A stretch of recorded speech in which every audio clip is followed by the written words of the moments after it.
Ho, ho, ho, ho, ho, ho. Welcome to the snow zone. Alright, so I did join a guild, and I did it for a specific reason. So this is a new character. I still have the paragon. I'm still playing on the paragon. I just also wanted to have a warrior to switch to doing the exact same thing. The Nightfall only, just to see how it goes. Obviously, I can get 100 Blades Whirlwind attack, which is great, but not until endgame, so I'm not going to have that shit for a very long time. Probably shouldn't have sworn in the first like 10 seconds of stream. Well, actually, no, it's been 30 seconds, so we're good. Alright, so I did join a guild specifically for one reason, and that reason is the skill trainer. So the skill trainer lets you buy core skills, but because I'm a Melandru, the only skill I can buy from the skill trainer is Signet of Capture, which I think is fine, because there's only like a handful of skills that are marginally useful to do, like, you know, to capture. So I'm gonna buy like 3 of these freaking things. All right, so that's all I did. So now we're going right back to Nightfall. So I recently saw a video that I have some thoughts on, but we'll talk about that as people roll in. But for now, what we'll do, I got my boy Koss here running the meta, Soldier Strike meta. All right, so this has been a little cursed in some ways. Doing Nightfall only, Nightfall core only or whatever has been a little bit interesting, to say the least, with a warrior. So let me check one thing really quick just to make sure everything's good, because I accidentally streamed private before, which was stupid. So let me just make sure I'm not doing that now. Bit of content, live. Okay, no, we're good. Okay, cool. All right, just want to make sure. All right, so we're doing a warrior. I still have the paragon.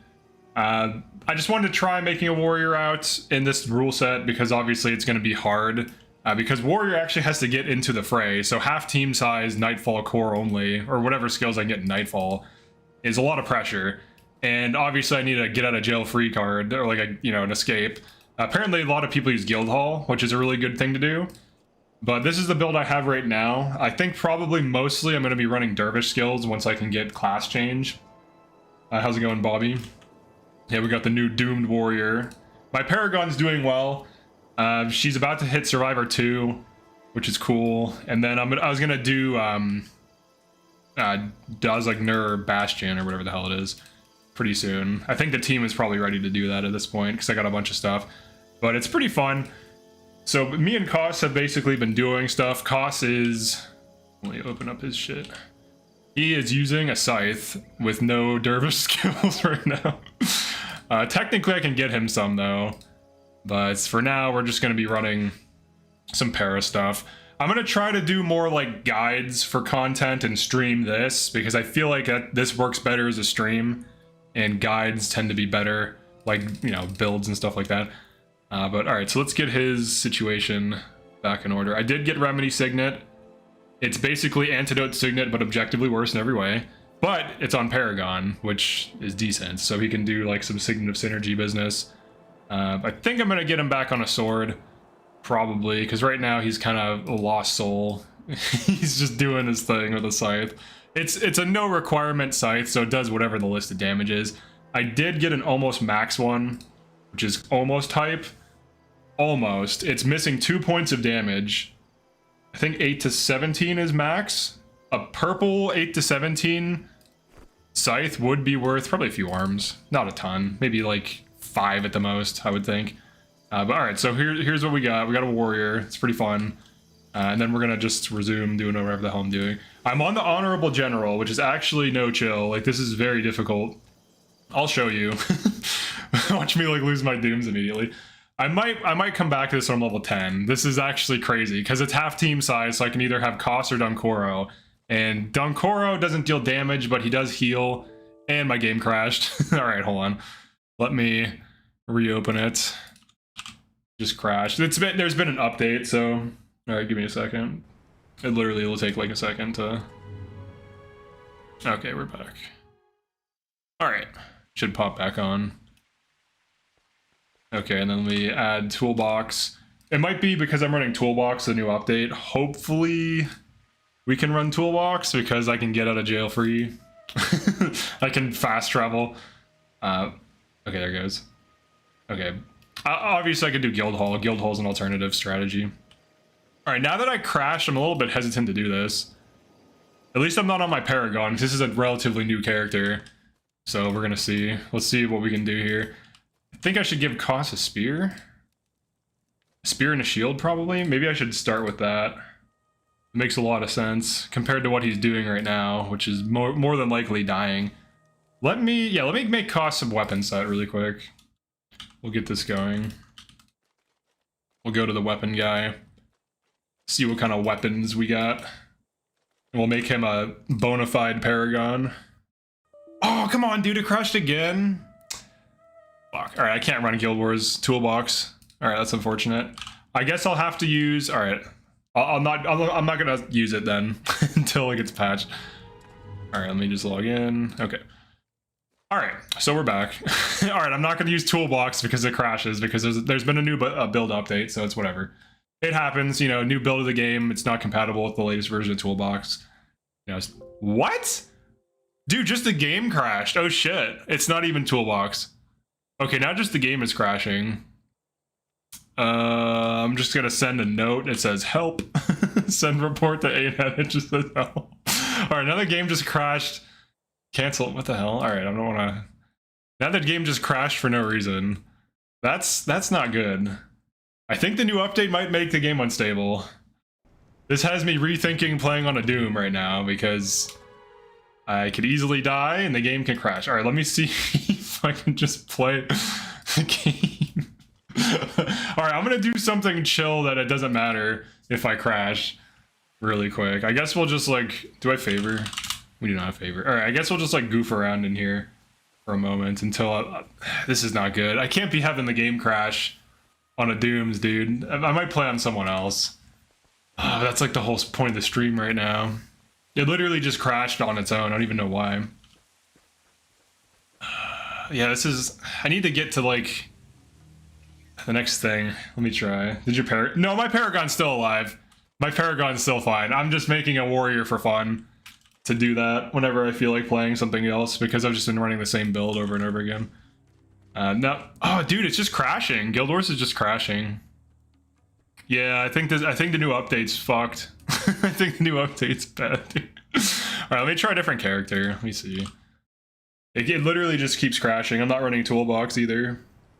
I thought it was toolbox. It's actually just the game itself. I'll show my Paragon really quick. She's doing alright. Here, check it out. Let's see how much time. Yeah, the game just keeps crashing. I guess I shouldn't be streaming today. Excellent time to start Neverland. Alright, so here, let's see how much time we have before the game crashes. Here is where Dhuum's Paragon is at. I have Lightbringer 3. I almost have Survivor 2.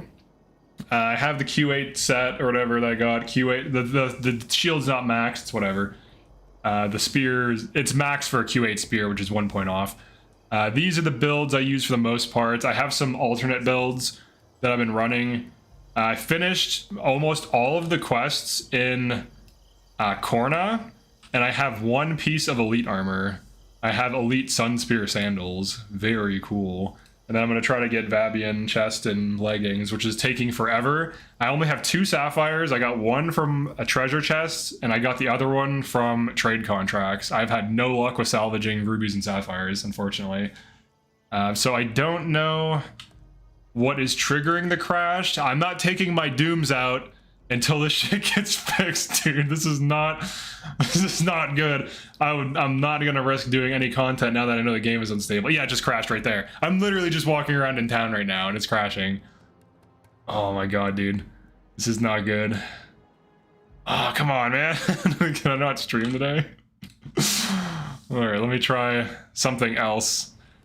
Let me log in. I don't know what to do about that. Time for some pond gameplay streaming. Alright, let me just go on my normal Paragon, where it doesn't matter if she dies. Alright, let's just like see how much time we have before the crash. Let's see what even causes this. I have no idea. I think I was working on... Oh yeah, this is when I was showing Mighty Throw being stupid. Alright, Mighty Throw, very... Kinda, the new update... kind of doesn't really do anything.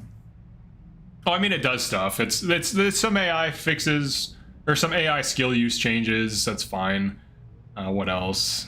Oh yeah, I was experimenting with this. It's very stupid. It's decent. It's usable, but it's not really good. It's like okay. Some Starburst Paragon bullshit. Just run this, I guess. I don't know. It doesn't really matter. But yeah, where was I going with this? Oh yeah. Let's get a witch hat. Excellent. An excellent witch hat. Okay. Let me sell this stuff. Let me figure out what the hell I'm doing. Because the game keeps crashing. So my train of thought is getting derailed every 10 seconds. You know what? I want to see... I want to see a thing get salvaged. Those can salvage for sapphires, but it's rare. Oh, I have a Q8 here. It's not max though. Just looking at whatever shit I have on here. Random bone staff that made its way into the inventory. Oh yeah, that fire build. That fire build was weird. It's okay. It kind of sucks. I guess we'll run that. Let's do that. See if we can even get into a thing.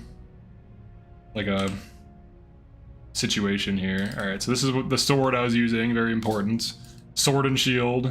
Leadership shield. Very nice. Very fun. I guess we'll just try this. What's my team running? I don't know why this is missing a skill. I was probably... Oh yeah, I was in the middle of like changing things. I haven't been playing on this in a while. Oh yeah, I was testing this out too. Power is yours. I think I was going to do a build video on that if it was good. I think it's good though, obviously. It has Mighty Throw, which... I don't like how Mighty Throw is right now. It's so stupid. It's just not good. Okay, so we have a mini-master with incoming. That's not too out of the ordinary. With We Shall Return, Foul Feast. That's fine, obviously. And then this is missing something. Let's see what's going on with this here. Hat, huh? Reaper Sweep Hero. Yeah, dude, I was hoping to play today, but I guess not. If the game keeps crashing, I cannot play on a Dhuum. Let's run this, doesn't matter. Alright, you're gonna use that. E-Surge is whatever. Let's try Spicy E-Surge, also known as Visions of Regrets. I feel like Visions of Regret is much better now, because it had similar damage to E-Surge. Oh yeah, this is another thing too. Hex Eater Vortex, I think I might just start running that. This is really good. Does a lot of damage. And then all this stuff is nerfed, for the most part. I appreciate they're balancing fairly actively. It'll be nice overall. Oh yeah, the new update. Let's talk about that really quick, because I didn't want to make a video on it, because there's not much to talk about, really. New miniature and unique items added as rare rewards to Underworld and Fisher of Woe end chests. They don't state what those are. So, I mean, it's good they added some unique rewards to those things, because those are really long, high investment elite areas, so that's totally fine. Some bug fixes. Fixed a bug that kept ghostly flatbows from dropping in Tunnel of the Forsaken. Fixed an icon. And then skill AI adjustments. That's really the big thing, aside from the drops. People that do like speed clears and stuff, I'm sure they're like, yay, one for us. But most players, I don't grind out Underworld or Fisher of Woe, so this is not going to affect me at all. But the skill AI adjustments are nice. We have Splinter Weapon should only be cast on party members, so now they're not going to cast it on randos, so you should be getting more splinters if there's like, I'm assuming like minions and pets. I don't know if pets are considered party members. Finale of Restoration now only casts out of combat when the caster is above 80% energy. That's kind of interesting. They do seem to kind of maintain it or try to maintain it. They're on Fire now only casts if the party member is cleared of the buff, so that's fine. Additional priority if the party has echoes to support. Anthem of Weariness now only casts when party is fully cleared of the buff. Okay, Energizing Finale, caster prioritizes self if energy is below 80% and they don't have the buff, so that's nice. Because one of the issues with Energizing Finale is that the caster usually is like kind of doomed, because they burn through energy casting that so much. Strength of Honor, caster maintains this enchantment out of combat as long as they have one or more pip of energy regen. Should only cast on melee wielding party members, so that's good. So now maybe you don't even have to micro it. If it gets torn down, they'll just re-up it. Aggressive Refrain, reduced energy casting, or I'm sorry, reduced Casting energy requirement threshold from 80 to 90%. That's fine. Ballad of Restoration, remove the threshold requirement to cast in combat. Casting priority increases as party members benefit. That's really huge. And then also for wells, heroes hold off on casting wells unless they're targets or allies within affected range, or a corpse. So like there's probably enemy wells that they might have been casting for no reason. Splinter on Bone Fiends was nice. True. Did the para die? No, the para's still alive. Currently the game is crashing and I can't play on either of my Dhooms. Like if I walk around, like watch, the game will just crash. It's crazy. I am running Reshade, but Reshade shouldn't really be doing anything, like adjusting the visuals slightly. I don't think Reshade's so like I've just been like walking around and opening menus and the game will just crash. Oh yeah, of all this stuff. The builds are doing okay. There's some decent things going on. I was finishing up all the quests. What level's my warrior? I'll show her really quick. Let's see. There she is. She's level 9 right now. These are the builds I've been running. I joined a guild because I can buy signets of capture from the skills guy. You can only buy those. You can't buy core skills because you don't have them unlocked in a Melandru. So this just allows you to capture skills from certain bosses early. It doesn't really help me that much. Like I can get like Burst of Aggression early, and then I can get Stand Your Ground near the end of the island sequence, like Noob Island, which is when you get, like you can get Stand Your Ground as soon as you get into Corna. So it just gives it to you slightly earlier. It's not really that big of a deal, but it's been fun, and I've been duoing stuff with cost. But I don't want to do it now because the game is just crashing like mad. My derv is a bit ahead of your war. Nice. Some awesome warrior skills for early capture. Yeah. How's it going, Annabelle's? Crash is ruining my day. Yeah, I definitely can't. I guess we can just talk about the game for a little bit because like I can't really do anything if the crashes keep occurring, right? Like it seems like, watch, I'm gonna trigger a crash. I'm just gonna run over to here. I'm gonna try to make cost. Fuck, dude. What the hell? I was right though. I was right. I literally know what I like. Running over there caused the crash. I don't know why it caused a crash, but it did. Will you cover Stalker 2 DLC? Maybe. I mean, it seems like Guildwars is crashing, so I might as well. All right, hold on. Let me. All right, don't send the error reports. Let me open up the game again. Yeah, dude, I don't know what they did, but the game is like super unstable right now. I'm not playing on a Dhooms until I can confirm that it's fine. I guess. All right, we'll go back to the warrior and just like chill out. All right, let's go back to game capture. There we go. All right, let me get out of this outpost because this outpost seems doomed. People in MMO chat were saying they're getting bad crashes. Yeah. I think they need to revert the update ASAP. All right, I'm not going to move because moving seems to cause the crashes. Moving crashes the game. I wanted to make Cause a spear and give him paragon stuff, which he already kind of has. But that is not what we are doing right now. At all. Theoretically, I do feel confident enough to do this. We will do this. Very low risk farm. Please don't crash, please don't crash, please don't crash. It's extremely low risk farm because Koss can solo this if I crash and I can reopen the game really quick. So Koss will be okay. All I'm doing is I'm gonna kill these. I was hoping to do like difficult shit, but I can't if the game's unstable. You play Grim Dawn in a game with dual class. I have not, but it looks cool. There's a lot of games that they look really cool and I just don't have the time for them. But yeah, I think I probably should get back into Stalker. Famous last words. Well, this character is 5 hours old, so I'm not really risking much. I would not do this on my Paragon, but we're just gonna kill these like low level things just for something to do. I don't even get XP from this. The level 6s probably could kill me, potentially, if we aggro too many of them, so I don't want to... Because we're crashing, I can't take any risks at all, because I could lose my Dhooms. So I just have to practice safe Doomsing of the Bone Fiends. Used to get Splinter. Well, one of the crazy things with Splinter, though, is pets deal more damage with it. It literally scales the damage, which I didn't know that until, like, it was, like, in the wiki. I was like, what? It's, like, on pets or whatever. Like, they literally, it just ramps the damage by 33% or something crazy. Oh, yeah, so we can talk about this because this is kind of interesting.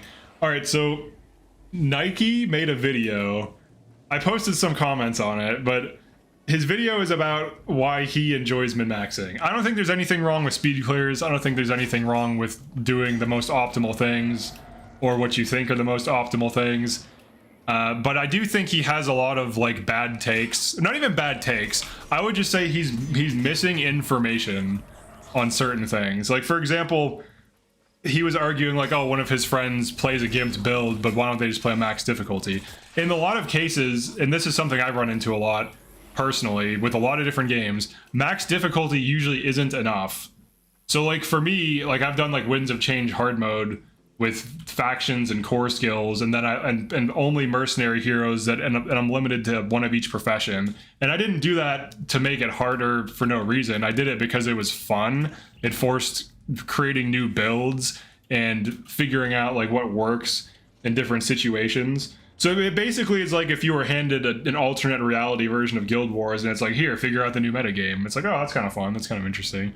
So that's why I do shit like that.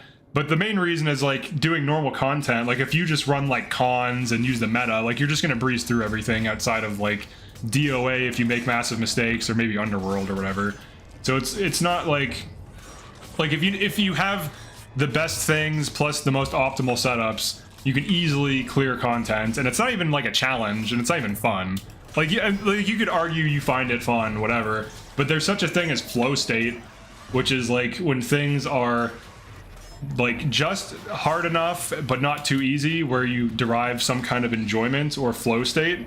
And that's like a thing that he didn't even mention at all, where it's like if something is too easy, you will find it boring. So like if you min-max the difficulty out of a game, generally you will just get bored of it. Like if you turn on God mode in the game and you're just invincible and you can't lose, you generally lose interest in doing that, because it's like, why am I doing this? It's easy.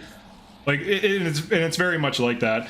And also I have like some counter or some like actual examples. He was like, oh, it's not competitive to do off meta, it's not competitive to do these things. Well, I have a few examples of real life like high competition that completely like refute that. The first one is Miyamoto Musashi. Wait, hold on. Wait, have you heard about MMO Mega Whale? He's taking a break from playing and streaming Guild Wars because ArenaNet messed things up for him. What did ArenaNet do to him? No, I haven't heard what happened. I do know MMO Mega Whale. He's cool. What happened? What did they do to him? I'll continue while you're talking about that. So in real life, an actual swordsman would duel people to the death, or like in human history, like in ancient Japan or whatever, and he would bring a wooden sword to a lot of his duels, and he won every single duel to the death that he fought. And the reason why he brought a wooden sword, even though it's objectively worse than an actual katana, is because he knew that samurai would be, because they have like all these like a code of honor and like all these traditions and all these rules they followed. He knew that by doing that it would greatly set them on edge and make them like furious, and they would fight worse. And it was a psychological tactic that was so effective, he did this several times. So like this idea that off meta, even a literal life or death situation from one of the greatest swordsmen who ever walked the earth, is like objectively bad, is disproven with that. But also in Smash Bros. Melee, Jigglypuff became meta. Yoshi, I think, was considered bad and became really good, and Pikachu, and like Rap Monster has made Luigi a top tier character, and Luigi was considered bad. So it's like the metagame is usually not discovered. People just think it is. And yeah, you would show late to duels, yep. So my argument for like a lot of these things is masters create the metagame and apprentices follow it. So like Miyamoto Musashi literally invented this dual wielding sword style that other people found to be really good in ancient Japan. And he literally, like when he was serious, when he wasn't doing the wooden sword gimmick to trigger the other samurai, when he was using an actual, like he'd use a katana on a wakizashi, he was like insane. He was really strong.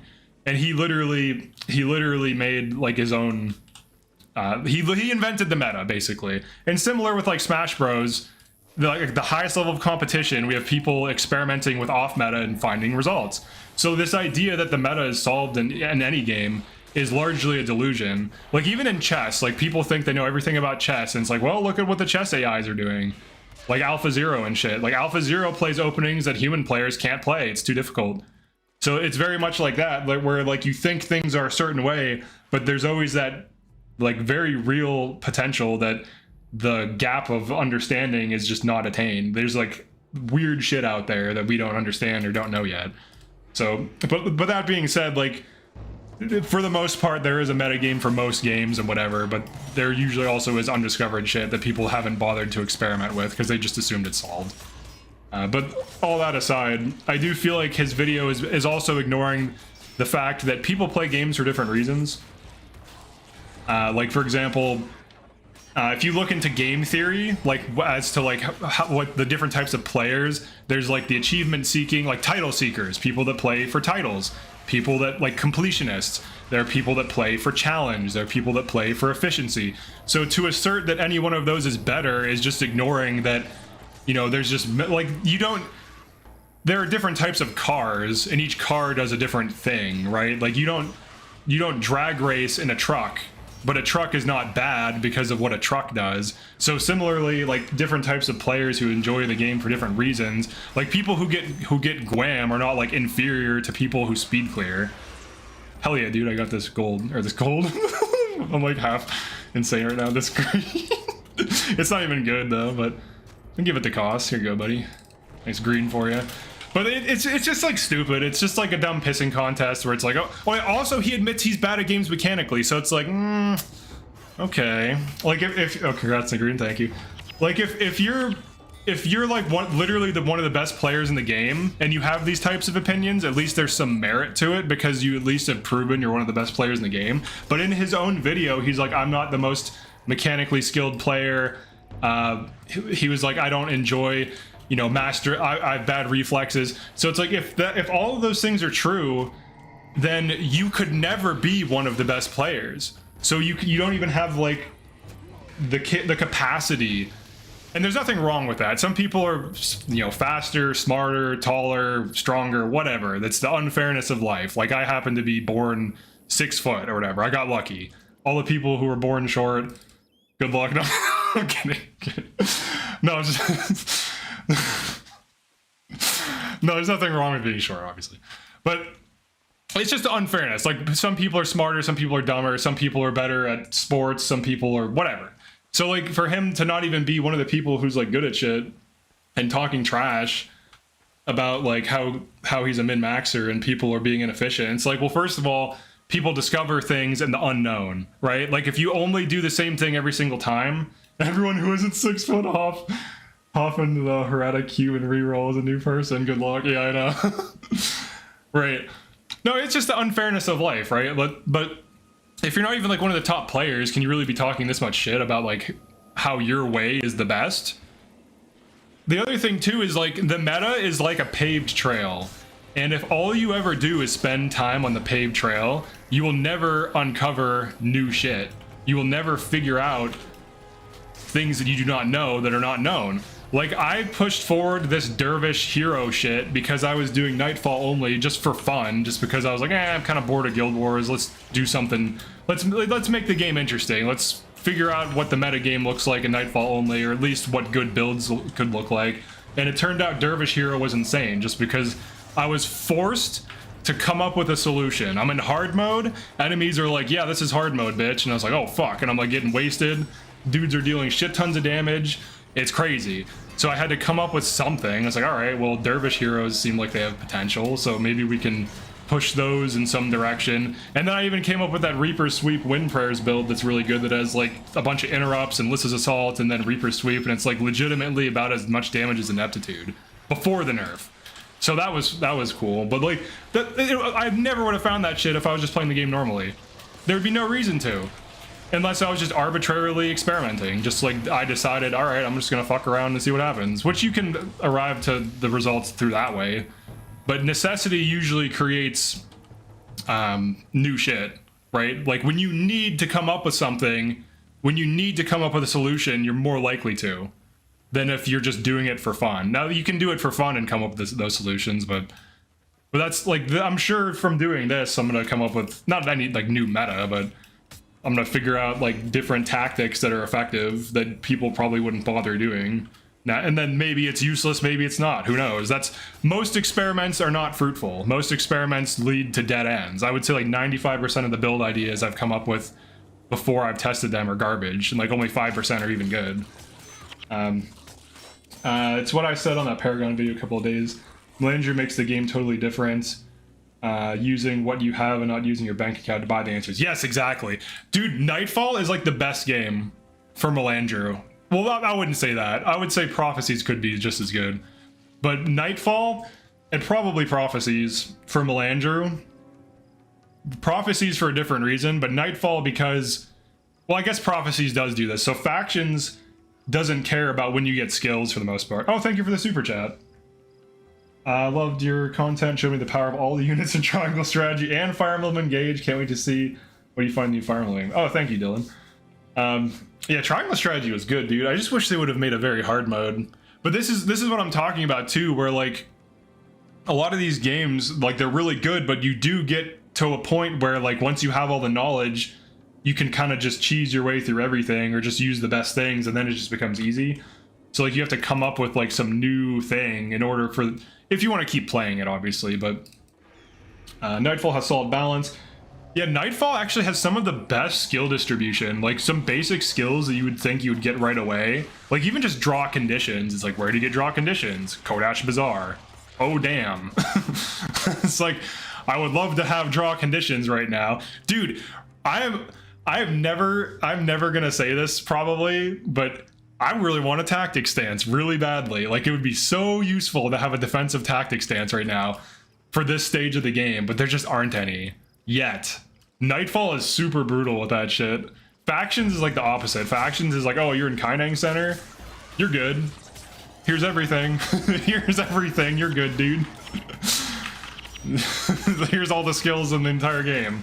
Why? I don't know. I do think they should change that because there are unique skill vendors in Factions. I feel like all the skills should be spread out just like in all the other games to make Melandru's more interesting. Obviously, for new players, it's better for them because then they just get all that shit. But I definitely wish for Triangle Strategy 2. Yeah, Triangle Strategy 2 would be huge. That'd be pretty nice. They could call it Square Strategy or something. This guy's tanking us, man. These things throw soothing images on us, and then we're just kind of sitting there. Still deal some damage, but I got the green again. Yeah, I keep getting the green. All right. Okay, that was very. Oh yeah. So on to the one video though. So like, because I was going on several tangents there.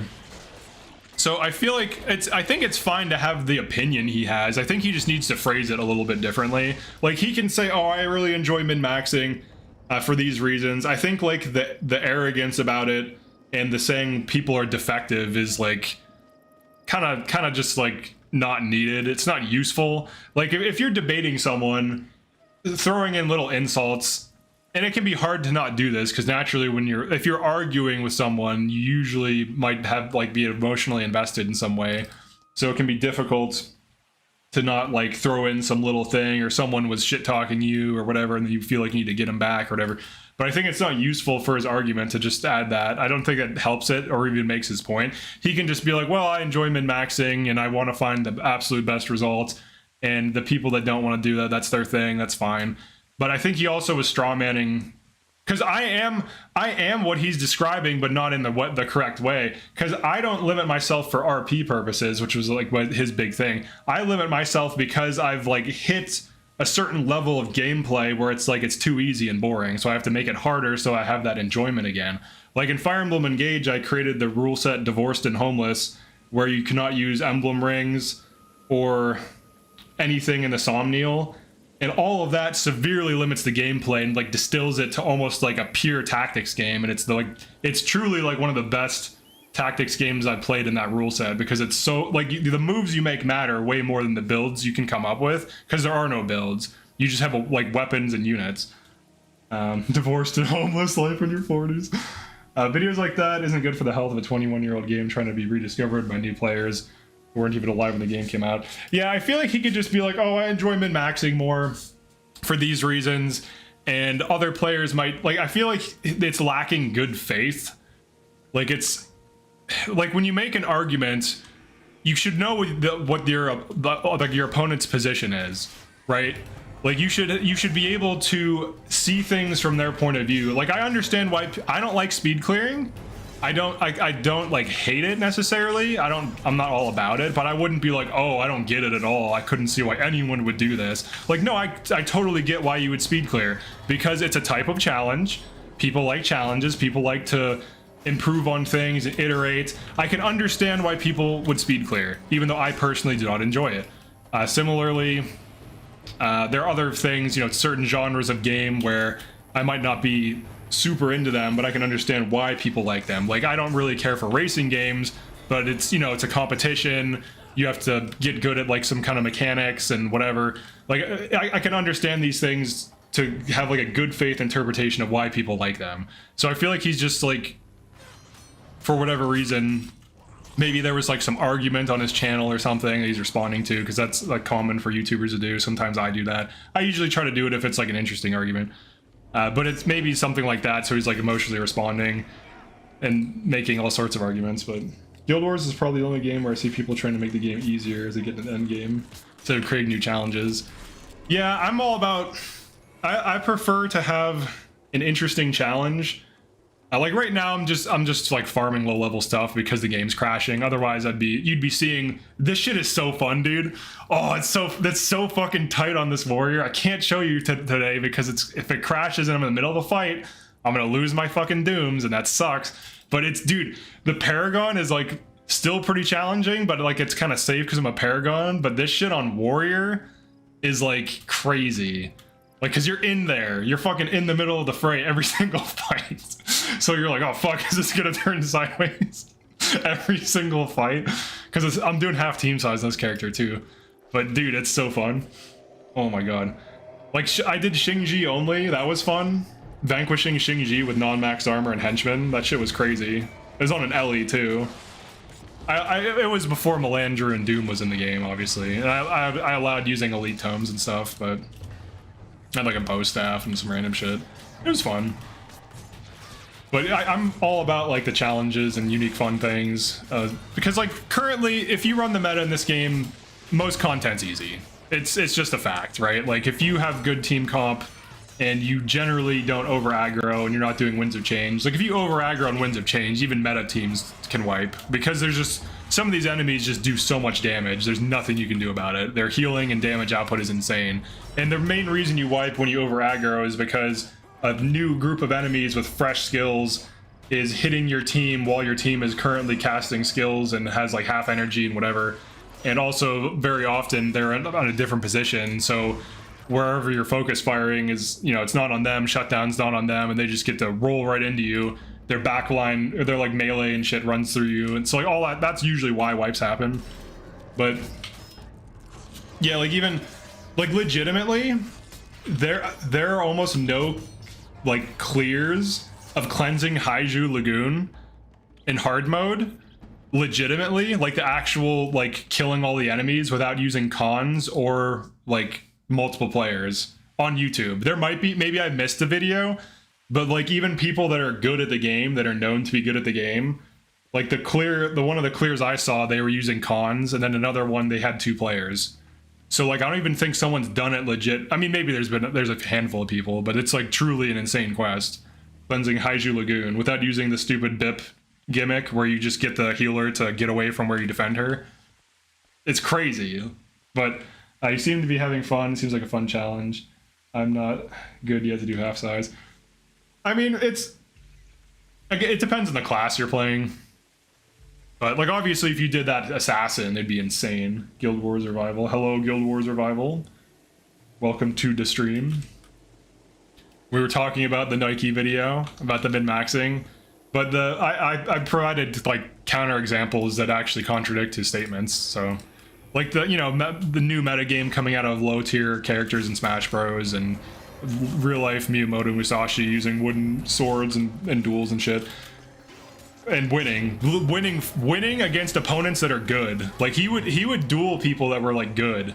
He wouldn't fight like some random idiot who sucked. Like he would literally only duel people that had a name for the most part. And like his first duel, he won at like 13 or something. But both his father and his grandfather were both like known samurai, so like it was like in the family, so he wasn't like some rando. It's kind of like a prodigy in that way. I think the game is so much more fun at smaller party size. You can see more clearly what's going on. Yes, I agree with that. I think 4-man should be a new game mode. I think they should do 2 new game modes, and these would be easy to do. I'm all about suggesting things that are easy to implement, that add like huge variety to the game. I would add campaign lock, so like factions lock, prophecies lock, nightfall lock. Like you're just stuck there, you can't leave. You're an Elonian or whatever, or you're a Canthan. So then it can have like a little symbol or whatever. And then I'd also add half team size as a rule, as a thing. We run the Guildwars, or the Guildwars Reforged community with 10K. Facebook 5.5, Discord, solely for Guildwars 1 if you're interested, feel free. Okay. Yeah, I can check it out. I don't use my Discord much, but I check it like a few times a month. That's about it. But yeah, like it is more interesting with lower team size. It forces more creativity, and things that didn't matter all of a sudden matter. Like when you only have one caster and there's like 4 enemy melee chasing them down, you're like, shit, dude. Am I gonna start running tactic stances? Like in PvP? Shit, dude, is this PvP now? Like every skill matters so much in half team size. It's so fun. It's super addictive. All these little dumb challenges are super addictive. Yeah, everything matters more. I'm in Guild Wars Revival. I'm a big deal over there. Hell yeah, dude. It's good to be a big deal. Or you a Gwam over there. I'm a big deal. Was that a title reference? But yeah, like, I guess to summarize like the Nike thing, yeah, you're kind of a big deal. To summarize the Nike thing, I feel like he's dismissive of how other people find enjoyment in games, which is just like, it doesn't really matter. Like, at the end of the day, games are just for fun. And if you enjoy a thing for a specific reason, that's fine. There's nothing wrong with that. The way I enjoy the game is not superior to the way you enjoy the game. And to argue that is purely subjective. Like, that's not like a provable thing, right? Like, you could say, oh, well, actually, no, it's like immediately going to get muddy. If you're like, oh, well, I enjoy it in this way, and this way is the best way. Like, that's immediately an opinion. That's not a fact. That's not provable. It's like, it's just pure, I like this thing. So, but yeah, at least he got us talking about the game, which is always fine. But yeah, I'd love to see like some more game modes. I'm basically doing like a new game mode. It doesn't have to be official, but it'd be cool if it was. Get another little badge next to my name. Just have like 30 badges for all these stupid things. I want 10 badges next to my name, so when people look at me, they have no idea what the hell's going on. They get confused and upset. Weirdly, the game is stable in this area, so we're just gonna chill here for a bit. Just do this. I'm not really getting XP outside of killing this guy, which is... Oh yeah, and I guess killing level 6s, so we're getting a little bit. Yeah, we're getting like baby XP. I can kill things in here, in Zelon Reach, but if I crash in there, I could lose my Dhuum, so... not so much dismissive. I feel like he was calling creators grifters and really like openly hating on people playing non-beta. Yeah, that's true. I guess I'm being a little bit more charitable. No, he literally was saying people were grifters. It's like, dude, what are you talking about? Like, there's also a such thing, like he was saying people proposing off-meta builds that weren't as good as the meta are grifters. Have you considered they're dumb? Like, people can just not know better. Like, there's a quote that I always liked. It's like, don't attribute that which is or could be or basically don't assume something is malicious when it's probably just an incompetence. That's basically what the quote is, or like summarization of it. But like, people could just not know better. They could just not be knowledgeable in the game and assume they figured some new shit out that's good and haven't benchmarked it properly, and they're just like, oh dude, this new shit's better than everything else, and they just truly don't know better. I mean, sure, people can come up with stuff to milk the algorithm, but people find out pretty quickly the builds suck. Like, you can benchmark things and do DPS tests and see how, like, no, this build does 3 times as much damage as this build. this build is lacking X, Y, and Z, and you can quantify it. So it's like, I feel like build grifting is not really a thing. Like, I know for a fact, or not for a fact, but I know for the most part, like, what the limitations of the builds I put out there are. And I'll even usually point that out. Like, if I know a build is suboptimal or decent or about as good as a meta build, I'll point out, like, like as accurately as I can, like, where I think it's at. And then I'll benchmark it usually with meta builds on the team. But I don't think he's referring to me. I think he's referring to someone in, like, the Guild Wars 2 space anyways. But I don't think that's really that much of an issue. Like, yes, there's always misinformation being spread.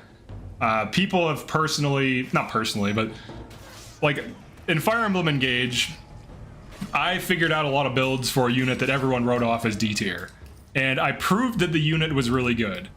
The unit is also good when there are no resources in the ringless no Somniel run, because she has good stats and a good kit and a good, like, overall, she's basically the best default tank in the game that can just sit there and tank, and no one else can perform in a similar way. And I proved it, like exhaustingly. I literally got a guy who thought I was full of shit posting on GameFAQs to publicly be like, yeah, you're right, she is a good unit. And so like very often people can be wrong about the meta. Very often people just see a thing or like see a series of opinions, just assume shit is true, and maybe it is, maybe it's not, maybe there's undiscovered knowledge or, you know, things people are missing. But like, metagame is more nuanced than just this is objectively the best in a very complex game like Guild Wars. Was it Goldmary or Jade? Did these spiders kill your family? Yeah, they killed my family. No, we're just doing low level stuff because the game's been crashing, so we're just getting some. I've gotten a purple though. I got a purple, I got a master of my domain, and no, wait, this is hilarious, dude. There's no attribute. It's just +1 nothing. 30% chance. +1. Amazing. Oh, I need to get like something. Keep getting Dance with Death. That's okay. I don't have a stance yet. Measure for measure. Alright, we're getting some stuff. I'll sell this stuff soon. We're just doing like a noob farm just because the game's unstable. League Classic came out today, and the two lead devs said, we do not want to post win rates because we do not want metas to form. We want people to just discover and mess around. That's good. Yeah. Yeah, because like the issue is once people see a tier list from a reputable player, they just assume it's true. It's the appeal to authority fallacy.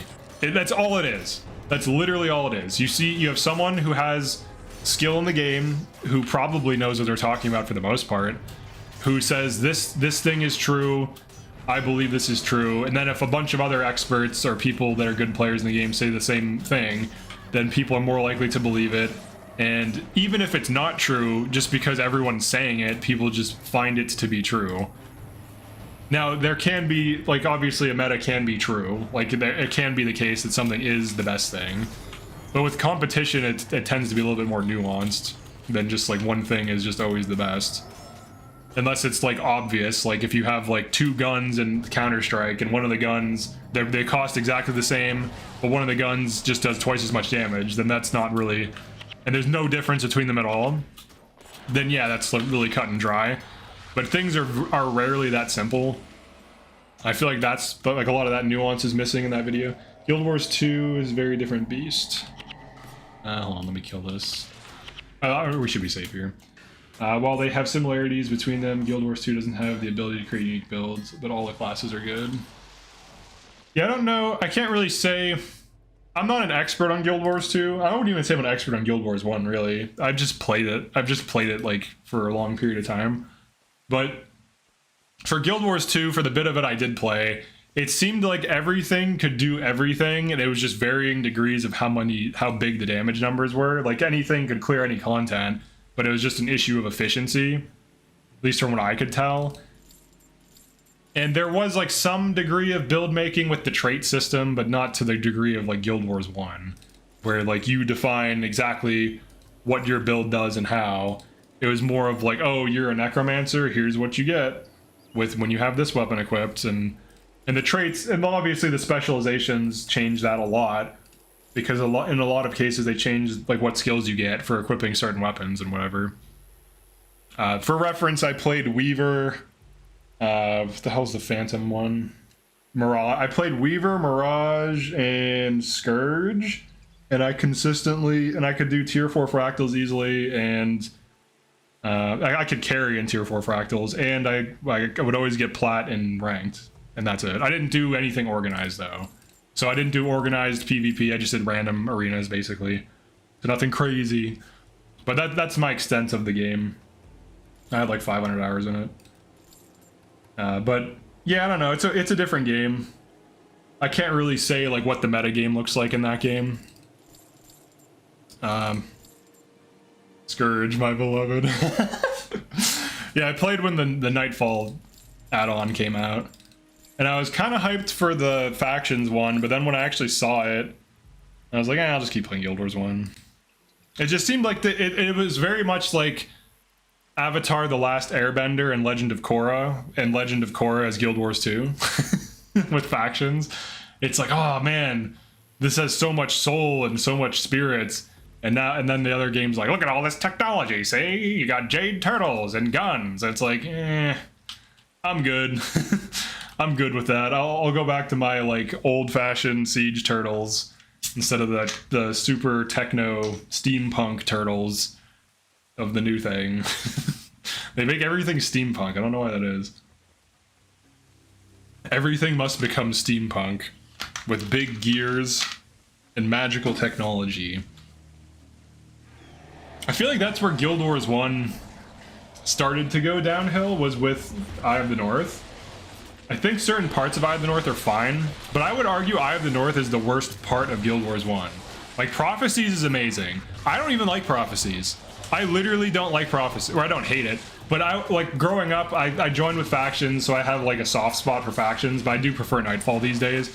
But Prophecies is amazing, like legitimately. There's so much to do in it, there's so many missions, the story's actually interesting, a lot of the characters and settings are cool. Like it's like an amazing adventure, right? It has a lot of soul to it, there's a lot of interesting things that happen in the story, and like just the environments. Like if we just looked at it just like the environments, and like just the journey you go through from start to finish, Prophecies is amazing. And I'm not even a huge Prophecies fan, but I can acknowledge that it's fucking amazing. But Eye of the North is like the opposite of Prophecies. Eye of the North is like snarky and goofy, and everything is like unserious, and there's like these little alien dudes all of a sudden for no reason. And it's just like, we have to be friends with the Char. And it's like, dude, you just like, if you played Prophecies and then immediately played Eye of the North as a new player, you'd probably be very confused. You're like, I thought we hate the Char? No, they're misunderstood. They just eat humans. It's like, what? Like Cormier confirmed.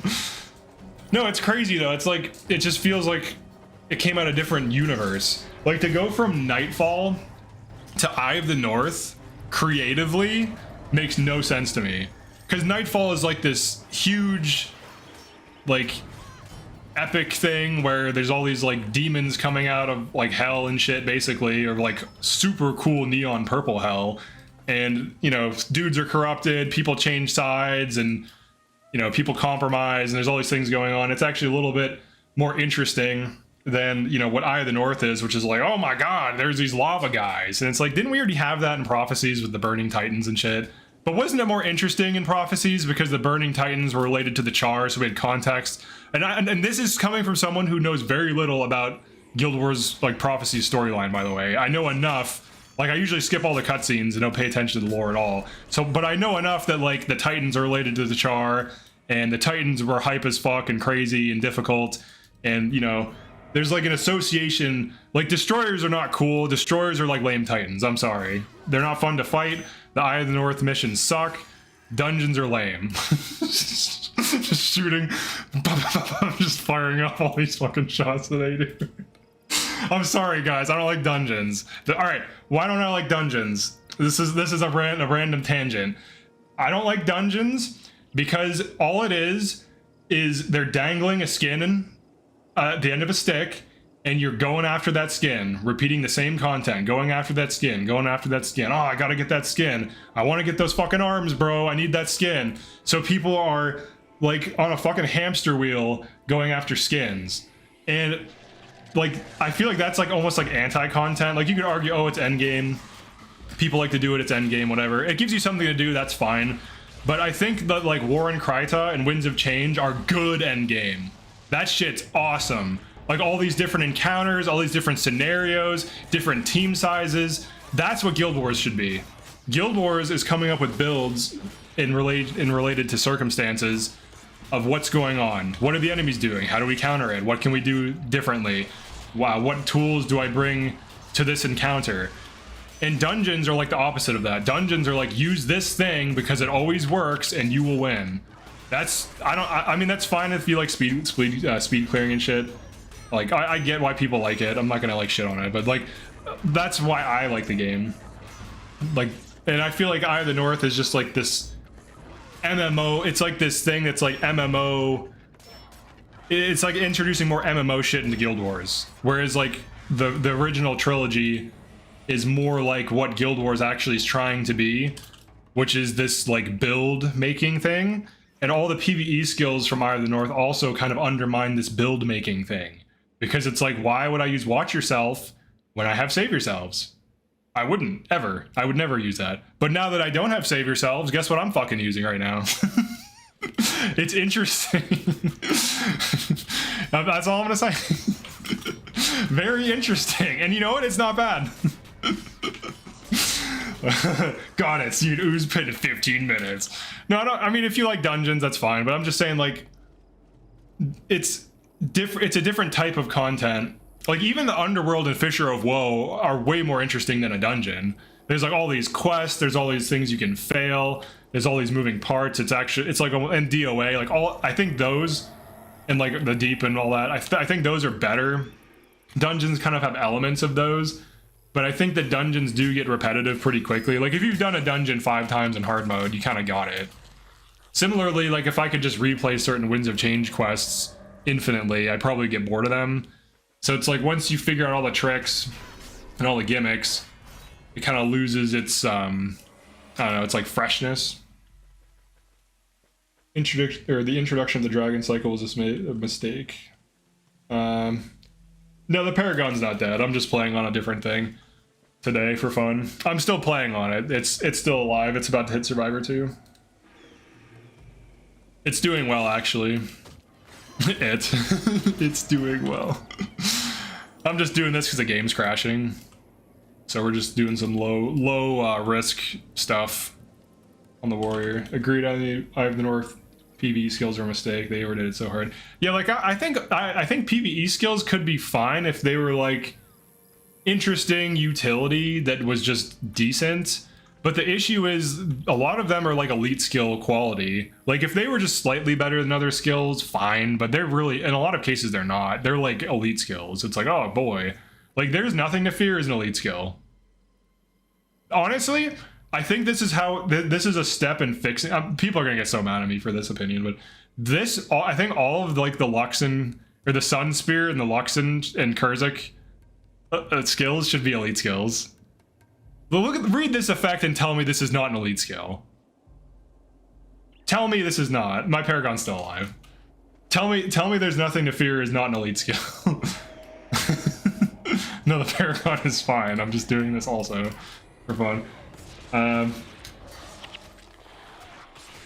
Yeah, people think it dies. Or I lost her. No, she's still there. Yeah, it's 100% elite skill. 1000%. Yeah, like it's crazy. Like there isn't a Paragon skill that just gives you a damage reduction outside of they're on fire. And that is contingent on them being on fire, which is, you know, relatively easy to do if you have the right skills. But if the enemies get cleansed, then their damage comes back. So whereas there's nothing to fear, it's just like, we tanking, boy. We tanking tonight. Totally, yeah. But there's so many PvE skills that are just like, oh yes, I'll have 3 more elite skills, and it really just forces the metagame to be a certain way for player meta instead of making player meta about meaningful choices and player skill, which is what I think it should be. Yeah, Save Yourselves is definitely an elite skill, because like if we compare it to Watch Yourselves, it's like its scaling is guaranteed. It's plus 100. Urson Form was Eye of the North PvE skill issue min max. Yeah, or maximized. Yeah, when people would just run the form and just automatically win, Oh, they wouldn't automatically win, but it would just, you just deal tons of damage and no consequences. Okay, let's see what we got. All right, cast out the unclean. Trying to get like a strength and honor or something, but we're also going for chests. Just doing some low level farming. I'm about to hit level 10 too. Just invalidated literally everything else. Right, same thing with the Azuran scan. Like, everyone is so used to it, but you truly don't need it. And all that happens when you start getting blocked is you just remember that unblockable skills exist, and you're like, oh yeah. Oh, I'm getting blinded too much? Increase the condition removal on the team. Interesting. There are answers to these problems. There are literally solutions in the game to these problems. Interesting. Well, I want to use my get out of jail free card that always works. I think people just want to use the thing that always works because it's convenience. But that's not what Guildwars has ever been. It has always been problem solution and build making. But the issue is in PvE that doesn't exist as much. I mean, it does to some degree. There are like certain staples you have to kind of abide by, but Nightfall, Warrior Sun Spear armor goes too hard for starter armor. I agree. I actually really like the way this whole setup looks. All this stuff, like I can craft. This shield is awesome. The machete is cool. I'm gonna try to get a tattooed scimitar. I'm gonna get the elite sun spear probably, but look at how freaking, like, this looks pretty good. For starter armor, dude, this looks pretty sick actually. And then costs is a scythe that matches his shit. Fucking rolling up in here. Oh, a new build of Guild Wars available. Hell yeah, dude. Maybe it's stable. Alright, let me close the game. Alright, just give me a second. Alright, let's see if we're stable, boys. Getting back to stability. Alright, let me reopen it. It'd be funny if it, like, instantly crashed. I'm sure they're, like, panicking, because people are like, it's crashing! Alright, here we go. Okay. Alright. Let's see if we can build costs up. It crashed over here before. So far, so good. So far, so good. I'm still very hesitant. I'm gonna take it easy. Alright, cost. You are now a spear warrior. Check it out, brother. You are a sun-touched. Oh, he needs 5 though? 5 though? 5 command? 5 motivation? Is he gonna have 5 motivation? What do you have? You have tactics. Alright, I'm gonna drop tactics from you. You are gonna be a motivating man, Koss. Congratulations. Soldier Strike is actually kind of good, by the way. I was using it earlier. Alright, 5 motivation. Can you get 5 spear? Alright, hell yeah, dude. More motivation. Strength? Alright. Alright, Koss. We're about to fucking pop off. We're about to make you the champion. The champion of Nora. The champions of Nora. Shit, dude. I need to get some spear skills now. Will he use this? I think he will. But does he have shouts? He doesn't have shouts yet. I'm using Watch Yourself. I have high tactics. I'm like the tank now. Do I want to do that? I'm basically putting myself in danger by doing that. Can we, maybe if I can get some different shit. Let me see what skills I can get before I commit to this. That's why I'm here. I literally cannot play. Yeah, I'll be the beta tester to see if the game crashes or not, so you guys can see how we're gonna do. What does that scale to? That's 6 motivation. 4 energy. So he would lose 6, basically. To give me 4 energy. But I have Mending Refrain, and he has Mending Refrain. If we Mending Refrain each other... we just keep spamming Mending Refrain. Okay, some of these skills are rough to use on a warrior. Actually, all of these skills are rough to use on a warrior. For him. He can run... I guess I don't want to use Mighty Throw. Till they fix it. Let's see, Hexbreaker, Aria. Useless to us, that's useless to us. It's difficult early on. Res is useless because it's 2-man. I can't die. I'm not supposed to die. Buddies mending refrain one another. Yeah. Yeah, the low level mending refrain. Okay, so let's figure this out. So I don't need Mending Refrain. I can bring Soldier Strike. Really good, actually. It's basically an unblockable attack. It's like power attack, but it's in tactics. It's just better. In this case, because I have all this tactic stuff. I would use a defensive stance, but I don't have one. Alright, so he could have that. He can have like spear stuff, but I think the issue is this is kind of good. He could use this. That's gonna hit his signet though. It's interesting. Yeah, the issue is there's not like. I feel like he's better off. He might as well just be another sword and board. What would the core mirror challenge be? You just are allowed to spam incoming and not do anything else, but you also have to somehow be immortal. That's what the core mirror challenge would be. I feel like I'm gonna make him a sword guy. Maybe axe though. Could do like a cyclone axe thing. Critical chop. You know, with a crit, dude. I think we're gonna give him an axe. I actually have an axe. It sucks though. Alright, cost is gonna be axe. Alright, I think the motivation is fine, but I think obviously he wants bigger things in life. I think the motivation is just like nice to flex into. Because I also want him to be up in the front lines because I'll focus on him. Maybe? And say I deserve this, yeah. I kind of like the scythe idea too though. But I need to get some dervish skills. Because like, he could run tactic scythe. Here, let's do this. Alright, costs. I have to get these skills from Melani anyways. Alright, so here you go. So scythe. Scythe and tactics, and then some strength. Okay, so he's gonna be a scyther. And I already have a scythe to give him. Assuming that this is gonna be way better. Check this out. Actually, not really. It's just marginally better. Alright, we'll make this. Okay, buddy. I'm gonna customize this for you. Boom. Alright, you have a scythe. You're officially a scyther. Scyther. Alright, so he's a Pokemon now. He's upgraded. Then we have so many of these. I just was farming that. I have 2 of them now. Fantastic. Okay, so we have a scyther. We gotta get him some scythe. Oh yeah, and then also his tactics. He might as well have that. He could have watch yourself too. Mine's better though, so I probably am not gonna give it to him. Alright, brother. Let's check this first. We're gonna be getting these skills anyways on Melani. Dude, getting Melani is gonna be huge because she's so good. Like, if there was a metagame for this, it's Melani. Be sure to give him EVO light to increase his defense by 50%. Poor blind Cormier, just running around bumping things, yelling incoming when there isn't an enemy in sight. Yeah, she's just... So he's a farmer. Yes, he's a farmer. Alright. Okay, here we go. Damn, dude, immediately some of this stuff is good, too. Fuck, some of this stuff is good. Hell yeah, cost, you're gonna be carrying. How many skill points? 3? Alright. Alright, cost, get ready, buddy.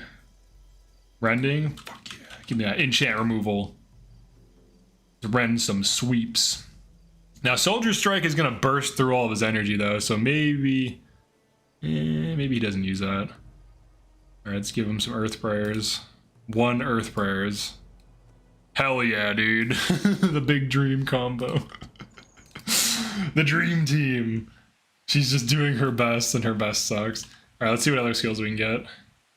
I think I can get Twin Moon here. Which is good, because then Koss can heal himself a little bit better. So maybe we run Twin Moon over Rending. Alright, what do you got? Yeah, we got Twin Moon. Oh, and Zealous Renewal? This actually might be decent. It is good either way. I don't know if Melani joins with that. Alright, brother. Alright, Twin Moon. Just all these things. Let's put that away. I guess he could bring that. He doesn't need res because I can't die. I'm not allowed to die. This gives him a heal. It's a chip heal for now, but in early game, it's not bad. And then we'll get him... Am I out? Oh no, I still have more. I have 1 more. All right, give me Zealous. Yeah. All right. Obviously, if you had a mysticism mod, that'd be huge, but 5 holy damage for 5 seconds. He might be able to profit energy if he's multi-hitting here. All right, I guess we'll bring Rending back. All right, so he has kind of a build. It's not ideal for what you would want on a paragon or a warrior dervish, but you could bring Watch Yourself.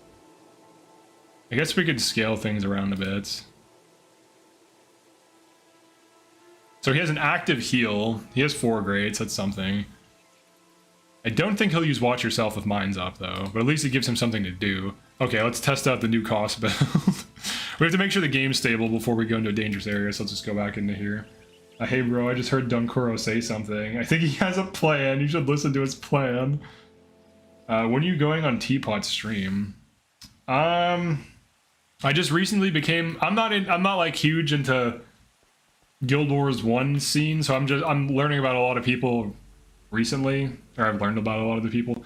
So I only learned about his stream relatively recently, but I don't know. I don't really know much about it. I just know he like talks about the game and stuff. So I don't know that I am. I probably am not. I don't know. I don't think so. I'm not against doing it, but I don't know. I don't really know much about it. I guess it's like a stream or some kind of... Oh, it'd be hilarious if we had me and Nike on to discuss the game after this manufactured beef. No, it's not even really beef. I just don't agree with dismissing why people enjoy a game for like meta, like behind meta arguments or whatever. I don't know. That actually would be a funny thing. That would be an interesting thing to do. Get like a back and forth going. No, I usually don't like that type of content, to be honest. That's what I was thinking. You gotta defend the honor of the off-meta builders. I mean, I'd be looking to have a discussion on the game more so like than just argue with someone. I'm sure like... I'm sure he doesn't sincerely think certain things and was just caught up in the heat of the moment or whatever. No, the Paragon's still alive. We're just doing some new things also. Alright, so cost... Oh yeah, I have to monitor him. I think Soldier Strike is probably draining his energy. I mean, it is. Like, you give a warrior hero... Yeah. You give a warrior hero power attack and they will give you no energy in return. I watched his video. Bless Cormier. Yeah, the Paragon's doing fine. We'll hit level 10 killing these just to test out the game's integrity because it's been crashing a lot lately. Or this past day, really. So, I watched his video. It just seems like rage bait. You might be right. It might just be rage bait.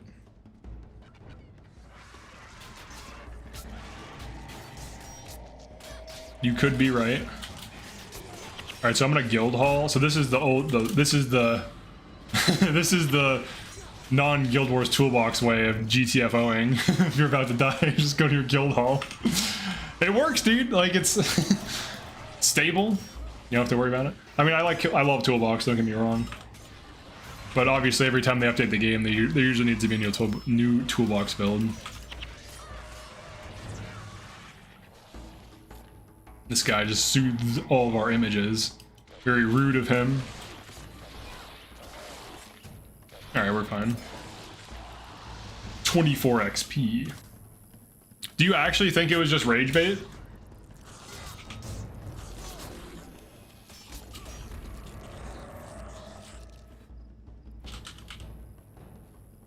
It seems, I don't know, it's hard to tell. I don't really know how people are. Because, like, if I don't know them, I don't know if they're fucking around or... He could just be fucking around. It took you a total 10 seconds to click off.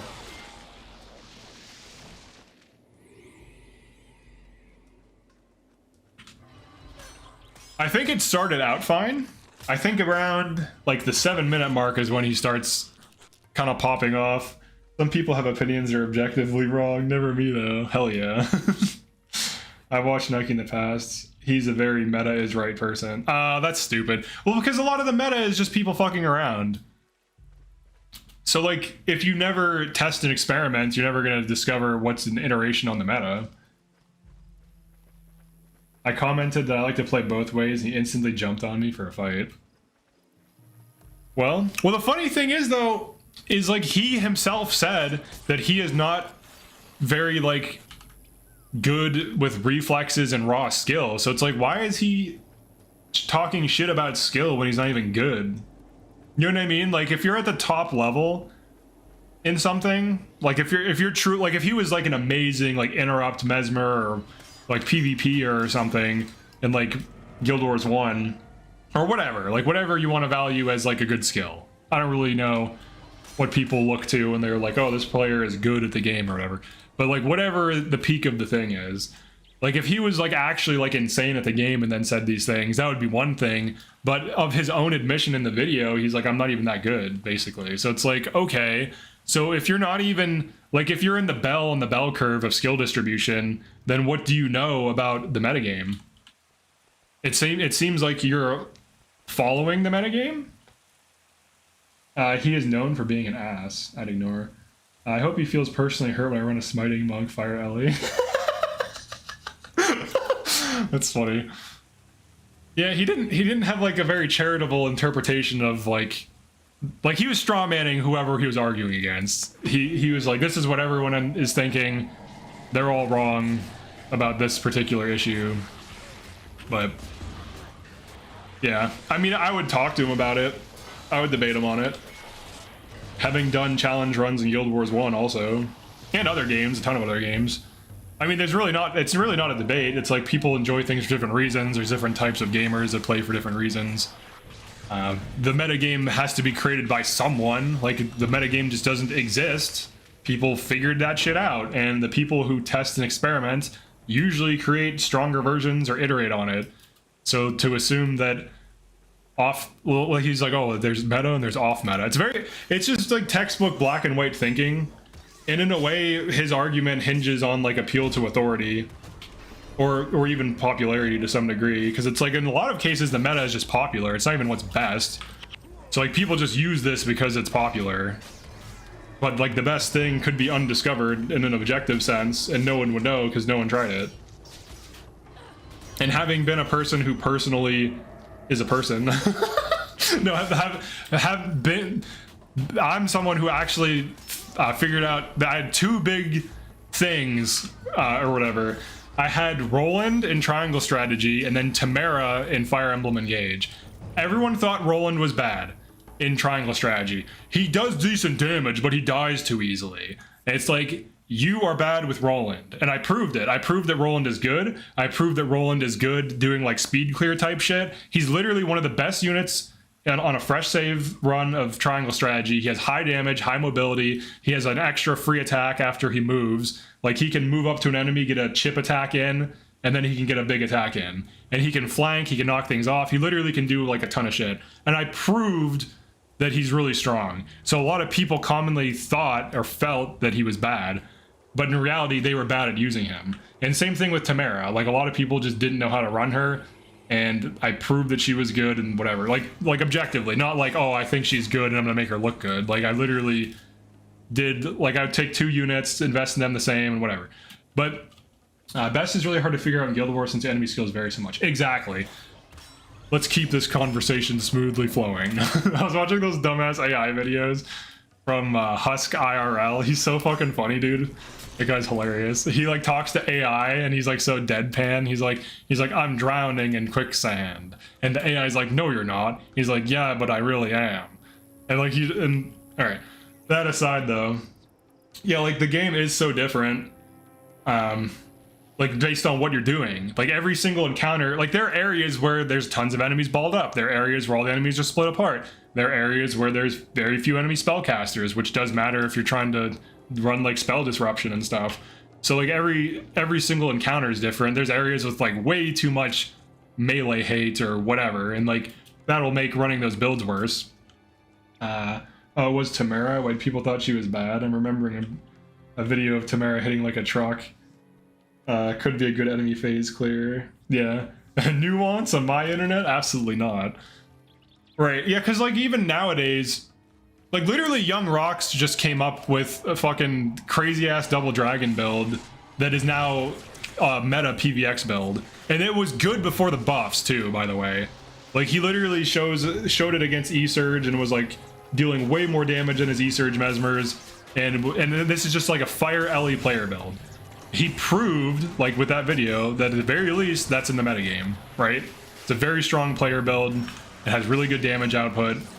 And then it got even better because it got buffed, but it already was good. So like that just proves that the metagame isn't always right.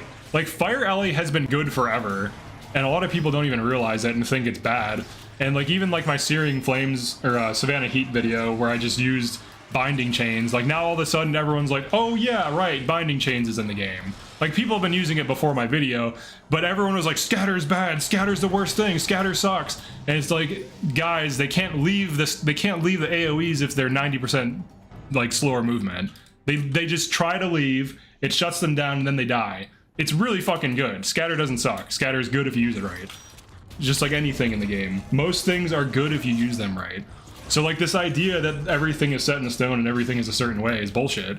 And the people that are just adamant about the metagame are usually closed-minded, don't want to experiment, and just want to maintain their simple worldview because the actual complexity of the game is too much. And it's way easier just to be like, oh, this is just the best thing, and everything else that doesn't fit into my limited frame of knowledge is automatically bullshit. And it's like, no, there's a lot going on. There's a lot going on.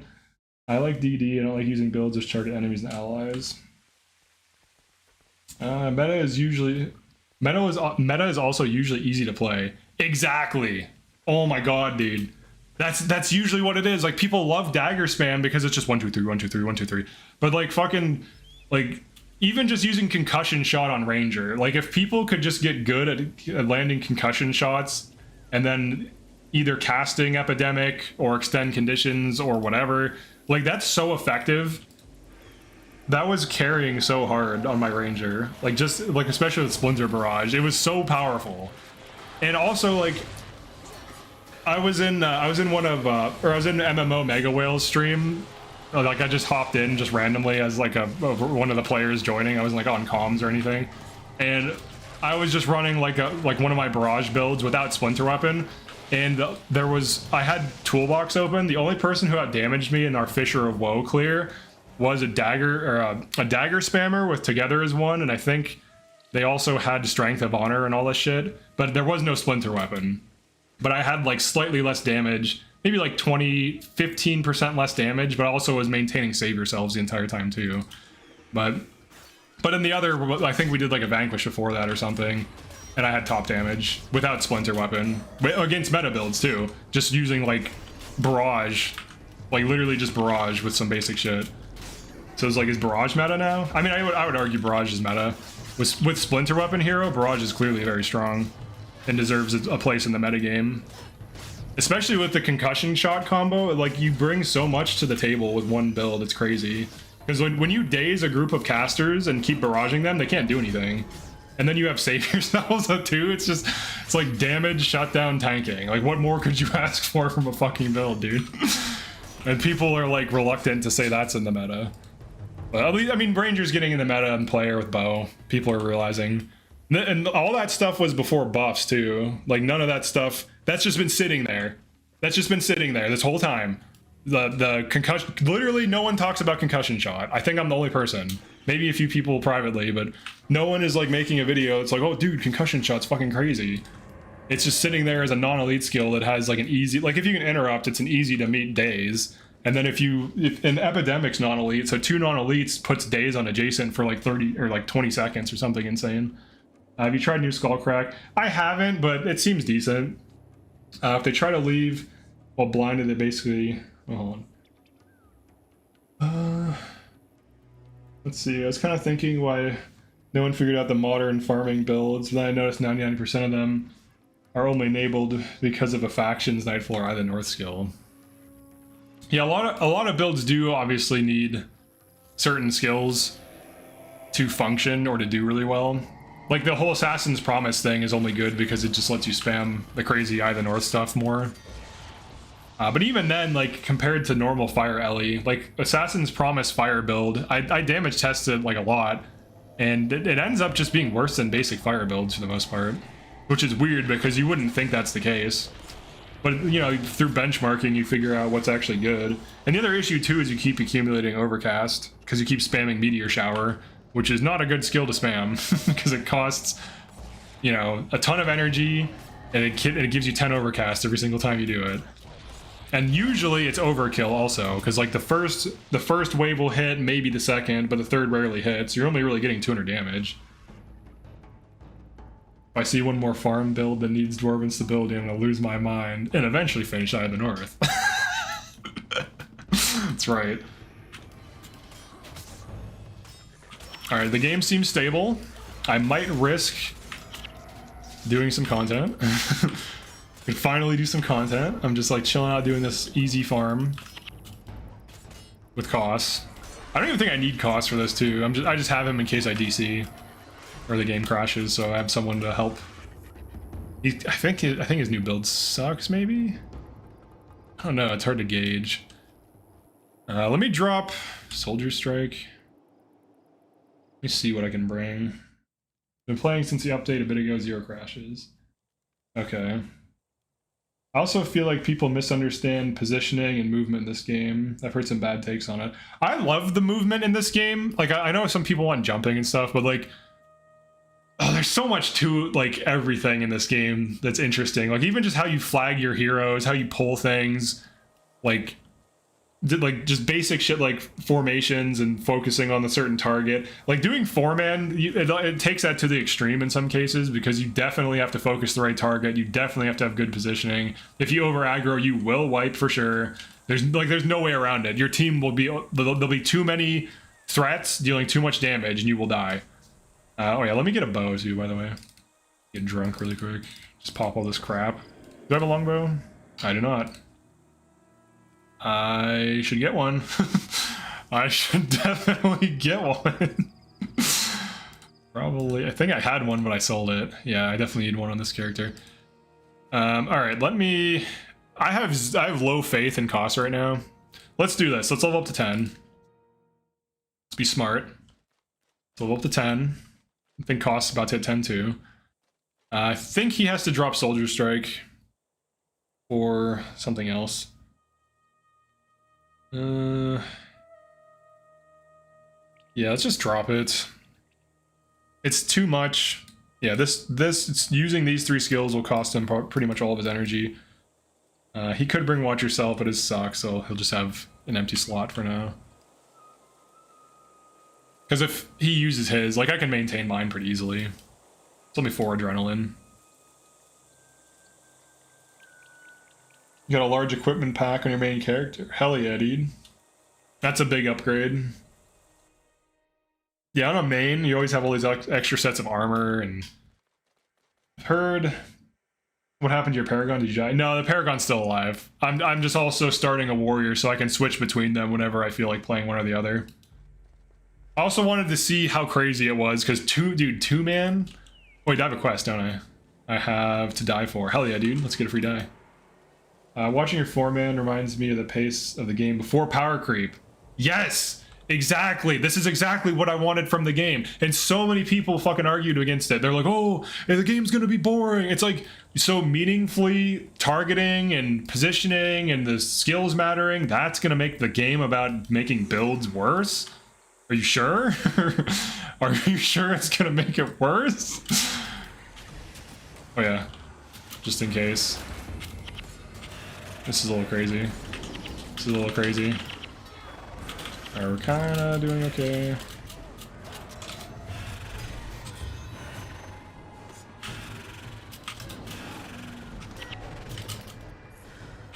Alright, we're doing alright. These are level 6s too. I need a defensive stance, obviously. So close to level 10, dude. Just fight some things. We have Insect Hunt too, so that's good. Should be able to take these on. This is my, like, panic button. Oh shit. Fuck that. Fuck that, dude. Level 13 that has, like, hard counters to everything we're doing. No thank you. I'm good. We're not ready for that yet. There's no way. We are not ready for that shit. Absolutely not, dude. Getting ambushed by that. Level 13. It has like Ebon Hawk and Stoning. That'll fuck us up real bad. And Stone Flesh too, I think. So it's gonna be like, I mean, we have Rending, so we could kind of deal with it, but hell yeah, level 10. All right. Let me see. Should I do? Yeah, I guess I could do higher tactics. Yeah, we'll do that. Yeah, I also get damage from Soldier Strike, so it's not bad. At the end of the day, it's all about tailoring the game to be fun, and the 4-man streams have felt like an actual journey. Right, that's the thing that feels like is missing from the game normally, because you just breeze through content so easily. You're just like, I don't have to worry. Like I just ran away from a level 13 in normal mode. You would never do that. If I had a full team, dude, I'd be like, fuck this guy. We got Dunkoro, we got Monkoro, we got Monkoro here with his signet of synergy. Like you just would never have to. That wouldn't be a threat. It just wouldn't be a threat at all. Did you ever play Dragon Age Origins? I didn't. My dream for an old update would be custom hero action logic. All right, we're gonna try this. I need a bow badly. Probably should sell this crap really quick. Let's see. The need for inventory space on Melandru is insane. Constant battle. Yeah, I think the inventory thing's interesting. It makes all this stuff. It makes all this stuff matter more.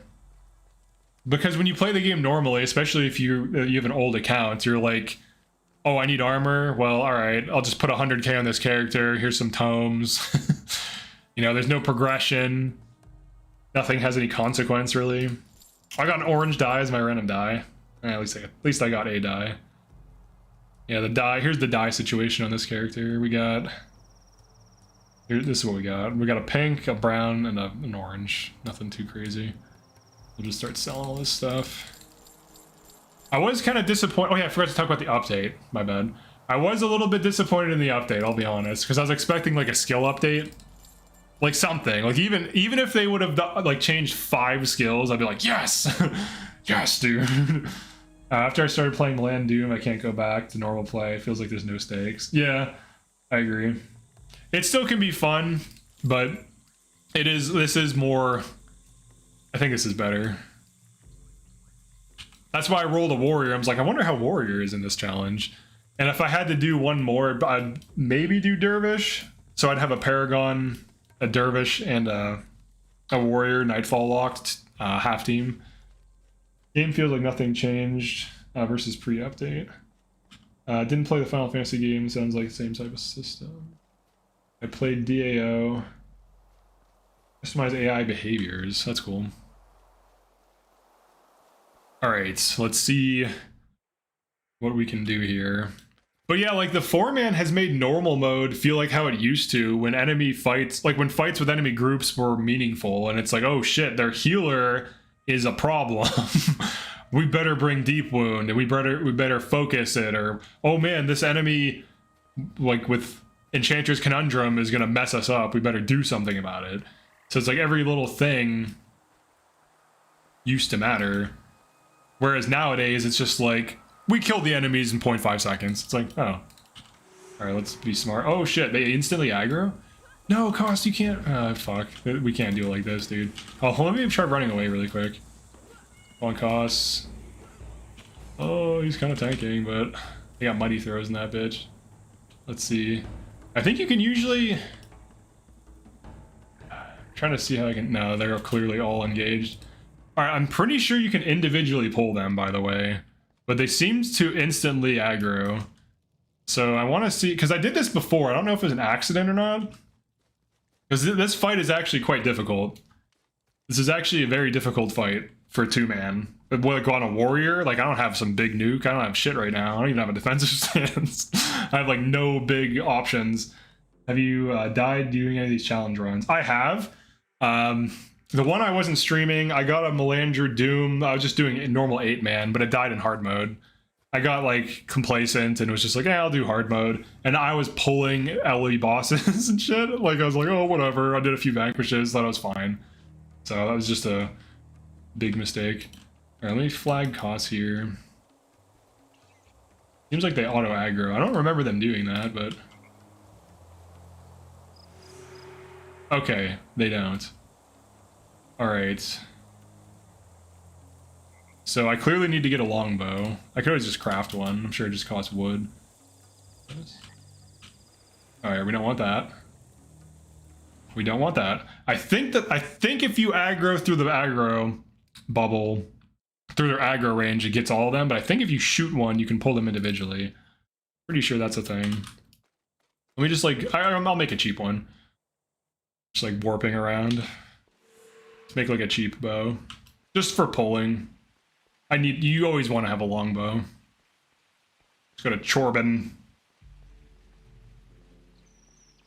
Strength of honor not needed. Not needing to be microed. Yeah, that is good. That is good. I wish I was streaming when I did the Winds of Change factions only thing, because that was crazy. But that was before I streamed at all. But that was like the most fun, or not the most fun. It was one of like it was about as fun as this. It was really fun. All right, wooden longbow. Let's see it. Thank you. Just move this here, I guess. All right, then switch this to the longbow. Okay, we will try to pull them. I'm pretty sure they can be pulled because I did it before, but we'll see. Do I dare try to use toolbox right now, not knowing if it will crash or not? I'll just stick to the guild hall thing. Oh wait, I can do this. Oh, it's as small as I can make it? Let's do this. Let's put it down there. Oh, it's there. With the systemic abuse. I just joined a random Luxon guild. Alright. We have our panic button.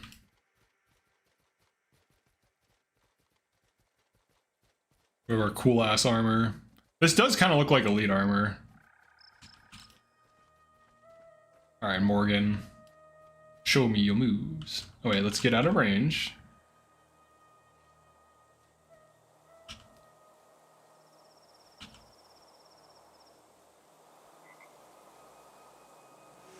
Okay. Oh shit. You see it? What the hell? Can you guys get out of here? Wait, can they fight each other? Is that a thing? I don't think I've ever tried, but... Alright, let me shoot. I'm pretty sure I can shoot this one. Alright, we're about to... We have to fight these. These things are gonna be a problem. Oh, there's time! Can you guys get out of here? You stupid bugs. You not be here right now. These bugs are trolling me. I guess I'll kill them first next time. Hey look, this guy's healing. We gotta get rid of him. Cos is about to die. Ooh. Probably should have res. Alright, 19 gold, I'll take it, thank you. Alright. Let's see what we can do here. What? Yes, it works, it works, it works. Oops. Alright, alright, alright. Alright, good tank. Fuck him up, Cos. Hell yeah, multi-hit. Cleave these motherfuckers. Hell yeah, dude, this works. Watch this get patched. They're like, hey, you can't do that. Wait, we actually killed one. The other one died. And then the other one, I think they're not supposed to die.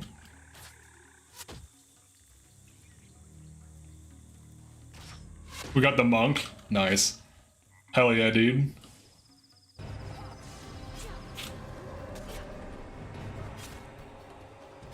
I can cap a few things. I can cap like burst of aggression. Ooh. Yeah, we're killing them. I'm pretty sure you're not supposed to kill them. Is it supposed to? Oh wait, they res. Okay. They resurrect after. Stand your ground. What the hell is this, PvP? Get on Mars. All right, we're going up. These have mighty throw. These are a little scary.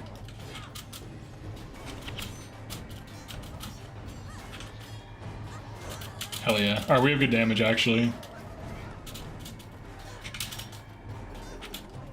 If I had a defensive stance, this wouldn't be too bad to do legit, but we gotta use... I mean, I just pulled enemies. I didn't really, like, hack into the game. I killed them while skirmishing. That's a BM. Yeah. Hell yeah, dude. Alright, we got that. That quest can be, like... You can easily die there. Well, I mean, if you're doing 2-man, if you're doing 4-man, you're gonna be fine probably. But if you're doing half team size, that's an easy place to die. And I have learned that. Here, I'll cover up some people's names.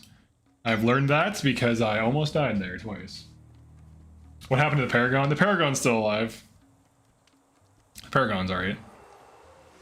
Alright. Cost did not level from that XP. That's crazy. I could have some strength. Nice. Let's see. What restriction do you think makes the challenge hardest? Half team size, Nightfall lock, or no mighty throw?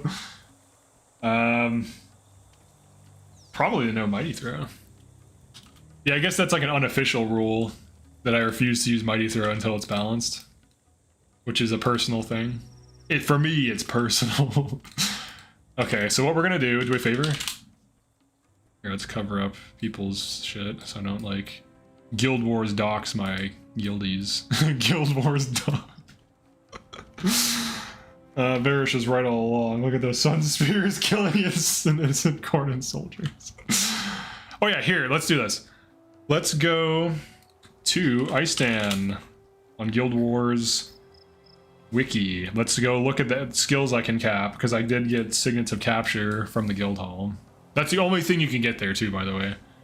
You can't grab other things.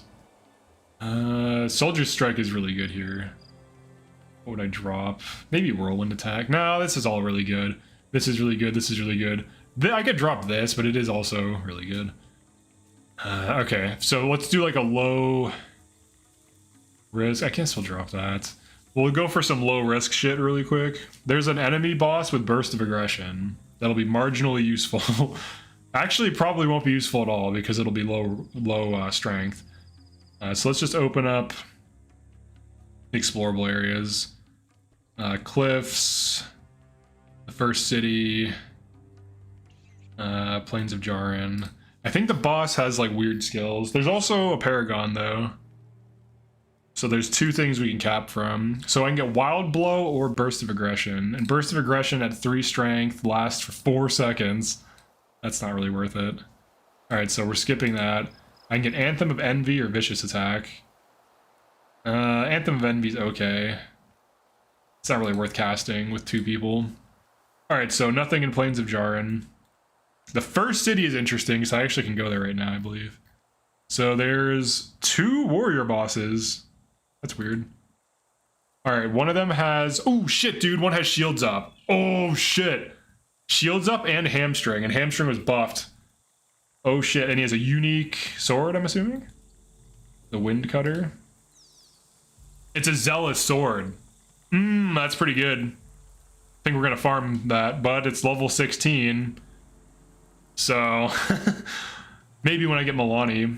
And then the other guy has Seeking Blade, which, not really. Kind of a dumb skill. It's a skill I never would use. I don't get it. I don't get it at all. All right, so there's that. And then in Cliffs, we have, I think, just a monk and a ranger. Yeah, monks and ranger bosses, so nothing in Cliffs. Okay, so the big, all right, so we can't cap that skill yet. It'd be very dangerous. So let's just go back to what we're doing. We'll do the Milani quest. I think we can do that. I should probably try running Dunk, too. Alright, let me see what we got. We have to level him up at the very least. Oh, hell yeah, dude. He has, like... Oh, you know what? I remember what I was doing with him. I think you probably have an idea. Hell yeah. This is not Dung Koro, this is Punk Koro. He's a punk. Oh, here, dude, have a pimp-ass shield. Look at this, it clips into his shit. Wait, what the hell? That's weird. Alright, whatever. He clips in. Improved. Oh, Guided by Fate is pretty good. Okay. So we have a healer. Let's see how he does. He has, like, attacks and shit. He can contribute. He has, like, some stuff. Whatever. He'll do alright. Okay. I guess we just go from the Australian. Let me move my map. There we go. Yeah, that's our panic. Oh wait, I had it up here for a reason. Yeah, that's our panic button. Guild Hall. Ah, yes, the meta spear monk build. Yeah, don't you guys run this? Isn't this the meta? I'm pretty sure it is. The meta is always meta. And you better never forget it. That was terrible, I'm sorry. Let me take a little drink here. I'm pretty hyped to the new Fire Emblem. I'm also hyped for life, in a way. So I'm getting into like engineering shit, and it's kind of cool. I do like CNC right now. A little bit of CNC programming and like whatever the hell the company needs also too. Like I was doing, they're like, hey, can you program a PLC? And I was like, no. And they're like, can you learn? And I was like, I guess. So I had to like program a PLC. It wasn't really super difficult because I already know how to code, but it was just like for a basic circuit. It wasn't anything crazy. But it's getting interesting. There's some cool shit we do. Things I would never expect to do, but it's a good job. But yeah, things are getting pretty good overall. We're kind of popping off IRL a little bit. Learning a lot of skills. Give me my map back, dude. Alright, let's see. Okay, let's kill the bugs, because we have bug hunt. Bug. And Dunkoro is actually kind of popping off. I do want to check one thing really quick. Healing Seed. New Zest for Life unlocked. Yeah. Alright, Healing Seed. Command Post. Oh wait, Skill Trainers. Kodash Bazaar. Damn, that's late on. Whoops, shit. Hit a button. From the code I've seen at work, it looks like anyone can program a PLC. Yeah. It wasn't like crazy. It's just like a bunch of, you just have to know what the hell it does. Because I do know like C++ and C#, but like compared to that, like this is basic. Oh shit, Dunk's getting fucked up, dude. Leave my Dunk alone, you sons of bitches. Dude, they are messing up Dunk. Stop attacking the level 6 monk that's very vulnerable. That's like, here, let me do what I'm supposed to do to get in the way. Haha! This is probably better than running Koss, honestly. We got Punkoro. He's a punk, even though he's helping me. I'm just like shit-talking him for no reason. Oh, hell yeah, dude! I saw a dinosaur. Alright, here we go. Dude, wait. This mod is actually good. This mod is really fucking good. Because there are a lot of areas where there are undead in Nightfall. There are a few areas. 17% versus undead is actually kind of crazy. Oh, let's replace... I love the cleaver. Look at this skin. This is pretty sick. It's like, it's almost like tattooed. Look at that fucking shine, dude. Look at that shiny thing. But we're getting rid of this one. I do want to get a cleaver and a tattooed scimitar on this. Or is it scimitar? I'm sure people that know how to say that are about to fucking light me up in the comments. It's scimitar, you idiot! It's like, alright, jeez. Need to brush up on my sword lingo or whatever. But yeah, like the PLC thing, it was mostly just like the fact that all of a sudden we have to do like some crazy thing or some new thing I wasn't expecting at all. It's kind of cool. There are sophisticated ones though too, but this was like a basic thing, like a push button, you know, nothing crazy. Push a button and shit happens, nothing, not like some sophisticated logic or whatever. Yeah, let me like get him 4 great. Alright, heal me though.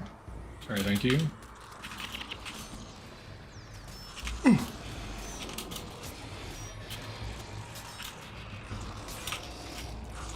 I'm gonna pop a heal. Okay. I was thinking I could get a healing seed early, but apparently not. Oh, there's 2 healers. It's like, why are these dying? There's 2 healers. Alright. Oh shit. Oh shit, dude. No! Dunkoro, no! You must survive! Holy shit, dude! I got you, brother. Keep me alive now. Yes! Hell yeah! This is the whole fucking thing. This is the dream. Fucking frontlining, bitch. Killing them through the heals because I have deep wound and bleed. Here, let's put some pressure on it.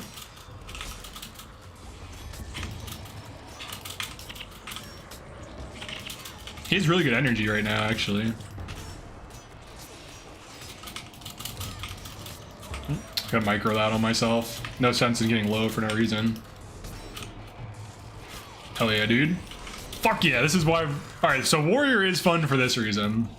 Doing shit like this is fun. Like getting in the way of enemies chasing your backline and body blocking them and getting a ball.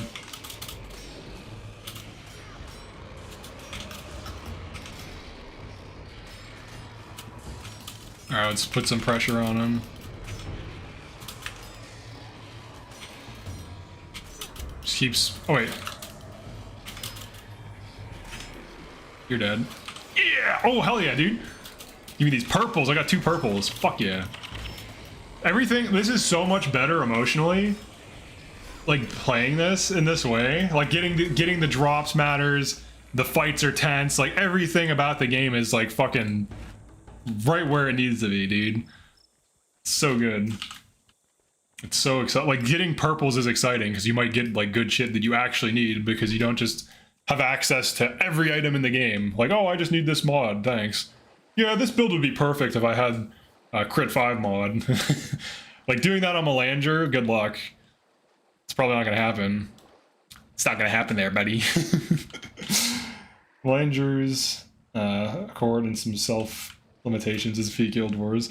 Well, like everything you do matters. Like, I had to save Dunkoro from damage twice, and if I didn't, he definitely would have died. And then I had to micro healing breeze on myself because he was like being stingy with it for some reason. But yeah, like even just that, just all these little like decisions you have to make in the heat of the moment are pretty fun. Oh wait, I need costs. Oh. All right, we're just gonna farm, I guess. Do we have favor or something? No, no favor. I got 2 purples just randomly. These are dangerous. These hit right through your armor. 3 of them is very dangerous. Let me see if I can aggro this. Oh no, it's a whole group. All right, give me, hit me. Fuck it. Oh, we need to kill this one. No, they're gonna nuke him down, dude. No, get back here. Back here.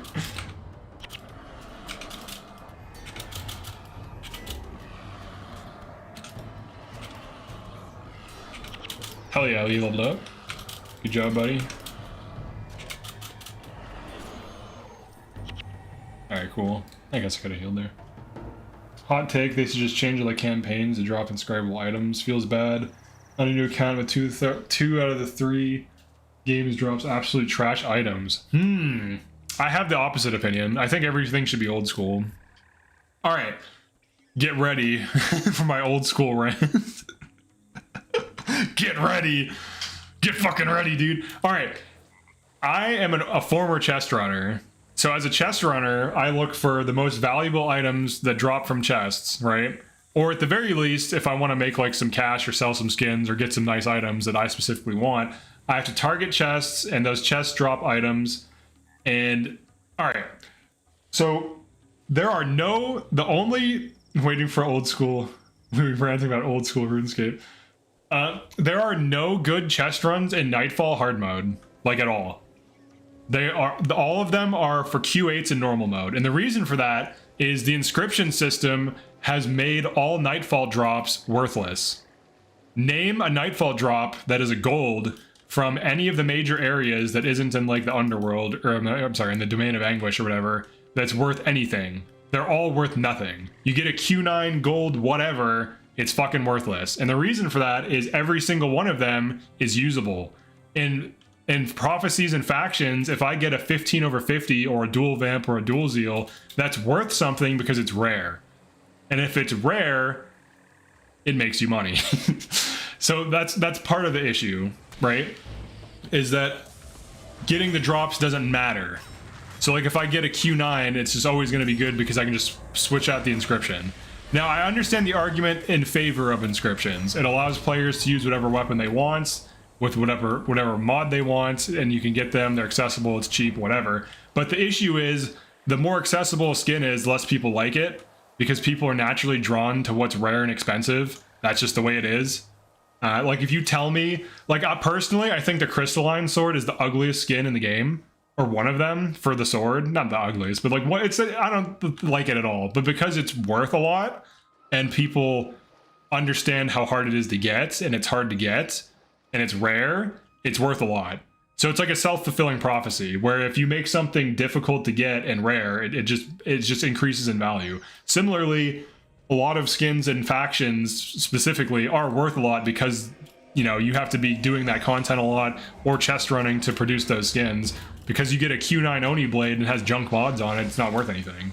But you get one with +5 energy, dual vamp, dual zeal, whatever, and now all of a sudden it's worth arm braces. Whereas in, you know, Nightfall, there is no equivalent at all. Like, they're all the skins, like Ruby Daggers Q9, worthless, doesn't matter. Worth maybe an Ecto? Like, all that shit. Is the para dead? No.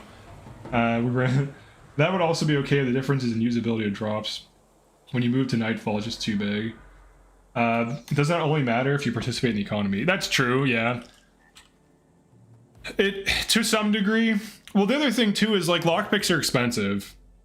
I mean, unless you're already a rich player. Like if you're a new player, buying lockpicks is expensive. So if I was going to tell a new player, like, oh, you can open 50 chests. Should you open 50 Nightfall chests or 50 factions chests? Absolutely factions chests. 50 lockpicks, you will profit. It's almost guaranteed. I've done this like 30 different times where I just opened 50 chests with however many lockpicks, and every single time, you know, doing Plagueborn, Raisu Palace, Outcast, whatever the hell, I always got a decent drop that was worth at least like 10 to 20 ectos, and I profited.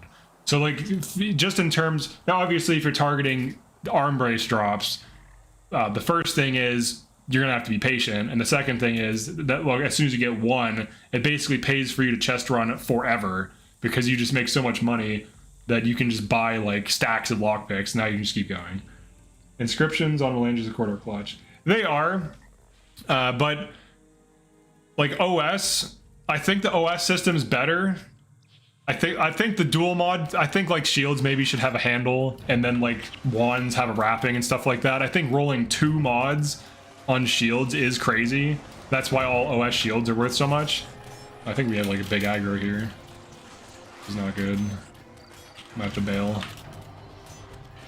Shit. This is not good. I can't put tank on. Come on, dunk.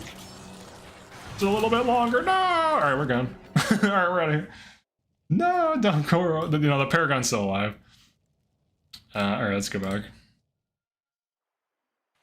Alright, but obviously there is a solution to the inscriptions being worthless. And one of the things that they did that actually was smart was adding Sun Spear and Soulbreaker and a bunch of other drops that used to be like promotional items as very rare drops.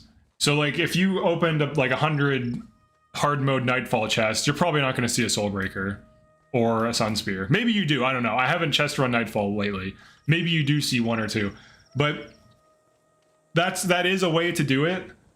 I read the description, got scared. No, oh yeah, maybe the description's not updated.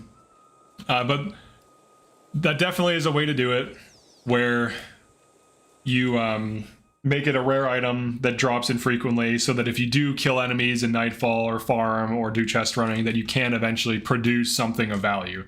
Now, obviously, the Q8s in Nightfall are legit. Like, if you do Q8 chest running or farming in Nightfall, you will make a lot of money.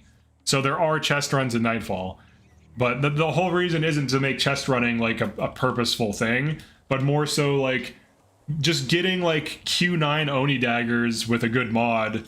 Those are not particularly expensive, maybe like 10 ectos, 20 ectos. But getting that versus Ruby daggers, because I literally got Ruby daggers on my Melandru's Accord, on my Paragon, like, a little bit ago, like Q9, and if those were truly valuable... hit me with this? Yeah, here you go. If those were truly valuable, I would have drop traded them to my main, because I'm pretty sure you can do that. Let me go for this. Oh shit, I'm going for him now.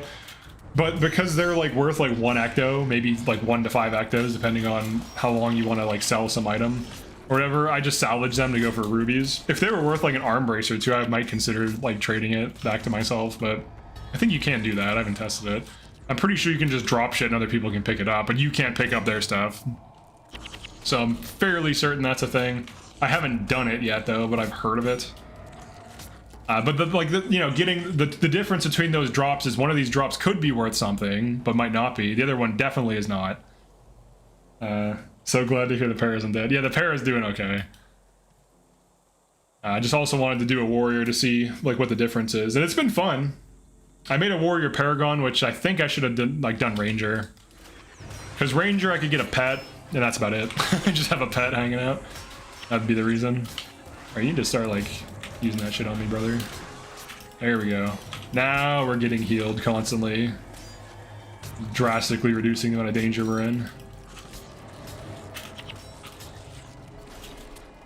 Now, I do think there's a compromise solution here.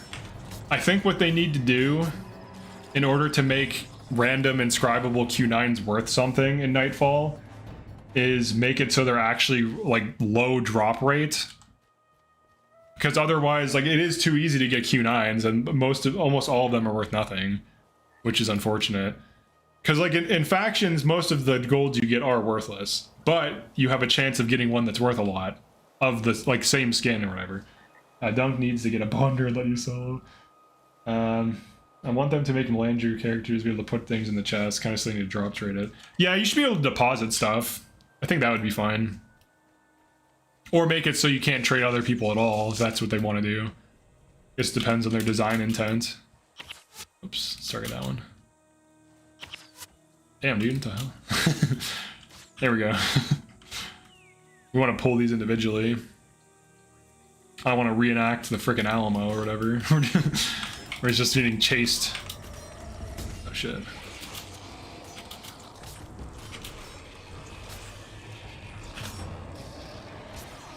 I need to put that as a skill 1, because then I can micro it easier. There we go.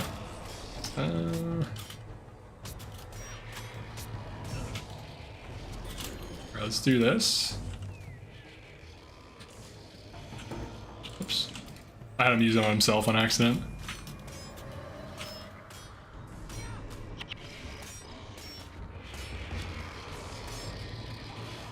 Now, I don't think inscriptions are inherently bad, but the only solution that, at least that I'm aware of, that works is if you're going to have an inscribable item, if you want it to retain any kind of meaningful value, it has to be very low drop rate.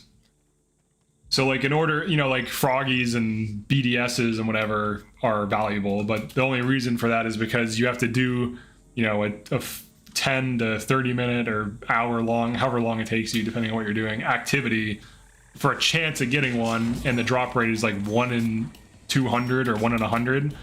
So you're not guaranteed to get one, and if you do get one, you know, it could be like a Q13 smite or whatever.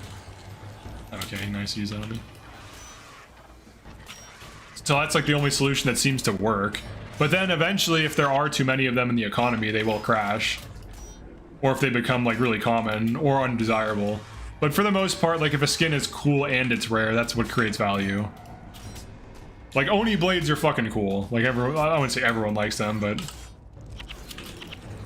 gonna start microing that onto myself constantly. He seems to be very stingy with it. I could use that 11 Rec Blood Magic Wand. With 18% HSR air magic and 16% chance for commuting +1. I mean, the dual mod. So, all right, here's a counter argument to that. Let me just type it out. So those are worth. If you get, not that, that's a junk one, right? That's merch food. If you get a good dual mod wand, a good dual mod shield, XX arms, XXX arms, where the X is like, you know, placeholder. So like a good one, you get like I've gotten a 30 arm shield just for no fucking reason. Like I was just like chest running. I got a Q9 Tactics Plagueborn. It was like -2 Wall Enchanted and some other thing that was like, it was like 2 inscriptions. It was like -2 Wall Enchanted, and then I can't remember what the other thing was, but someone was like, "I'll buy that 30A," and I was like, "All right." This is like a while ago, but like you will never get that playing Nightfall unless it's a Q8 in normal mode. So like, unless you're specifically targeting Q8s, that's just not a thing ever. So like, yes, the odds of getting some junk wand are really high. This might be crazy. But the odds of getting, the odds are just simply not possible to get something insanely rare and valuable. So like on that note though, getting a good caster, like Celestial Scepter, there's like a handful in the game. They're super rare, which makes them a little bit interesting and makes them a little bit valuable. Makes them hard to get. And I would argue that makes them at least interesting. Like, name your favorite Nightfall staff, like, wand skin. Or staff skin. Or even name, like, 3 that you actually like. Or that are worth anything. There just aren't many. Oni Blade definitely in my top 5 martial skins.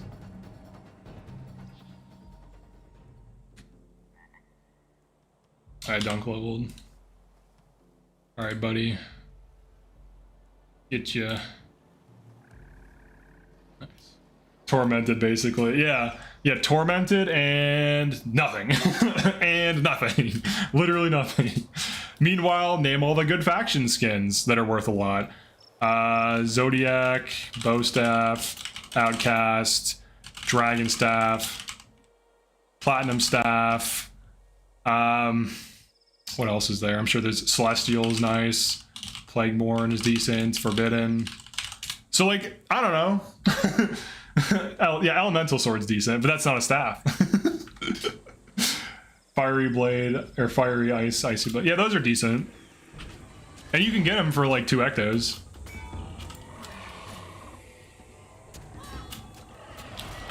But that's my point, though. It's like as soon as things become accessible, like as skins, they almost inevitably become worthless. Name your favorite Eye of the North skin that isn't a dungeon drop. You probably don't even know what the hell they are. Like, I don't either, because who cares? They're not worth anything, who cares? Dolyak staff? Yeah, right, dude. Busting out the Dolyak staff. Gonna roll up. Like, if I get, like, some low-rec tattooed scimitar, that's worth so much money. But that's the thing. Nightfall, the only way to make it worth something is, like, low-rec. Colossal. Colossal's decent. There's some decent martials in Nightfall, but none of them are, like, worth a lot. That's really my point, though. It's, like, nothing... Like, old school allows value to exist because it's so rare. Edge swords are pretty cool. Yeah, they're alright. Machete actually looks kind of cool, too. Basic, but it's decent. I think tattooed scimitar and like elemental sword, stuff like that. There are some decent skins in Nightfall, but I mean, if you want the game to be like everything is super accessible, then maybe we should make BDSs more common, and maybe we like because we can apply that to everything. Should we though? Like, should everything be super easy to get and super available? Like, if Oni blades were dropping everywhere inscribable, no one would give a shit. It'd be like, who cares? It's worth 10K. Who cares? You know what I mean? So it's like the game can be like that. It's hard to really argue what is best. Like, should players be allowed to get the skins they want? Sure, but if everyone can get every skin, that skin loses its prestige and value. And if it loses its value, then it's just like everything else. Like, why do people like elite armor? Because it looks better. Don't disrespect Greater Sage Blade. Best Eye of the North skin. That's right. The Sage Blade. Basic skins can look good, don't get me wrong, but they tend to not be worth anything because it's too easy to get them. So like the only value from Nightfall is just Q8s and like low rec and stuff. Alright, I need to start. I need to just open fights with that. Give myself some healing. Get a sentient seed.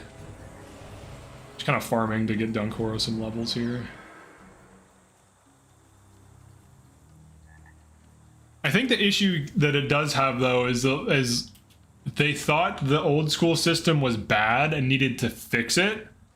But by fixing it, it's funny because the intention of the fix was to make it so that things were more accessible, right? So that you can get a skin and, oh, it is stupid that you can't just change everything on it. So let's make it so you can change everything on it. But then everything that's worth a lot is old school. Because all the inscribable stuff is like capped. Because like the only thing that's limiting it is drop rate. And that is true of old school as well. But there are old school things that are worth insane amounts of money that all the new stuff that drops inscribable will never be worth. Because some of it is like literally like 1 in several million. Like getting like perfect dual mod.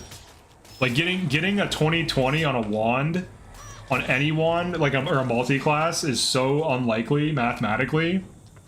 that the numbers on that are insane. The skin should be rare. Just getting using, or just like that. Just getting any usable ugly wooden shields to drop is basically impossible. What if everything had inscriptions, but salvaging and applying inscription customized the weapon? That could be done, but people would probably get mad at that. They could just make more rare skins that are low drop rate. That basically is a kind of solution. I mean, they did with, you know, Sun Spear and whatever to some degree. But I did, like, if you're trying to teach players how to make money in this game, chest running is generally like one of the best. Chest running and farming are like the best things. Chest running I find to be more consistent if you target certain chests, but obviously if everyone did it, these skins would lose some value if like there were thousands of them all of a sudden. Not that you have to make money in Guild Wars. If you just play it, you'll generally make money. Like if you just keep playing and just know what things are worth, you will generally make arm braces just from playing. Like if you just stay in normal mode, you'll just get a Q8 and be like, oh, like I literally just got a Q8 max damage for Q8, which is one off spear that's probably worth like 5 to 10, maybe 15 arms, but I customized it and used it on my Melandru. Oh, we don't want to do that right now. This is a dangerous quest. But like if you just stay in normal mode, you can get some good shit in Nightfall for sure. It's just unfortunate. I mean, you can still get a Sun Spear, you can still get a Soul Breaker. It's very low drop rate. But it's also, the only issue too though is like, if I want to go get an Oni Blade, I can just go to Raisu Palace and just chest run. But if I want to get a Soul Breaker, it just drops anywhere in Nightfall. There's no way to target it. So, I mean, that's fine. Like that's the only, because, you know, if you could target it, then people would produce a lot of them and lose its value. So it's just one of the, it's just a, you know, a byproduct of how you need to manage that to keep it rare, basically. There's always the option of like dungeonification, like hide a skin behind completing a difficult dungeon that takes like so much time and has a low drop rate. That's basically the other solution. So just make it super rare, but like possible to get anywhere in Nightfall that's like, you know, in a certain region or whatever, or just put it behind a dungeon. Change the super basic skins, always drop inscribable. Leave the rare skins OS. See, that's interesting. Because OS, like, if like a rare skin OS with good mods is worth a ton, because it is hard to get. Like if we're talking just raw odds, like let's use this as an example. This is exactly why. Like let's use Oni Blades as an example, because I think most people know what Oni Blades are and understand why they're worth stuff. So like Oni Blades, like if I open, let's say 200 chests in Raisu Palace, then I'm chest running in hard mode, I will probably get 2 to 3 Q9 gold Oni Blades. But most of the mods I'm going to be getting are junk, like plus 15% while enchanted, sometimes no mod, or, you know, 15% minus 5 energy. But if I get like a 15 over 50 or a dual vamp or a dual zeal, which I've never gotten as an Oni Blade drop, or if I get a plus 5 energy, then I've made a lot of money. But if I keep getting, you know, usually they'll all be junk. So like I open 200 chests, I see 3 Q9 gold Onis, but because 3 of them are just all junk, I have to open up 200 more chests, and maybe I get like 1 to 2 more, and then finally I get a 15 over 50 and sell it for like a few arms or whatever. So like there is no getting the junk that makes the Q9 inscribables worthless. And that's really working against them value-wise, because like when you get them, you know they're going to have an inscription slot, and you know that they're not going to be worth anything. Whereas when you ID, the other thing too is it is exciting and it feels better when you ID a Q9 OS and then it has good mods. It's like, oh shit, like compared to like the inscription, it's like IDing an inscribable is not exciting at all. You know what it's going to have. It doesn't matter what mods it has unless you're on a Melandru and you need mods. So I think there's like game design reasons why the OS system's more compelling. There's math reasons. There's like economic reasons why. I feel like I should have made that a video or something. I actually think I tried to at one point, but I like kept like ranting about the same shit. But either way, like there's pros and cons to both systems. The inscribable system's better for newer players because then they can buy. They're more able to buy skins they want. But the OS system. Look at this. This is like. Here, let me like use my brain here. There we go. Hey.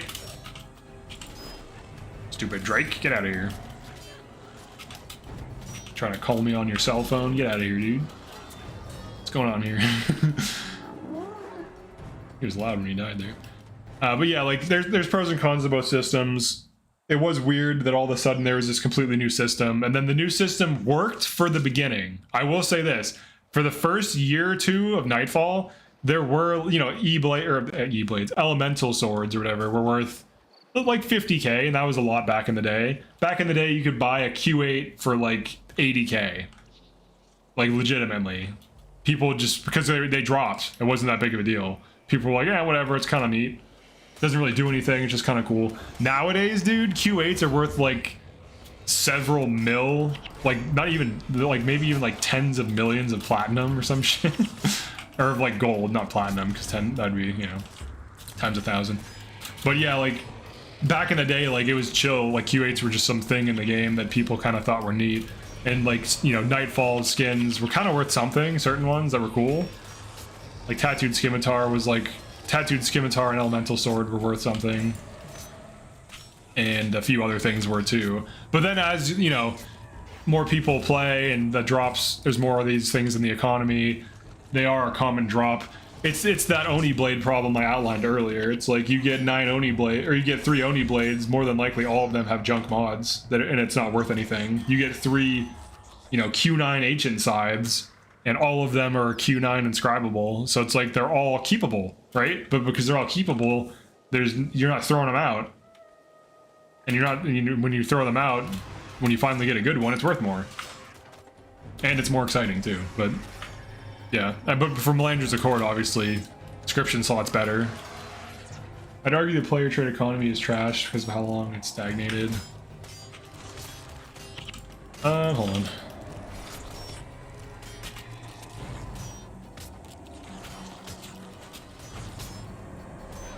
Now, I'm playing on Melandru's lately, so... But we'll talk about this. Alright, I'd argue the player economy in Guildwars is trash because of how long it's stagnated with small player base and very few late game gold ecto sinks, so they shouldn't really balance around it. I mean, the game, I'm not suggesting they make everything old school, but the game is already what it is. Like, they already made, you know, Eye of the North and Nightfall inscription slots. I don't think they should change it.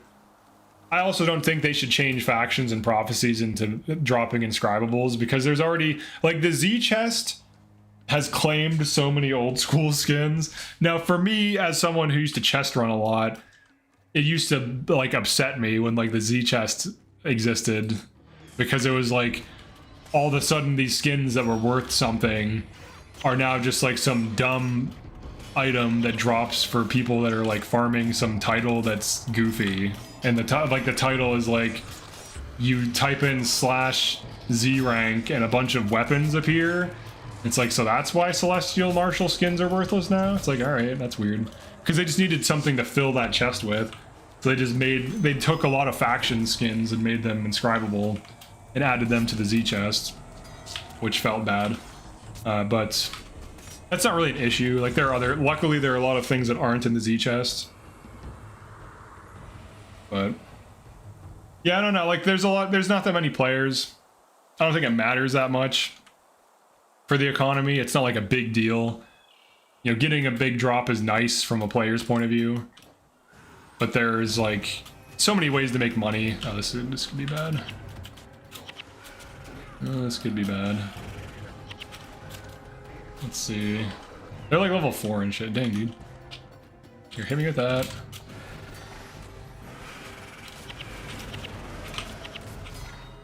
Watch me die right here. These are like level 4s though. It should be okay. Here, hit me again. Alright, we're tanking. They're level 4s. They're not as big of a threat. See, I knew it was a hot take. Well, I'm probably one of the few people who chest runs. Oh wait, shit. That would even argue against that. I think most people probably don't care at all. They're like, yeah, whatever. Because like you can just you can put things behind a dungeon and then have inscriptions and still have valuable items. So like that's an argument in favor of them. Or maybe make it so, I guess the way I would handle it for Nightfall is make it so that maybe there's a chance that the items have unique effects visually. So that way, like kind of like how holographic cards are. Like when you open up a pack of cards, assuming you're some kind of trading card addict, which most people are these days, and I used to be. You open up a pack of cards and like you get a rare, it's like whatever. But if you get a holo rare, it's like now it's a $20 card. It's like, oh shit. So they could do something like that where that's actually a good way to repurpose existing content. Make it so that you can get like, you know, maybe instead of gold, it's like, it's basically a gold. Maybe it's a new rarity tier. That would be a way to do it. A more rare item that is the same as like another item, but it has like some kind of like effect, like particle effects or something like that. Guildwars definitely feels like a monumentum heavy game in terms of making flat Ecto's arms. Once you get the ball rolling, it's easier and easier. Yeah, that'd be cool. Add some glow and stuff. Yeah, that would be easy to do too, because they already have a lot of these like particle effects like on skills and shit. Like stuff like that. Like imagine that on your fucking sword, dude. That'd be sick. Like unusuals in TF2. Now that's obviously too big of an effect, but there's a lot of particle effects in the game. Like that's one. The healing thing is one. So they have particle effects they could repurpose. They would just have to apply it to like the tips of weapons and shit. Or whatever. That would be hype. That would be huge. Because then you could chest run Nightfall or even just play Nightfall and get like some crazy drop that you were never expecting to get. And I think that's really what they need. I think that's really what people want. Because like getting some crazy nice thing out of the blue, it keeps people playing the game. If that's what ANET is after, which I'm assuming it is, you need to keep the dopamine stream. Keep the dopamine stream rolling. Here, let's get some more bug squishing. I like killing bugs. It's like, yes, of course. Let's see, where are we at? Oh, we're almost to Sunspear Commander. Nice. Yeah, we'll just keep killing these for a little bit. Level up cost, Jesus Christ, dude. Level up Dunkora. It would be cool if they had new like armor and stuff, but I know that's a big ask. And I was considering, I don't know how helpful this would be. I was considering making some artwork, possibly even 3D art, and offering it to the team through Discord or something. Be like, hey, you want this for a skin? Assuming that I can make something that they could use. I don't know what their format would be, but I'm assuming like an OBJ with some textures would probably work. Or whatever they use. I'm sure if I sent them a 3D file, they could convert it. If Guildwars has some weird ass thing. But you can always just export some shit. Because I wouldn't mind making some weapon skins, just handing them to them. Because I don't know if they have an artist for the team. I mean, obviously, if they liked it and it was good. I'm not... I used to do some 3D art, so I'm not, like, terrible at it. I think I'm good enough to be able to make decent-looking Guild Wars shit. Like, Guild Wars weapons. Because, like, compared to modern standards of art, like, this is... I mean, it's an old game, it's whatever, but... It wouldn't be as hard as making, like, super high poly, you know, amazing material thing. Modern game with, like, rigged feathers and all this shit on the sword and whatever.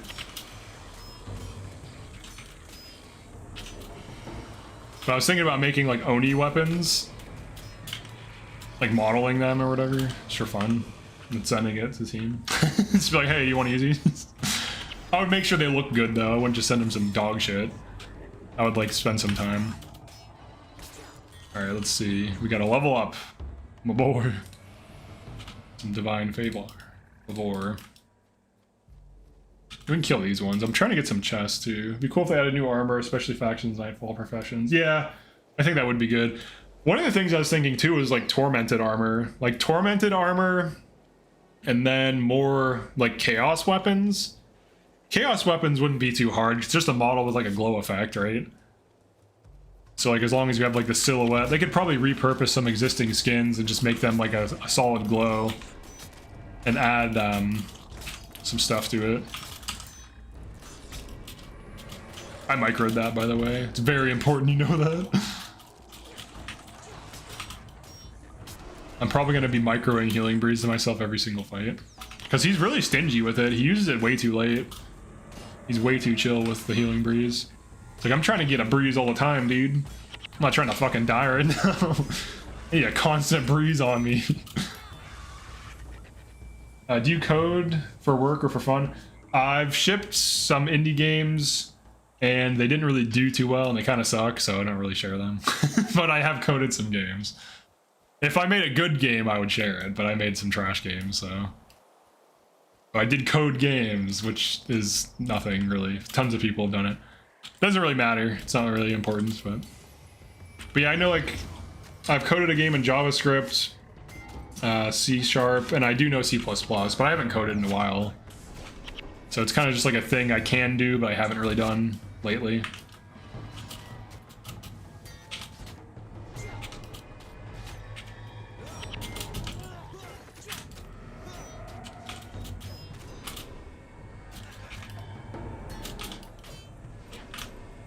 You know, shipments, dude. Hell yeah. Oh wait, these can drop tattooed blades, I think. Chaos Axe remains my #1 skin. It is a good skin. How did you learn?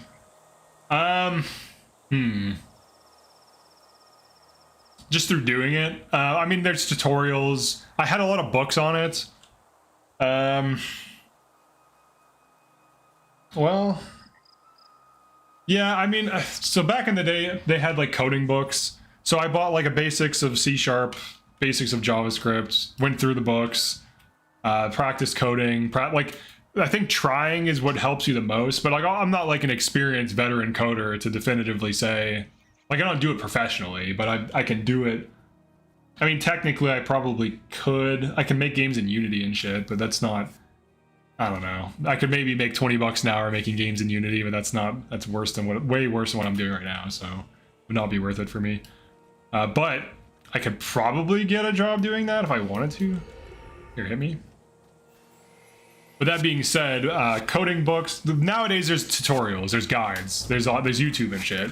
I would, like, if you're trying to learn, I don't really know where you're at or if you're just asking for the hell of it.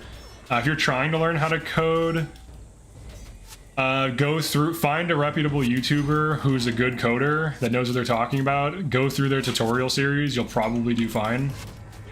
And then also make shit. The best way to learn how to do something is to have a goal, like a target. So it's like, if you're deciding you're going to be making a thing, or if you want to learn how to do something to accomplish some task or to accomplish some goal, having a target to aim at will naturally create pressure, because it's like, oh, I want to add this mechanic to like an RPG system or something. And by doing that, like, I had like a perk system in a game or whatever, and that forced me to like figure out how to like store all these things, and like it just naturally creates questions and problems you have to now solve. So like, I would say practice it and like get it. Like, first you have to learn the basics. Before you even know what the hell you're doing, you should learn the terminology, and that's true for anything. Learn the terminology, figure out what the basic skills are, and then from there practice it. So it's like, first there's like there's knowledge acquisition, and then there's implementation, and then you just keep doing that. So you start off with knowledge acquisition, because you have to know what the hell you're doing. Because like, truly, like, if you don't know what the coding structures are, you don't know what it's like playing chess and not knowing what moves you can make. Oh hell yeah, dude, a 13% strength in honor. Hell yeah. On a semi-usable axe as well. But you have to know what moves you can make. So you have to know what coding structures there are. You have to know how things interact with each other. So you have to learn the rules. So I guess you need to learn the rules. They need to practice. They need to learn more rules, practice, learn more advanced concepts. So there's all these different resources and stuff. Once you learn the basics, you need to get the right mindset. Yeah, Sup just died on MacD Para. You just died? If so, I'm sorry to hear that. That sucks. Why a new start on Warrior? I still have the Paragon. I'm just starting a Warrior for fun. I wanted to see like how it is. I want to have both of these characters. These are going to be like long-term things. Tormented armor that's animated. Yeah, the job market for coding jobs is oversaturated. Yeah, I don't recommend anyone gets into coding right now. I would recommend getting into manufacturing, machining, trades. No one wants to do that shit, but it pays well. And if you get good at it, you can make really good money. Engineering is still good too, but there's a lot of like competition because people go to like, you know, university for that. But you can still get engineering jobs. So usually engineering's in demand. Still engineering jobs out there. But coding seems like it's rough. That's all I've been hearing. I can't really say. Yeah, even, yeah, painting. Yeah, like literally like HVAC. Like I have a friend who, he used to do construction, then he got into HVAC, and now he's making really good money. And he has a pretty comfortable life. I have a friend who just started a fucking business, like just cleaning, and now he makes like really good money, and all he does is just like clean. He just runs a fucking cleaning business. It's just like, if you're willing to do shit people don't want to do, you will make money. It's really that simple. If you want to do the things that everyone wants to do, everyone wants to be a fucking YouTuber, everyone wants to be an artist, everyone wants to be a coder, everyone wants to be a streamer. I do this for fun now. I used to do it. I did make a living off of streaming for just a year, but it ends up getting to a point where there's just so much competition. You have to just, you know, do more editing, be more entertaining, and just keep better thumbnails. Now people are using AI in their thumbnails. It's like this never-ending competition where you keep trying to squeeze more and more out of it, and you keep getting less and less each time. So I just do it for fun these days. But it's like that for coding too, I'm sure, where everyone wants like this crazy high-paying coding job and only 10 people can get it. It's like, all right. It's like, or you could just learn some practical shit that's in demand and then make easy money and have a nice life. Because like I even worked as a 3D artist for a startup for like 3.5 years or whatever, and like it's still just a job. Like, even though you're a 3D artist and it's cool and shit, it's like, it's still just a job at the end of the day. There's deadlines, there's tasks, there's just stuff you need to know how to do. Actually, I prefer doing what I'm doing now because at least I get to move around and like work with materials, like move materials around onto a CNC. Whereas before, like when you're just riding a desk, it's so bad on your body. I don't, like, having done both, I would prefer to do what I do now. No one wants to do it. Outdoor and indoor cleaning. Yeah.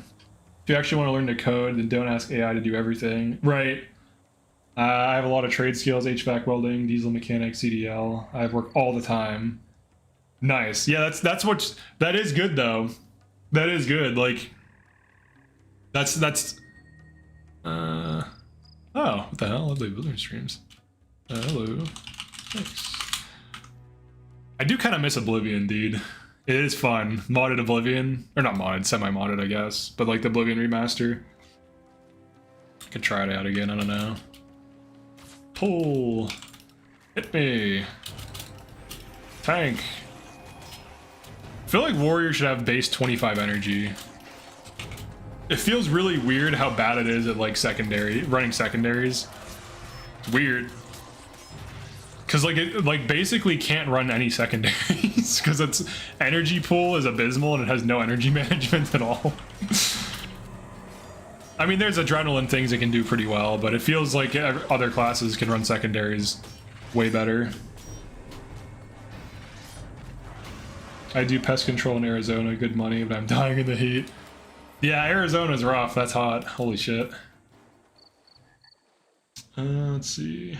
Still think there's good opportunities as a coder if you're good and know how to write low-level code.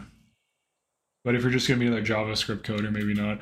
Yeah, it's like if you can get into the weeds and like optimize things, then you'll be fine.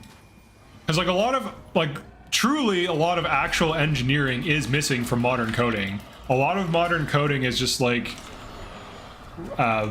just coding at a high level. Hold on, let me focus here. Alright, he hit me with that. Teal. This thing scares me. It hits like a 70 or some shit. It hits like a truck with Wild Touch, dude. Or maybe not 70, but it hits hard. It hits hard enough that it's a threat. Okay, alright, let me just kill this real quick.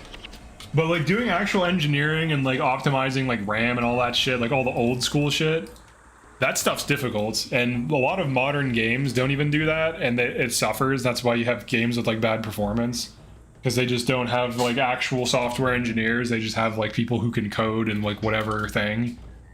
Like that's even me too. Like I'm sure I could get back into that stuff back when I like did stuff in C++. Because like C++ is like more open. You're more free to make big mistakes and have like memory leaks and all this shit. But if you know what you're doing, it's better. Because then you can actually do more with it. Whereas with C#, it's like very limited. It's more, it's like having a Mac versus a PC. Like Mac is less open and you can't like customize it as much. Or maybe even Linux versus Windows. Going a different comparison or whatever. Alright, Dunkoro is leveling. He's doing well. He's rushing around. He does have a shield though. It clips. It actually kind of goes with his shit. Even though it clips. Didn't clip, he'd be solid, but right now he's a liquid. That's about all we can do.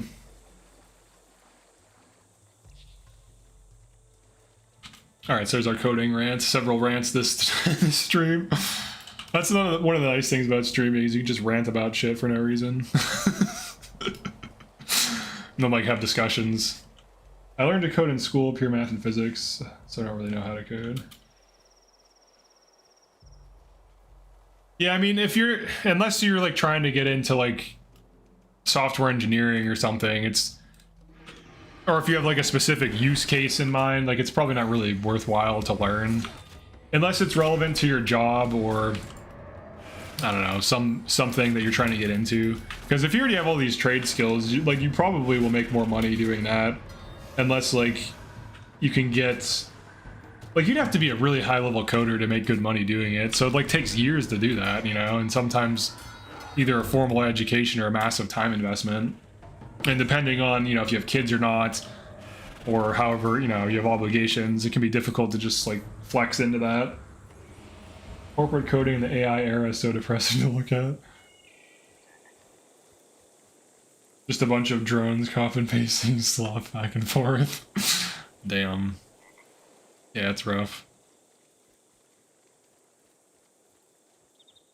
Alright, Dunkoro. I think we have to sub in costs.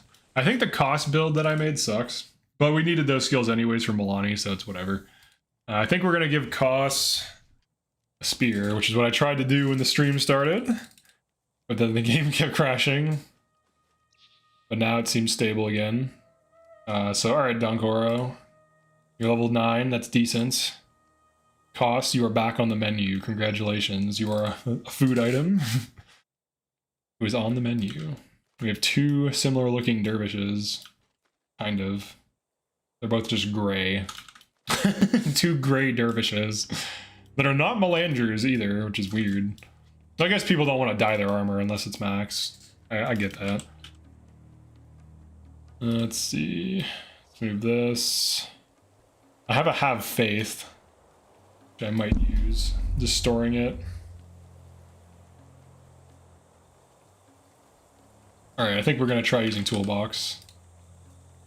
See how lucky we are. Hopefully it doesn't crash. We'll do the Milani quest. Alright, so far so good. Nice. It's very nice to see what things salvage for. Extremely, yeah, like I didn't know this was iron. That's crazy, dude. Get an iron from that. Nice. Let's switch. The orange dye. Probably need some of this stuff. Salvage. We're at 2k, it's decent. Some of these axes are weird. Granite slabs and wood planks. If you told me that's what hatchet salvage for, I'd be like, what? And then cane is like iron. Yeah, it's nice. It's nice when it's an iron or a steel, because then you know you're getting something good. Whereas like this wood plank could easily salvage for a wood plank. Or this one. I said what it's going to salvage for. I mean, it can be either or, it's random. Yeah, like smiting rod. 2 iron ingots. Hell yeah, dude. Pop that. Show me the money. 7 to 13 scythe. If that was max, I might drop trade it to myself. Alright, then these. Those are iron too. Very useful. It's full. Okay, let's start selling. Modern coding is great. I love how they improved Explorer in Windows 11. Just locks up completely and sometimes even crashes. Oh my god, I know, dude. Oh my god, what they've done to Windows. Holy shit. Same thing with like Adobe products. Like Adobe products are so slow now. They used to be faster. Like, dude, ZBrush opens up like that. Like I click on ZBrush, it shows the loading thing and it's open and I can start sculpting shit. I try to open up Photoshop or I try to open up like Illustrator. Illustrator takes like sometimes like a minute to open and I'm on like a 32 thread processor. So it's like, ain't me. I'm pretty sure my processor can handle 2D vector images. Pretty sure it's good enough. Maybe it's not. Maybe I need to upgrade. That's like the whole thing. Like, you gotta upgrade. It's like, can you guys optimize your shit a little bit better, please? Like, stop putting us on the consumer. Like, maybe we don't need to upgrade. Maybe you need to learn engineering principles and start making shit run better. Yeah, like, I'm on Windows 10 right now, and they keep asking me. This is the thing I hate the most, too. They're like, are you sure you want to be on Windows 10? And it's like, yeah, I don't want fucking advertisements on my operating system. Thank you. Are you sure? It's like, yes. Yes, I'm sure. And you know how I know that? Because I haven't clicked the upgrade. They ask you like every week. I actually went into the registry and disabled that stupid feature. The stupid, like, forced update. They're trying to like, hey, you like Windows, right? You want to be on Windows 11 and it runs slower? They still use 4 gigabytes of your RAM for Windows Aero, by the way. That's on Vista onward. So, like at work, I optimize the computers by disabling all the Aero features because it literally saves 4 gigabytes of RAM. Like back in the day when we were running Vista and we only had 8 gigs, you had to disable Aero or you were a psychopath. Like you just did bad performance. Swap to Linux. I know I need to swap to Linux. But shit doesn't. Nothing runs on Linux, so nothing runs on like all the software I use doesn't run on Linux. I'd have to like emulate Windows anyways. So then I'm just filtering it through Linux. Then I still get the Windows inefficiency.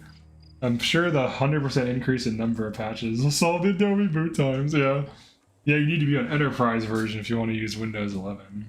Is it actually better, or is that just are you just trolling? All right, here we go. Alright, costs. Tactics is no more. Linux is toolbox anytime anything updates. It breaks on Linux. Damn. Yeah, that's no good. Alright, so what do we want to do with costs? It sucks because he's doing what I'm doing. Because if I was something else and he would be bringing watch yourself and that's valuable. But because I have it, it's like, eh. But he can do other things, right? Is this one of you guys? Who is this? Is this one of my friends, maybe? Point. It's just someone. It's just someone from chat. Wait, is there a thanks? There isn't. Here, I know this is one. Ponder. Alright, what the hell are we doing here? Command. Alright, motivation. We're gonna motivation dump, dude. Alright. Wait, solo. Wait, is that a solo character? Like literally a solo character? Or like like you're just soloing the game on Paragon with nothing at all, like not even henchmen? If that is the case, that's crazy. Come to our solo community. Wait, you're literally just soloing? Join, dude, that's so funny. Getting invited to a solo community is one of the most ironic things ever. Join the community, we all solo. There's Han solo, YOLO solo. He died. Solo, yes. So what do you do? So you're a Melandru. Paragon warrior. Interesting. He just left. He's just gone. He's like, alright. Okay. Leaves. Oh, we need spear. Okay. Alright. It's way better. There's no ads. Most of spyware can be disabled. The spyware. Yeah, it's crazy that you buy a product and has spyware. That's like the most unfortunate reality. Oh yeah, here. Do you have Elite Sun Spear armor? Is that Elite Sun Spear? Or is this what I'm wearing? No, she's wearing one. Oh, wait. It's different. It's different, dude. Jeez. So, this is like a... I'm trying to fit in. Fitting in with Tamara. Hello. It's different texture, alright. Alright, what are we doing here? I have to get skills, I have to go, sorry. Sorry Solo. Sorry Han Solo. Let's see. What can we get? Oh, I can probably buy some shit. Let me go buy some shit. Let me see what kind of para skills I can buy. I need to get Cost some useful things. We're gonna make him do things. Guildwars is great at doing a lot with so little. Peak our team. Yeah. Oops. Alright. I do not use spells. I do not cast spells. So that's out. I do use attack skills. That is a thing that I do. Let's get him unblockable. You're just following me. I have a follower. Are you a leader or... oh boy. Alright, let's see. Unblockable.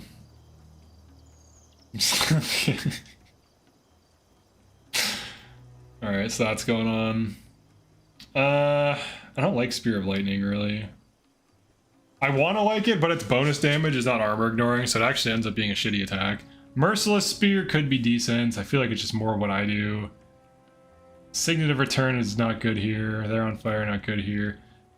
I wish he had, like, something to do. The tactics is the obvious thing, but he just... I already do that, so it's like, it doesn't help us. Oh, fuck that, dude. I'm not paying you 1k. I'm not paying 1k for some skills. Alright, Cost. What do you got, man? That's it? This is actually quite weak. So... oh wait, 4 great. Okay. Signet of Aggression. Oh wait, Remedy. Yeah, it's fine. I guess whatever dumps in the tactics.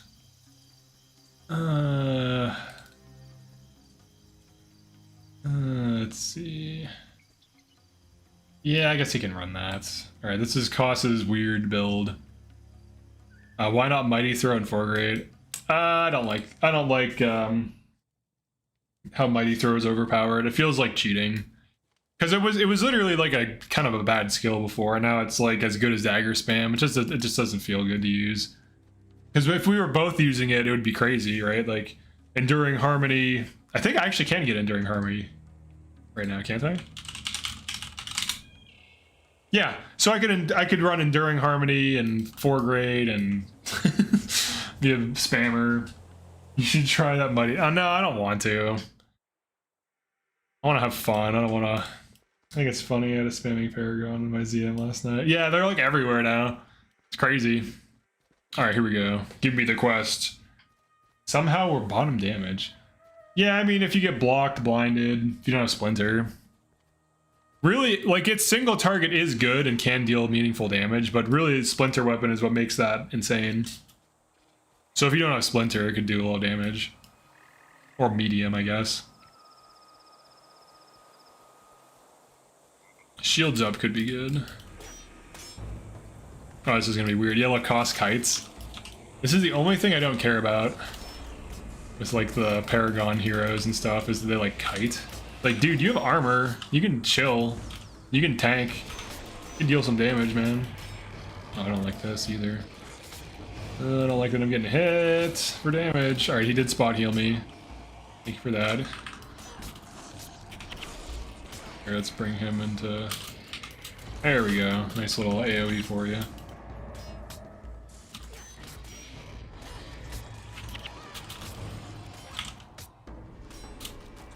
I think with like Mighty Throw, it feels like I'm not even playing the game. I'm just going...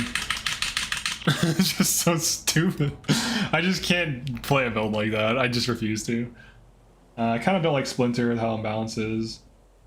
That damages your actual weapon. I agree. I think Splinter needs nerfs. Splinter is clearly overpowered. It's an elite skill. It should have one use and then it's fine. And everyone hates me forever. No, don't nerf Splinter. It's like I didn't do shit, dude. I'm not on the dev team. I'm just telling them the targets to aim at. They're the ones pulling the trigger. So if they pulled the trigger and I pointed it out, that's not on me. They're not even that I even did it, you know, for like Mesmer nerf. Probably was like everyone knew Mesmer's overpowered forever. You're saying Paragon doing 3 times the damage of Ranger isn't balanced? Maybe. I remember back in the day, people would be angry if you had Splinter weapon, saying it was bad. Damn, dude. Yeah, because that just goes to show how like things shift. Scares me a little.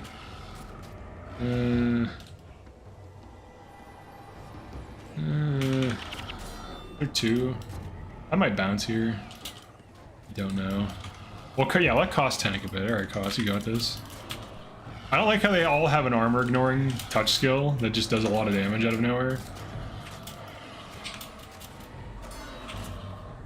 There we go. Alright, Cost leveled. Fantastic.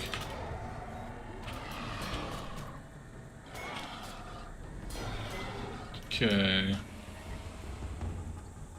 Alright, holy shit, that's a lot of points. Alright, dude. Let's get you 72.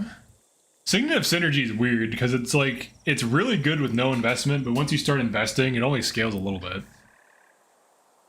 Could be so much better. Did Splinter Weapon even have an attack limit in the past? It did. That's why people thought it was bad. Yeah, it has a limit.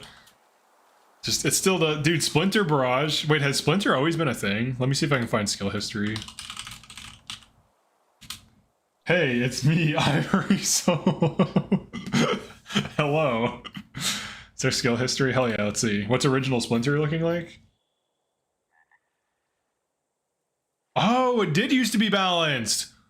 Holy shit! Holy shit, dude! Holy shit! Original skill, 10 energy, 10-second cooldown. Target allies' next successful attack deals plus 50 damage to all adjacent foes. Let's revert that shit. Revert it. Then in 2006, they reduced the energy cost to 5. And then in 2006, a few months later, decreased recharge to 5. And then in 2007, works on the next 1 to 5 attacks. How about that? How about that's power creep?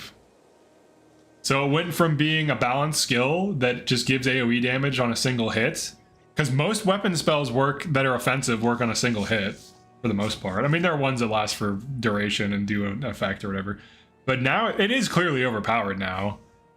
And then, oh, this is interesting. They increased the recharge in 2008.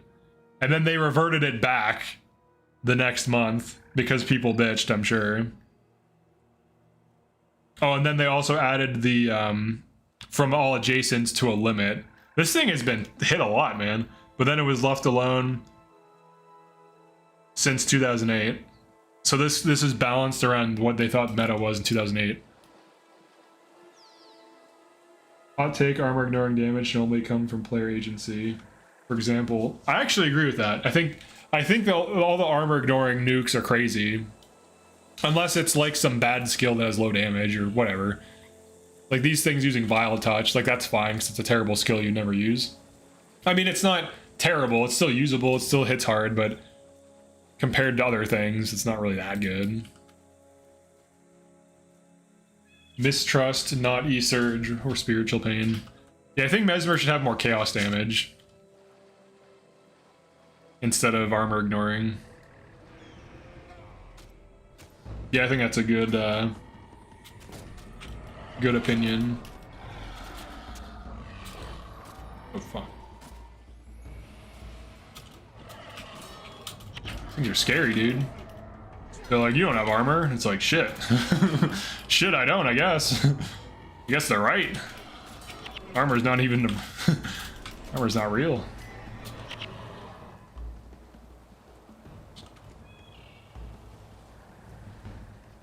Those types of skills shouldn't scale infinitely. It should be something like deal X damage to 3 adjacent foes Yeah, I think like all they have to do for Splinter right now is put it on a 10-second cooldown and reduce its damage to like 30 at 15 channeling, and it'll still be insane. It'll just be more balanced. Splinter has target cap already. Yeah. Yeah, it does have target cap. I think it needs a damage nerf. That or just make it an elite skill, because it's like insane. It's as good as most elite skills in terms of like what it brings to your team. And the fact that it's so spammable. It's probably too much. We gotta get to Milani, dude. He's stuck out here, out in the boonies. She's like, I'm in a swamp. Help me, I'm in a swamp. And we're like, alright, we'll do that. I'm stuck out here in a swamp. It is interesting, they put it on an 8-second cooldown and then reverted that. It's like, really? 3 seconds? I mean, it is a nerf, but it's like, it probably would be more balanced at 8.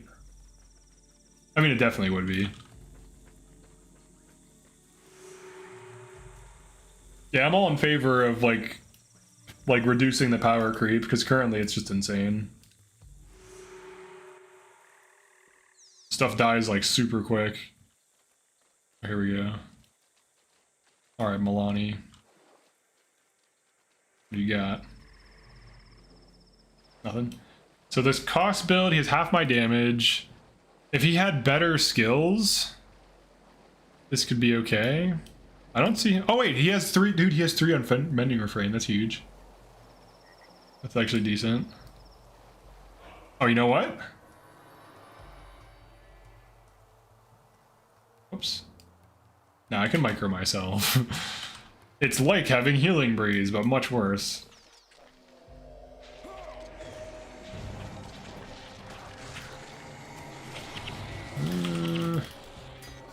Hold on. I saw your question, but I just don't want to die. These are level 10, and they have degen. Hit me, Koss. Thank you.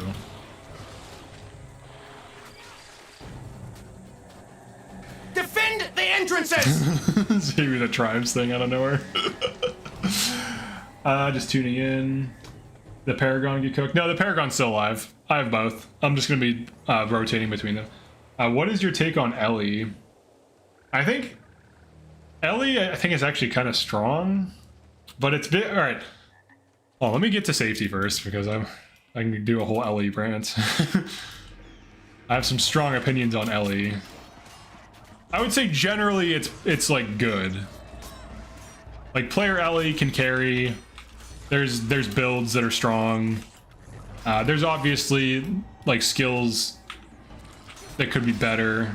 I think the big issue is like in a lot of cases the cooldowns are too high, or the energy costs are too high, or the effects aren't good. Like there's a lot of issues with certain skills that Ellie has. Obviously Double Dragon was good before and after the buffs, so that's just like insane now. Oh, I got hit by it. That's the spell that killed my my original Dhuum Paragon. That was an 8-man. I got lightning bolted for like 400. It's like, what the fuck? It just like completely one-shot me. I was just like, okay. I guess that's how I lost my Dhooms. Never be the first one in. First one in, last one out, because you're fucking dead. I think 2-eggs have been smartly buffing skills in a way most of the time. Does not help the enemy AI too much. Lower cooldowns or lower energy costs are great ways to do that. Yeah, for sure. Yeah, because if you just start making I don't think they should start making things insane. I think they should actually nerf like things that should not be exceeding Ellie damage below Ellie, instead of just buffing everything. And then also they should nerf hard mode damage and then nerf prot, like overall, not protection prayers. I'm talking about like damage mitigation, because like the forced prot spam is very limiting, but it's also stupid because it's like these enemies hit like a truck, but then if you just use the things that you have to use, then they don't. So then the threat that they provide, I would rather enemies have better builds and be more interesting to fight than just hit you for 300 damage. Call me old-fashioned. I would rather have more interaction with the enemies instead of just like, you know, killing them in 2 seconds or we die in 2 seconds every single fight. All right, let's do this. Aha! Aha! All right. All right. Aha, okay. Hell yeah, dude. 20 armor. This is getting meaningful. Nice. Also, the big soldier strike. Big soldier strike. We have a good unit now. Alright, I'm gonna give you boss's scythe. Oh, wait. What scythe? Oh, you know what, though? Hold on, where was that percent? Oh, wait, Dunkora has that, I think? He's freaking guided by fate, dude. Alright, you guys, you're just gonna share Koss's spear. Give me that shit. Give me that guided by faith. Hell yeah. Oh, he kept it. Nice. Alright. And then kick you. Lonnie. Here you go, sister.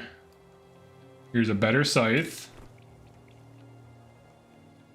And guided by fate. Hell yeah. The damage. Alright, what did you say about the one thing? Someone said something that I didn't respond to yet. I think it was like up higher. Maybe not. I saw something about a funny challenge or something.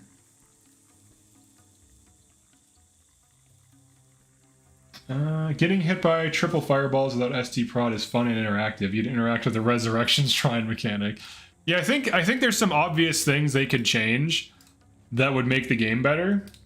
Like making it so there's hero formations, so that heroes aren't just stacked up adjacent range on you, causing instant team wipes as soon as 2 AoE spells are used on your team. I think that would be an obvious thing to fix. That probably wouldn't be too difficult to fix because there's clearly a set distance they move from you that could probably just be increased, or just add a button where it's like, don't be on top of me. Please don't be on top of me. We will die. Please be somewhere else. And they're like, ah, big thinking. Yes, somewhere else. Not on top of the player. High IQ. Very interesting. But yeah, like that would be a big one. What else? I was about to say another one, but I forgot. Because I was doing too much of a stupid bit. Oh, here we go. Thought about hero formation, that'd be great. Slowly train the game text. Oh yeah, the other thing would be the damage, so it's not just like make the enemy builds better and then reduce the damage they deal. Finding out you can flag formations with toolbox and life changer. Yeah, that is a thing, and it's good. All right, here we go. Oh hell yeah, dude, we have all this shit on her. All right. We want mysticism. Mysticism and leadership are like the unsung heroes of these professions. Here, let me turn off distractions. I don't want to have... I'm going to go offline too, because I don't want to get distracted while I'm playing. Because I like to read chat when I have the opportunity. Because if I'm like in the middle of some fight, I don't want to die. Okay, so Mystic Sweep. Alright, you're going to have Imbue. You're going to have these 2 skills. You're going to have Rending. Okay, so we have Burn, we have Energy Management, a little bit of Earth. Pretty good heal, so we have 3 things to tear down. We have Spike Heal. I'd like to get like Chilling Victory or something, that'd be huge. Remedy, she could have Remedy. Pretty straightforward, and then maybe this. She's gonna be enchanted though, but gives her something to do. Let's go. Oh wait, maybe even that. Oh wait, no. Definitely this. Definitely 4 great. Okay, so energy. Her energy should be good. Imbue is gonna be used as needed. What else could she bring? I don't want to have a weak watch herself, just in case it overrides mine. She could bring Aura of Thorns. This should be fine. This might be... She's not going to be able to realistically tear all this down. I mean, you're talking about 4 teardowns and 2 skills that are adrenaline based. So, yeah. Alright, I guess we'll just try that. Hard to implement IMOX, tight spaces, obstructed, but flagging toolbox makes it 10 times easier. You're making me have an itch to play a new MelandDhuum. Got lazy, wasn't paying attention, but got Legendary Defender of Ascalon, all 3 Protector titles. Nice. Will you get Mox? No, I'm not going to get Mox. You already have 5 buttons at the bottom of the compass. It would be that hard to make one. Yeah, or even if you like long press it or something. Because the other thing too is they have to start like thinking about mobile more. I think we're going to get Milani leveled up. Going in now might be dangerous. She has like bad stats right now, so let's give her some XP. Or maybe even do a quest or something. I might as well do Queen of the Quarry. I thought you could farm with those dudes, but for whatever reason there were like no drops. I got like literally no drops from like, so I have like a small army with me and they're just like, I don't know, consuming the drops. Maybe Cost and Dunk just read it somewhere that balling up is good. No toolbox on mobile is rougher. Yeah, like this gets you like 3 dudes that are level 10, but then they seem to, like, I don't know. I don't know if I was unlucky. I just wasn't getting drops for some reason. You think ArenaNet is really going to maintain 3 games at once at a satisfying level? I mean, Guild Wars 1 has been fine this whole time, really.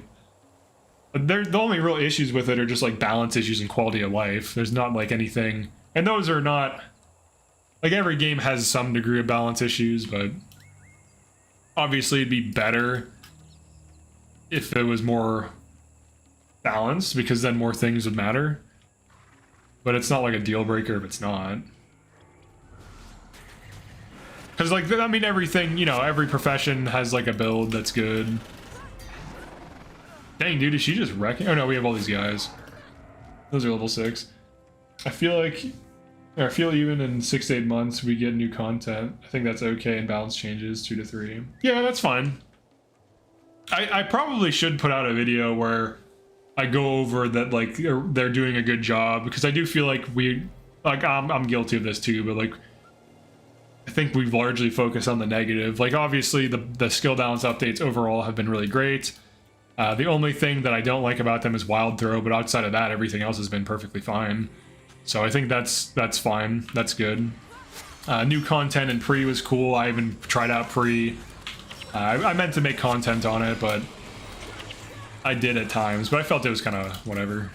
Because Pre can be fun and exciting, but I don't know. But yeah, like their Wild Throw overpowered. Heard it here first. Wild Throw. Yeah, I don't know. Alright, let's hop down in here. Yeah, I'm gonna stream for a little bit longer, probably eat again and then lift. Or probably lift and then eat. I probably shouldn't be eating late, but whatever. Should be alright. We got a lift too, dude. Ooh, there's nothing to fear. We have all these people. There is less to fear than normal. Yeah, I noticed, like, when I had these dudes, I was getting, like, no drops at all. Time to make Fireball 1 mana, no recharge, and area knocks down. So Ellie can spam like Wild Throw. They probably have a pretty small team and still manage to do some good changes. Yeah, overall, they've done a great job. And I think they have improved the game. So I don't really have any major complaints. And, like, the Mighty Throw thing, like, it's just, like, a dumb thing that they snuck in, I guess. I don't know. Or they didn't realize how goofy it is. I'm fine with Paragon having some more damaging abilities, but it shouldn't be, like, broken looking. You know what I mean? Like, you could just make Mighty Throw be, like, 3 Adrenaline, and that would fix it. Because getting 3 Adrenaline a hit is actually hard to do. You'd have to be, like, on Focused Anger with some other thing or something. But it shouldn't be spammable, like, it just is weird. If you could throw one every other attack, that'd probably be fine. Oh, hell yeah, I got a Bladed Recurve. Q5. Let's see, another purple too. Oh, 14%! Nice, dude. Hell yeah. 14%. That's pretty nice. That's pretty nice. That's pretty good. The inscriptions matter in this, for sure. Yeah, like the new game modes are cool. The new content's good. I mean, everything's been going pretty well overall. I always am all about skill updates, but I understand that we're not going to get one every single update. This is a little sketchy. Just in case. There we go. Let's get the tank up.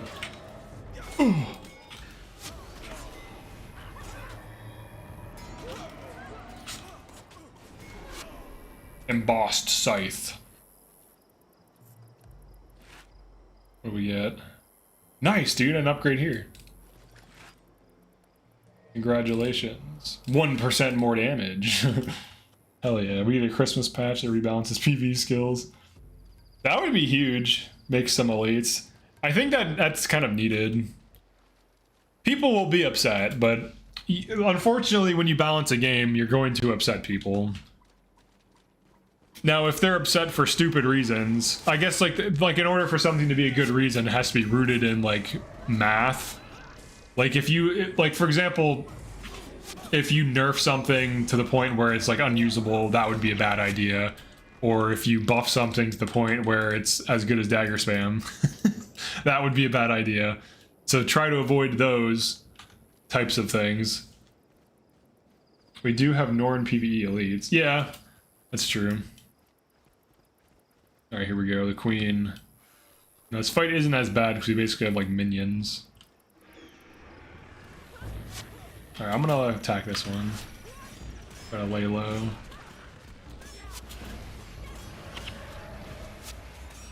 Yeah, they definitely need to buff a lot of elites too, because a lot of elites are quite bad still. And not even, I mean, maybe back in the day they were better.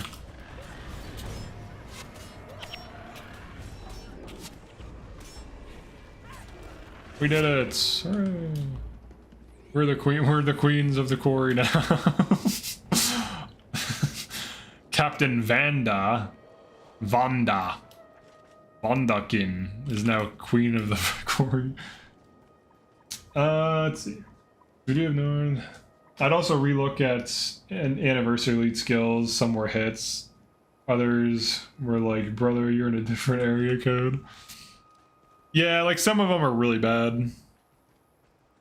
Really just a few of them, but like together as one is like meta. It's hard to argue with that. There's alternate things though. I feel like Barrage Ranger is about as good if played correctly, but also you can run together as one with a bow and use Splinter or volley.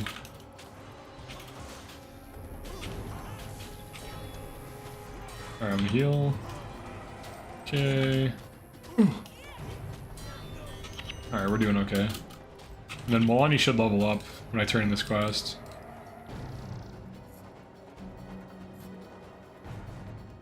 Together as one is busted. It is kind of dumb. I think it should require a pet to be alive. I think it's really stupid that it works without a pet. Just making it require a pet would hurt it a lot. I usually always run it with a pet anyways because I like that the pet also damage boosts. Just stupid. The pet damage boosts other pets and then you damage boost everything else around you that's like physical. Yeah, it is too strong. They need to reduce the damage and make it require a pet and then it'd be fine. Like reduce it to like plus like 8 or something. Or I think, what is it now? Like plus 15? Maybe plus 10. Plus 10 and then require a pet and then it's probably fine. Maybe reduce the regen to 5 instead of 7 because it's kind of insane. It gives you too much for too little and it can't be countered or removed. But it would still be like probably one of the best things, even if you did that. Or just reel it in. Noob question, can you get the anniversary elites anytime? You have to wait for the event.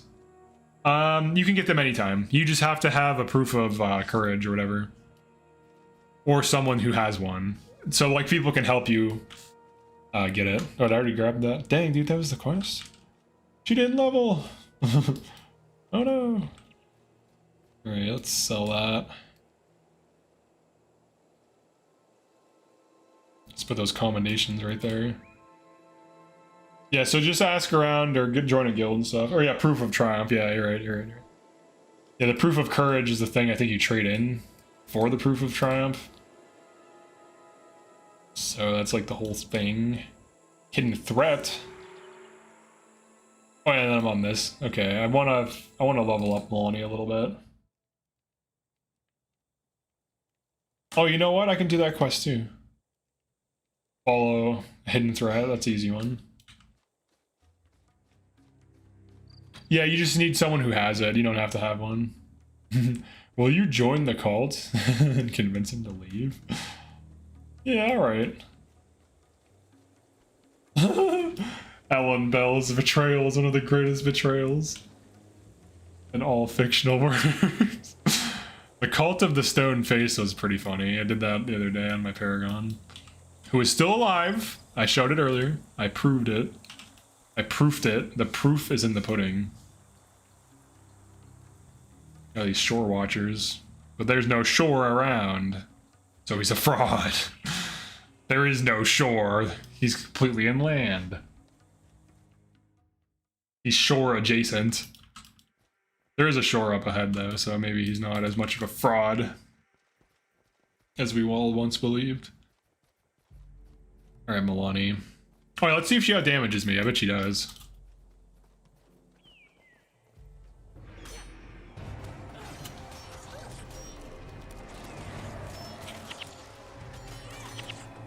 She does have a scythe.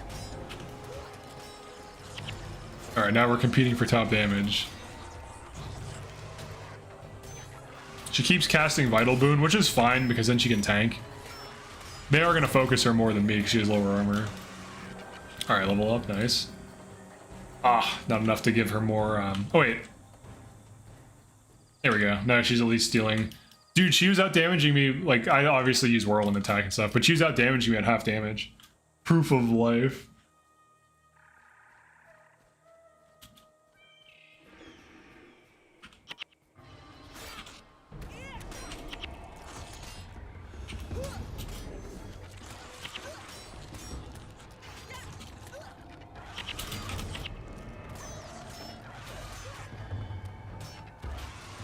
Now her damage is gonna go up a bit. Here, let's do this. I usually like to, whoops. Usually like to do this. There we go. Have the map there. See where we've been so we know where we've gone. It's very important.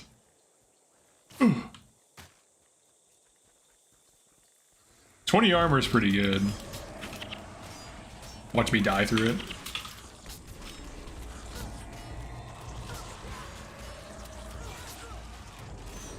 I'm gonna heal for a second. Oh yeah, now her damage is climbing.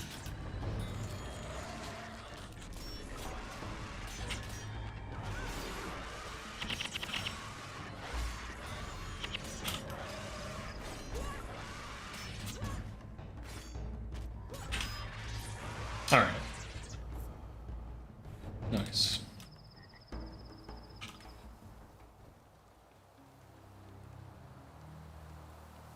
Twin Moon and Vital is pretty good. For all his early shenanigans.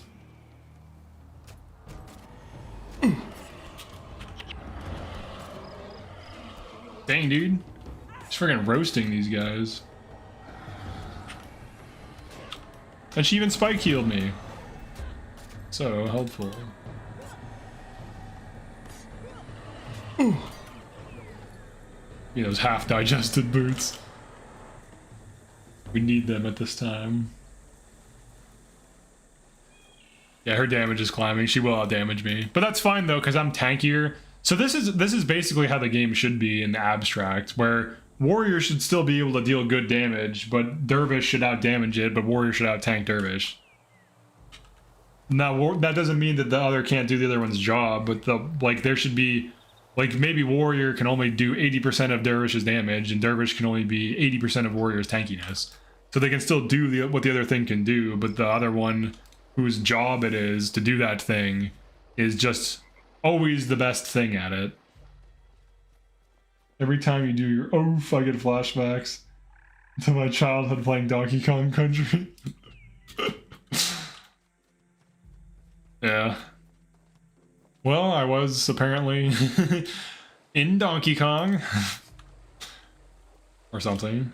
Oh, I'm doing the stone cult or whatever. Alright, let's get these guys going. Get that Donkey Kong. Oof. Donkey Kong Country is good though.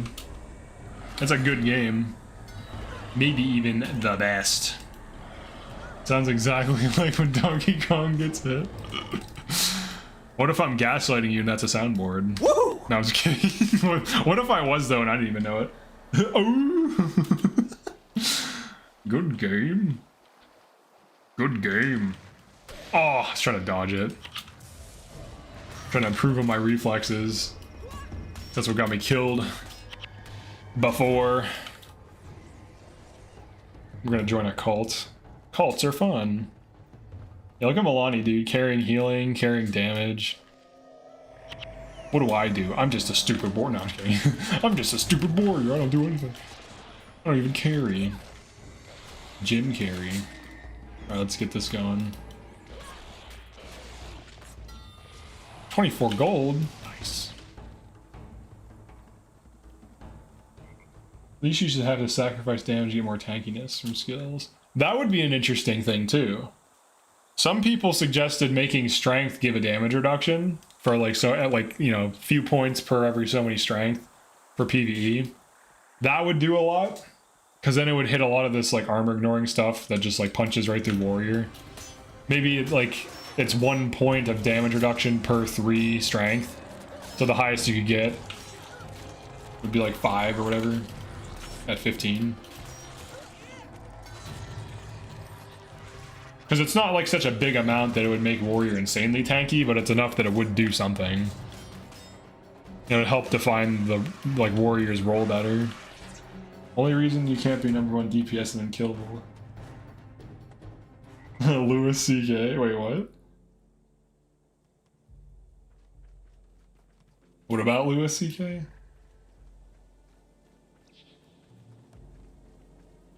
Durv has insane bar pressure.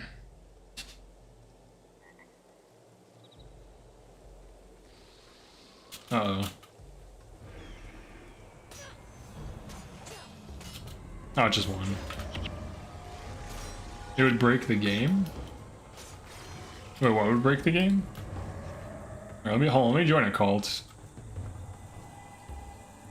Cults are fun. Oh, what do I have to do? Oh, it's catch of the day. Feeding the crew. Oh, hell yeah, dude. I'll kill Corsairs. I want to get a tattooed blade. There's 10 good flash enchantments I feel like I want to bring. I think the thing is, though, you get to... Oh, the strength thing with damage reduction. That would break the game. I mean, taking -5 damage total would not really do that much. It would just make warriors a little bit tanky.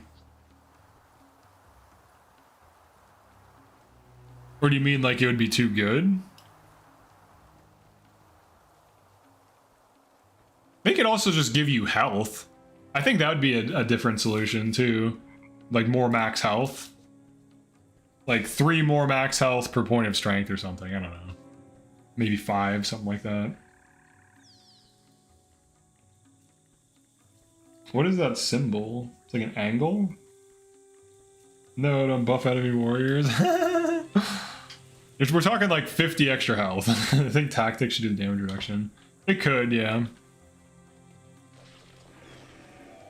Yeah, like watch yourself clearly should do some damage reduction if it's going to end in 10 hits.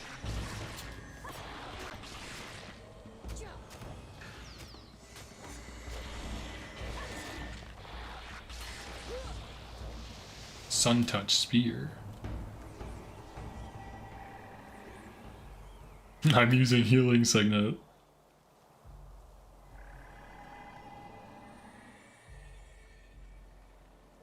I have to fight a lot of bugs.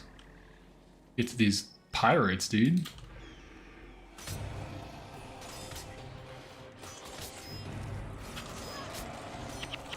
Oh, okay, it's just the healer.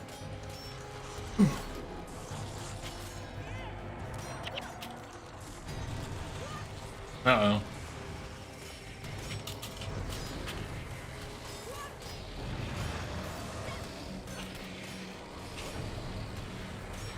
Now, this shouldn't be healing them. Oh, we already killed it. Alright, I've watched yourself, so I'm not going to take double damage.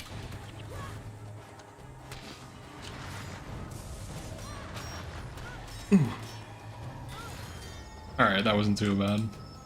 Enemy warriors should have a minimum damage cap of 1500 would make the game more efficient. They kill your healer in one shot. Yeah, they just hit really hard. One of the things I was thinking is that shields, I feel like, should have a damage reduction on them. Like outside of armor. But I don't know how they would rework that. I think it would be better than armor. Maybe if shields just gave you a damage reduction. I would rather have that than armor. It does give you base armor, which matters. But I feel like if shields just gave you like a small damage reduction, that would be pretty worthwhile. And currently it's not nearly... It's still good, don't get me wrong, it still helps. This is crazy. Eventually. I'll back off for a second. I think she's about to die. Oh fuck, she's about to die, dude. This... Yeah, that's too much. That's too much. She needs to be higher level for that. Yeah, know what you can handle. I need like a defensive stance, that'd be fine. It's crazy that there isn't one for a long time in Nightfall. Like if you're a new player and you're like, I'm gonna be a warrior, I'm gonna tank. It's like, no you're not. You're not gonna do that. You're gonna get hit, and there's no way to help, there's no way to stop it. You're gonna try to stop it, but you can't. At least not yet. Once I get to the mainland, I can get something. Alright, well, we were able to play on this, finally. We just had to deal with some crashes and stuff. They did hotfix it, and did fix it, so that's good. So as far as I can tell, it doesn't seem to be crashing. So, alright, let's see where our team is at. So no runes yet, but we're not going to get rune drops until we get into, like, this area. For the most part, outside of, like, bosses and stuff. We have some decent shit. Haven't gotten a good inscription for shield yet. Guided by fate, we got the 14%. Yeah, I wanted to have this one going so I can switch between them for whatever I feel like. Just lay the D and R. Wait. I just to lay D the R an hour without crashing. What? What did you just say? You played? Oh, I just played an hour without crashing. Oh, okay, I was like, what the hell are you talking about? I thought you were trying to get me to say something crazy by like spelling shit out weird, so that if I read it, I would say some crazy shit. I was like, oh no. Okay, let's get our free complimentary salvage kit. It's crazy how cool all this looks, and it's just like starter armor. Like if I would dye this and just run this stuff. What's it look like? Blue. Yeah, blue and orange. Actually makes a kind of cool color. Let's go pink. There you go, pink armor. No, I don't really like that one. It's like blue. This would look good brown. Some things look alright. Yeah, let's get one of these for free. These are useful. The rare salvage chance is so low though. If you Google it, AI is like, it's 1 in 4. It's not. It's like 1 in 50, I swear, dude. Dude, I can't type. Smartphones. Yeah. I want to get a chest really quick, so I just want to open one Stanny chest. We're gonna pseudo chest run. Oh wait, do I have sprint? Actually, I do. I could be chest running. Aha. I could be sprinting. I could be moving 25% faster. I want to get some good shit. Not laughing at you, it's the situation you're in. the smartphone thing. Give me a chest. Chest can spawn here. Should be able to spawn up here too, because it's far away enough. Low level chest running. Yeah, let me equip sprint and we'll do some low level chest running. Let's try it. I wonder if going from the Australium is better. I bet it is. Let's try that. Sprint, the quintessential warrior skill. Yes. Alright, you ready for... Here, let me save this.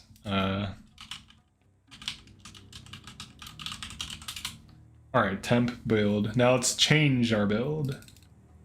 We are now a chest runner.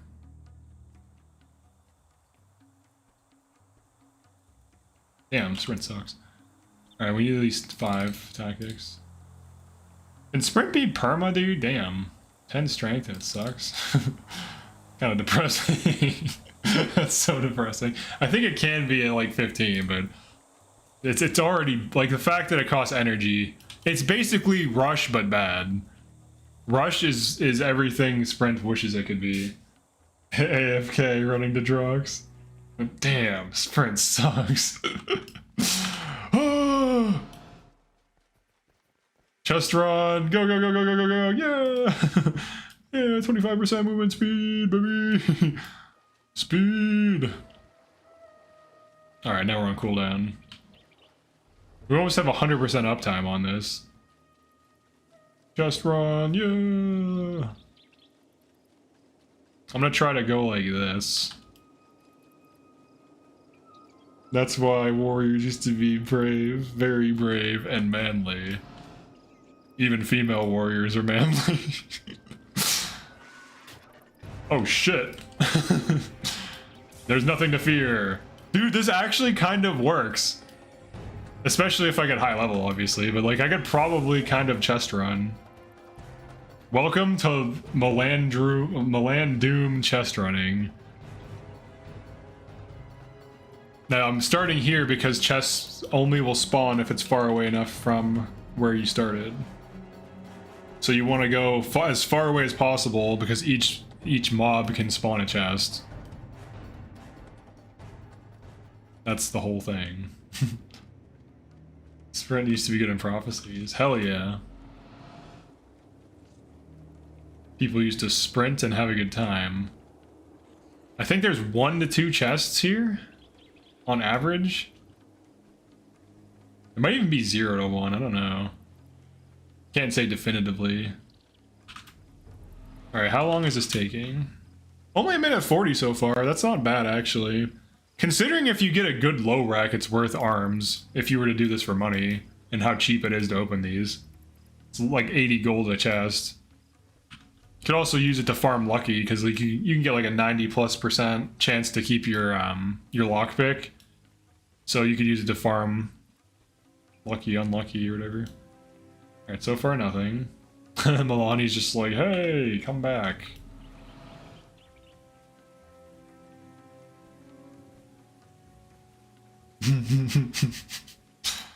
For whatever reason, like all these areas have like very few chests. I think it's because there's fewer enemies.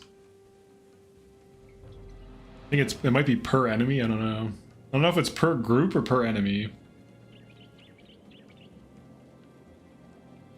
Come on, dude, no chests? Let me get chests. Let me get one. Checking the whole thing.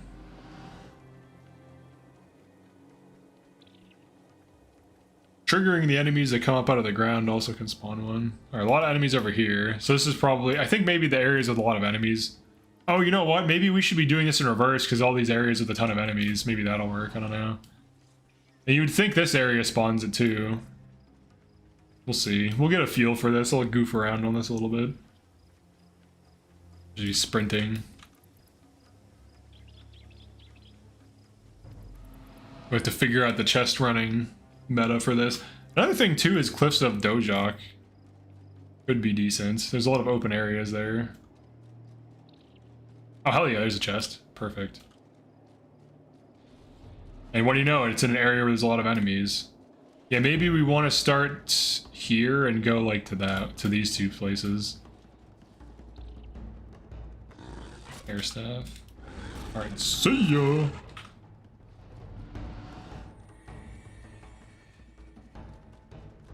Yeah, maybe that's what we want to do. Maybe we want to start from Commandant. Oh, nice. That's a max mod.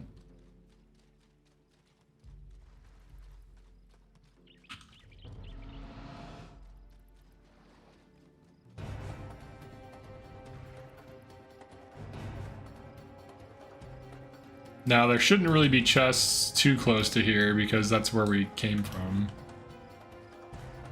Or maybe even... Oh, you know what? Maybe Champion's Dawn. Or no, because then... I'm trying to think like what the best route is. I guess if it does spawn per enemy, then we want to hit the big groups from far away, so that when we run up to those groups, there's a high probability of a chest.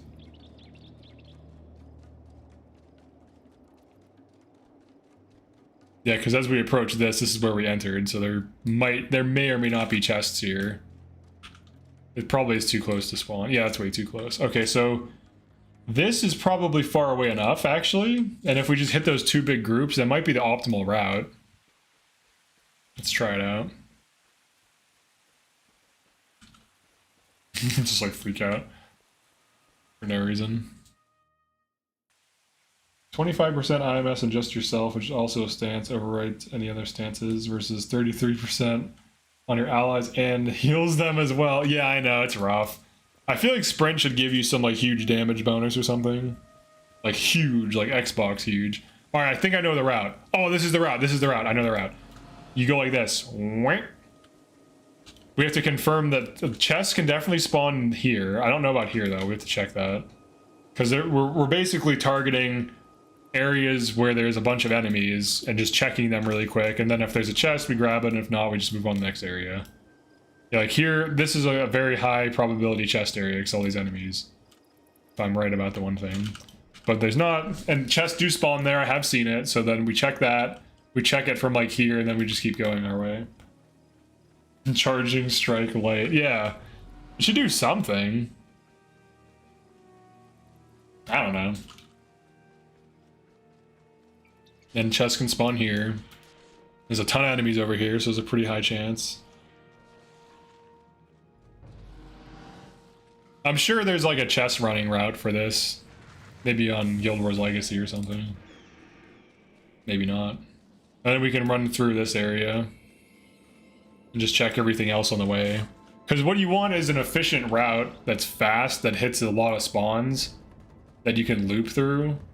Because like the longer it is, obviously the fewer chests are opening. It's like the whole goal is just to be able to check things quickly. So I'm at a minute, I'm almost at 2 minutes. If I can get like 1 to 2 chests per run for low level, that's pretty good. Because there's no danger. Like I'm not gonna die here. Like I would have to really fuck up to die doing this. So this is something any MelandDhuum could do. And it's cheap. You generally will just keep losing money though, but if you drop trade stuff to your main feed to get dropped, you'll make money on your other shit, but also you get like drops. And you can check like here too. I don't know if chests can spawn there. It seems like it's too close. But definitely over here. Make it a 34% IMS. Yeah. Well, what they could do is just make sprint a 50% and call it a day. Now that's a good skill. Because it's called sprint, you know, like... Sprinting is running as fast as you can. 25% faster does not seem as fast as you can. Call me old-fashioned. Oh yeah, and there's this group too. This could be the route. And the total time to do it is a little bit, like around 3 minutes.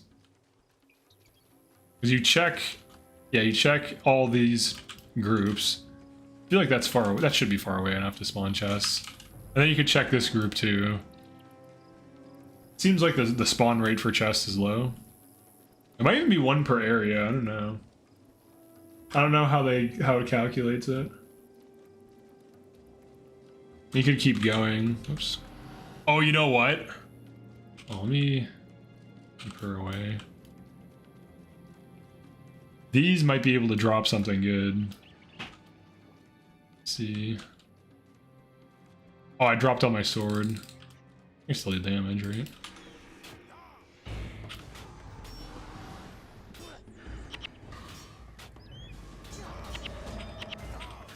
Actually might die. I don't have damage right now. Actually might die doing that. Speaking of which, a buddy of mine was farming celestial weapons. Got a dual vamp, Rec 9 celestial sword, still over 12A. Nice.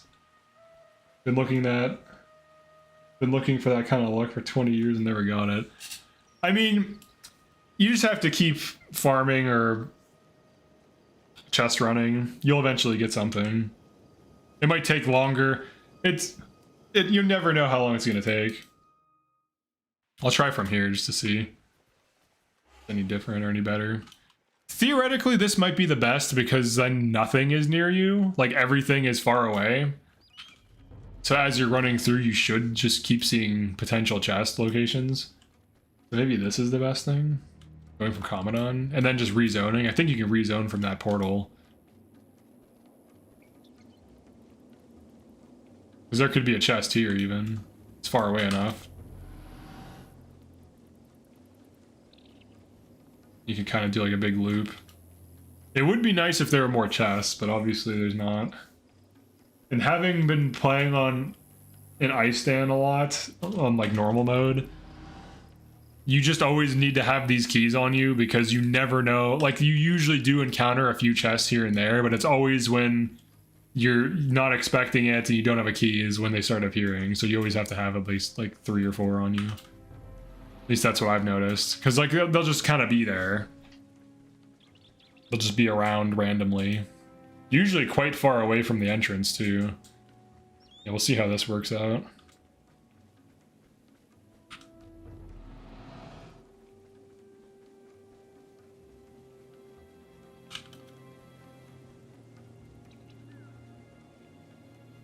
We've seen one chest so far and it was over here. And as I was farming the one boss, like a chest appeared.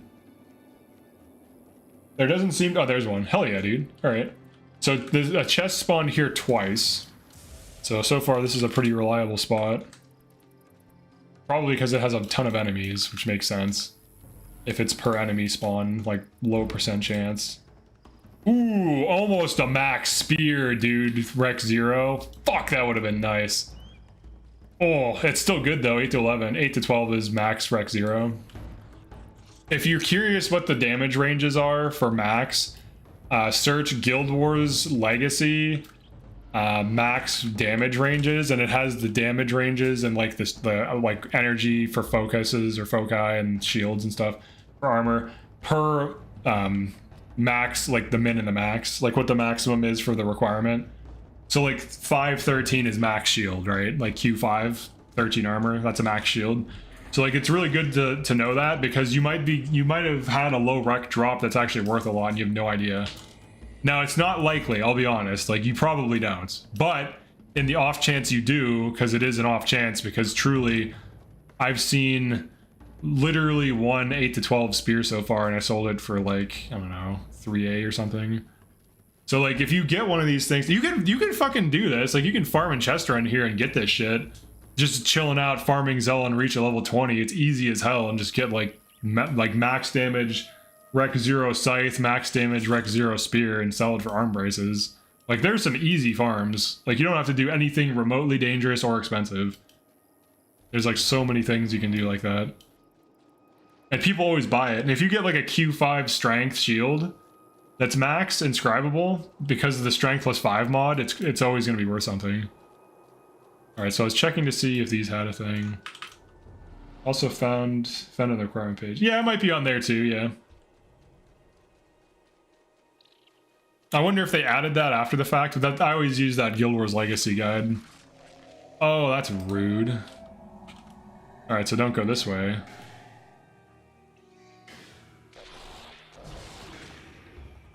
No! So slow now. I just want to see. 3 minutes. 4 minutes to check all of this. Just avoid that guy. Avoid getting hexed. That's not bad, actually. Even two to 3 minutes for a low rack chest is not bad. Now, obviously, you want to get like a chest a minute or more. In the grand scheme of things. Oh, where do those Corsairs go? What the hell? Oh, right, there's random spawns. There's like % chances that like certain bosses spawn and shit. I didn't even know about that. I was reading that in the wiki earlier. I was like, what? Really? I didn't know that. My dad got a Q, or a max Q9 tactic shield first day he played. Damn, that's pretty good. Do you think Sisyphus would have enjoyed this more than pushing that rock? Undoubtedly. Well, right now I'm just chilling out doing chest running, basically. But this is definitely really fun, like this run. Well, it's the same thing with like lifting weights. It's like, why lift weights? You don't have to do that shit. I've been wanting a rank or rec 0, 8 to 12 sphere for my defensive set. They're worth arms. That explains why I haven't had one. Well, do you want this? You want an 8 to 11? I can drop trade it to you. But first, oh, I gotta take that mod off at first. Does it survive? Does it survive? Me taking the mod off of it, that's the real question. Does it survive? Do I risk that? It is useful even for me. It's not bad. I'm not using sprint. I lift, but I basically only do glute spreads. Glute spreads?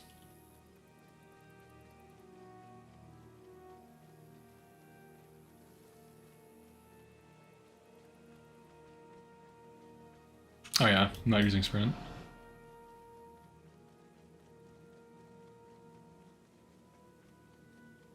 See if we get lucky. I probably should have some damage on me, because I reduced my sword. Like nothing.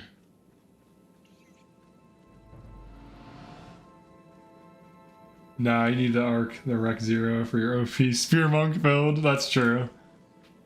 13% more damage while enchanted. That's pretty fucking good.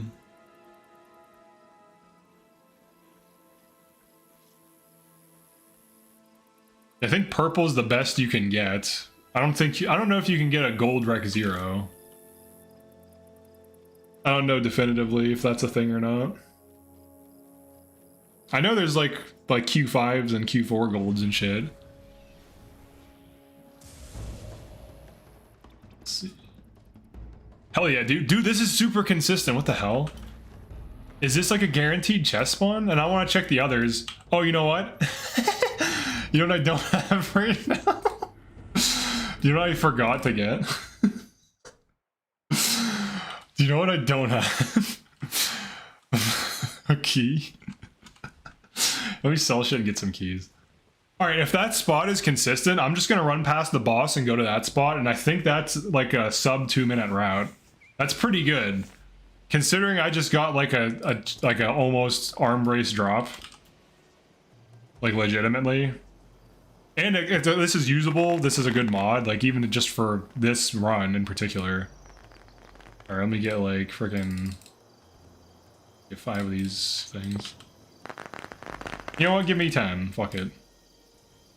Oh yeah. 10 keys. I'm just gonna beeline to the boss. I'm gonna kind of cut it at an angle. If the chest always spawns there, that's crazy. It has every single, like 3 times in a row so far. Which is weird. Maybe there's certain locations, we're like learning about like the dumbest things. Certain locations of the chest. That might be a thing. But it might just be enemy density and just randomness. So I think what we do is we kind of run like this way. I like how these just like hang out. Oh shit. Level 6, oh shit.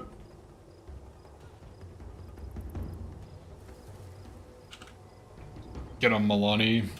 Get him, Milani! You can do this. That'd be funny if she killed them and got some killer drop for me. It's unlikely, but it could happen. You got this. Tank! Tank, tank, tank.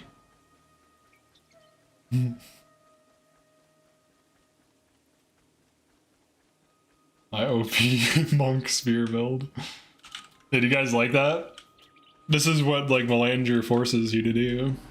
At least early game. Well, not really, because if you just have a normal team, you can just kind of get away with just having low skills. Just running whatever.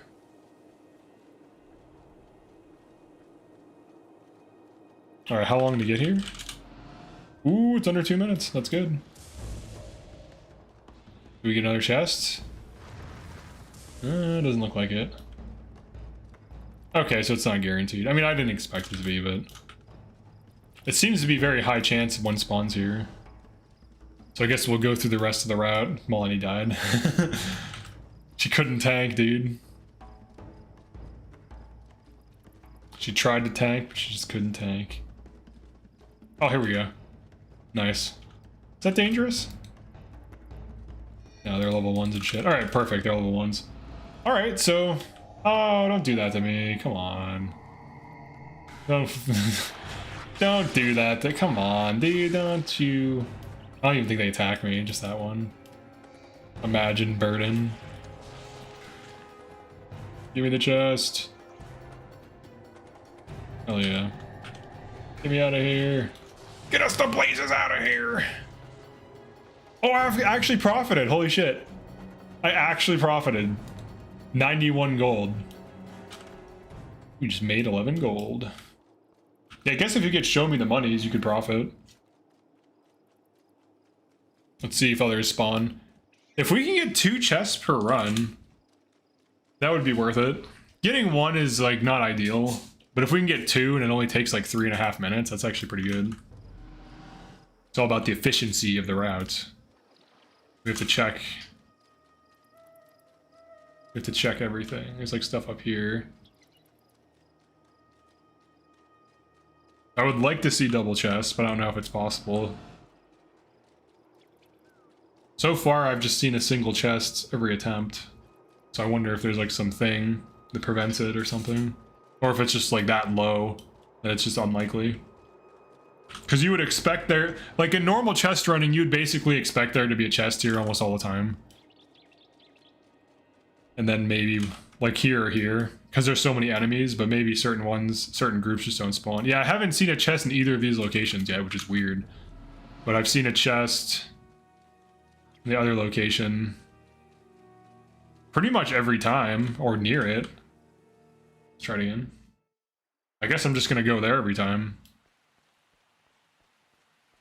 I'm starting an off-meta henchman-only Prophecies MelandDhuum.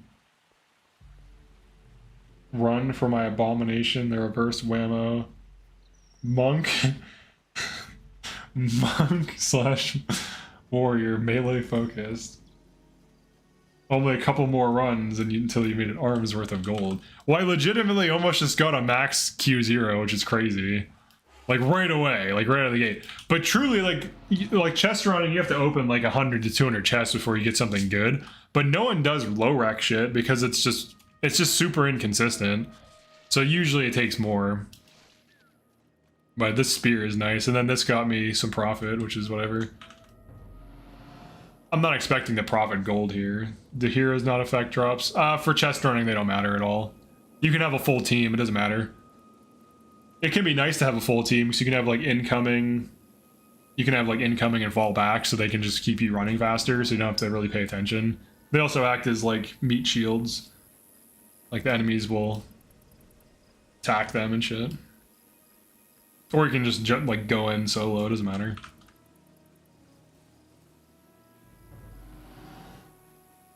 Do a MelandDhuum factions henchmen only, or you're a coward. I was thinking about doing that. I probably will eventually.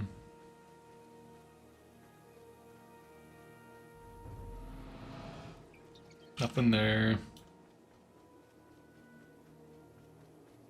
Oh, we got favor? Damn, I have to go to bed soon. I can't be up too late. Can't be up this late.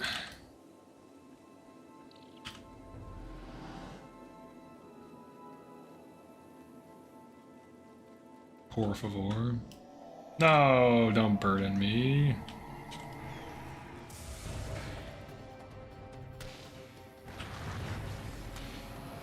Oh. Oh. Alright, good, we're out.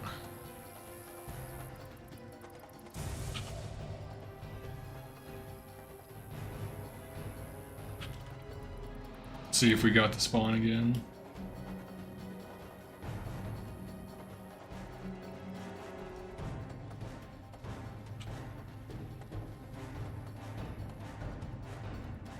Okay, we didn't get this location. Now let's see if it spawns in the other place, or if at all. Factions is a lot harder enemy-wise. It is. I mean, I did vanquish Xingji, stuck on Xingji. I had access to my bank, but this is before Dhooms and shit, or Melandru, with henchmen. So I kind of did something like that. Henchman vanquishing was really hard. There were certain areas that were just like almost impossible. Unless you ran like some big gimmick like Shadow Form or something. Because like, I don't know, some of their builds kind of suck, obviously. Can't customize them. So do I not get a chest then? Does it spawn out here? Is it low probability? These are the questions we need answers to. Yeah, it's looking like this spot up here doesn't really spawn it.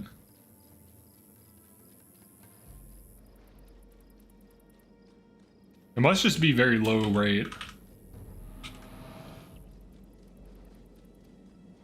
A couple bosses on the island that are ridiculous. Yeah, killing Ari the Skull Ward or whatever the hell was insane. He just instantly one-shots you. I mean, I had Armor of Earth, so I was able to tank him, but yeah, that was a crazy fight. Alright, so I just didn't get a chest at all that time. Let's try running by here, maybe? Seeing if there's one over here. You think soloing any campaign is even remotely possible? Oh, hell yeah, there's one up here. Okay, so maybe only one chest can spawn? We haven't seen double chests yet. And if there isn't a chest, you might as well just keep going. It's more than likely there is one somewhere. Soloing, probably with broken build, like Shadow Form and shit. Dang, dude, a 14 strength and honor, that's worth it. Damn.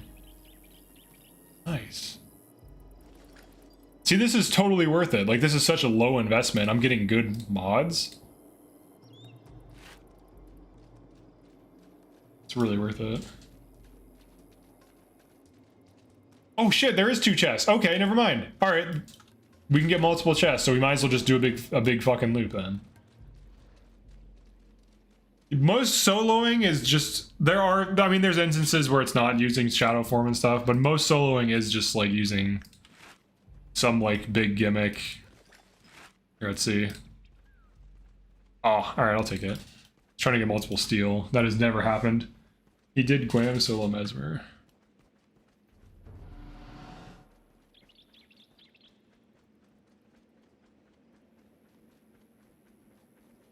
Was that the guy that did like Wastrel's Worry and shit? Wastrel's, he was like spamming Wastrel's Worry and Wastrel's Demise or something.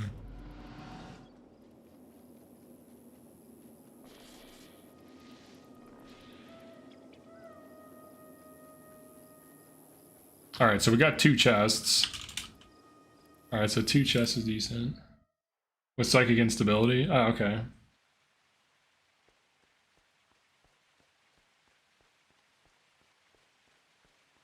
Yeah, Psychic Instability is crazy.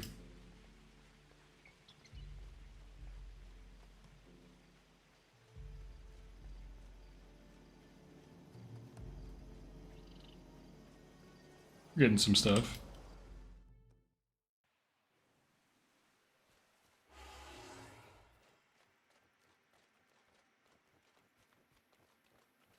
Alright, now I'm a little curious.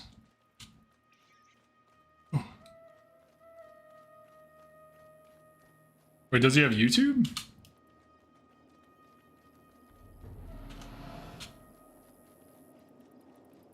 I think he only has Twitch. New challenge, solo MelanDhuum WARRIOR. He streams, he's still making progress. Oh, what the hell? There's a chest this early.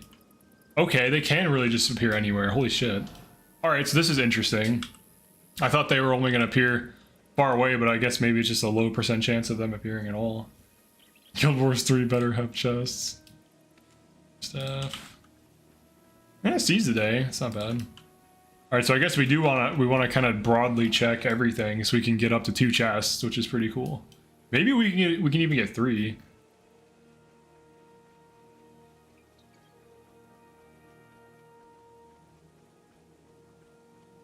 Oh, his YouTube is just NAO. Alright, hold on.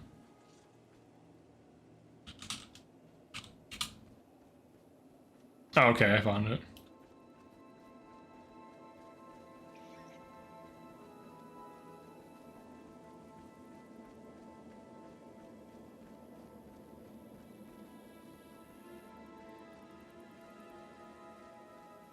Every RPG has chests. Yeah, how could you not have chests?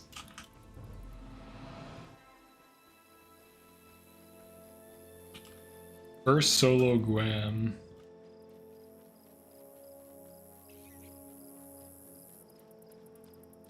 Yeah, I see him using shadow form in one of these.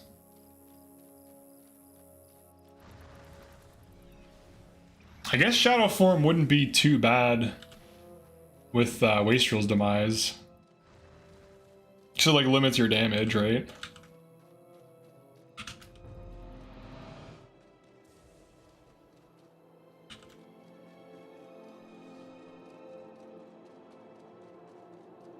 Give me more chests.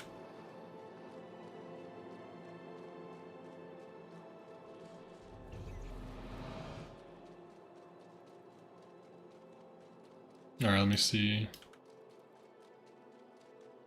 Enters Horde, solo Mesmer with a bonus.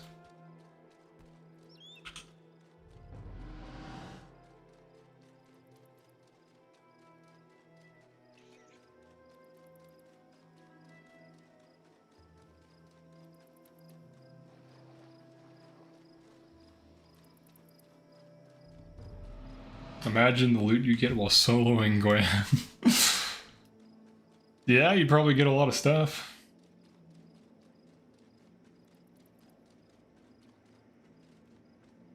You would get everything. Even doing duo, I get more golds than I usually do. Or like doing half team and shit.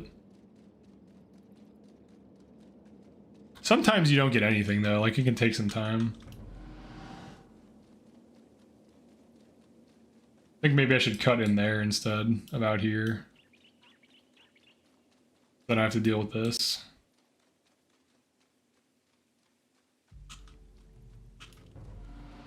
We'll still do a loop though, because like if I get a second chest, it makes it more worth it. I think for 3 hours.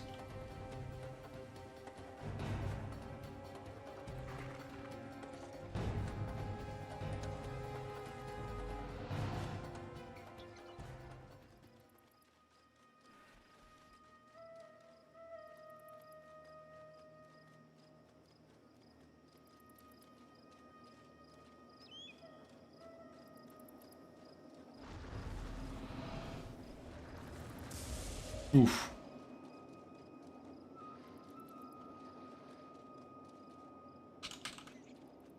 All right. This last area. Might not be as worth it to check this, but...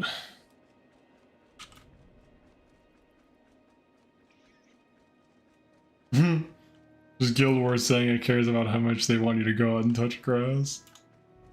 Yeah, they're like, hey, quit playing video games. It is like the only game that's like, you should take a break. Every other game is like, keep playing, I don't care. Alright, we just got one chest, it looks like. No. No, only one chest in 5 minutes. That sucks. Damn. Alright, I guess maybe if I hit a chest fast, I might just like cut it. Getting 2 chests seems very unlikely.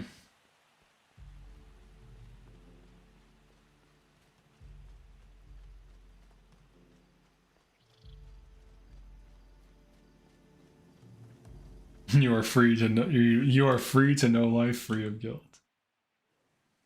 I wish the messages got more passive aggressive the longer you played. Yeah, that would be funny actually.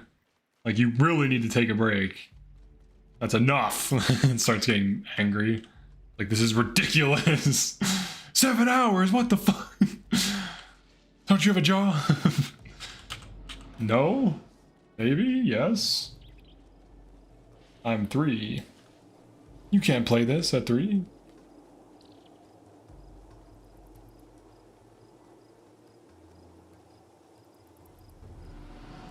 just want to see a good shield, man. That's all I want to see. I want to see a good spear, a good shield, a good sword. Trying to figure out where I can, like, chest run Corsairs. Please submit a picture of grass. What are you doing? You've been playing for 9 hours.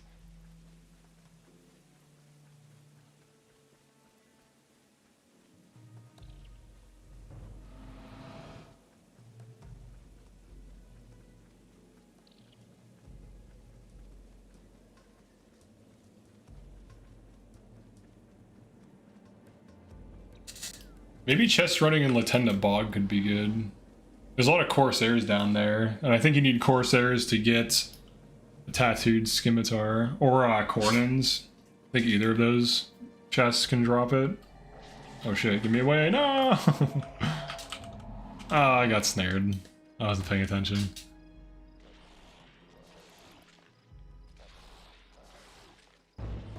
Don't snare me, I'm too young to move slow.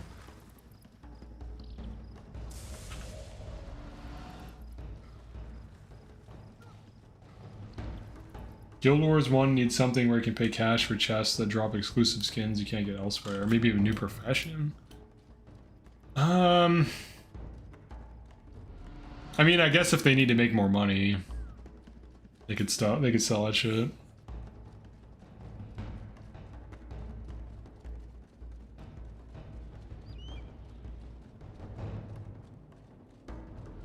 I don't think we're getting a chest this run.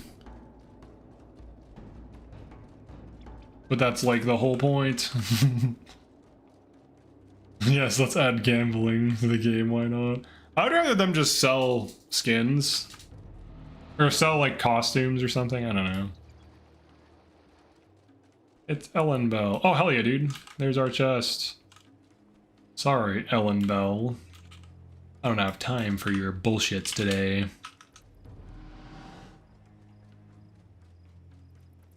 I've got to get a chest.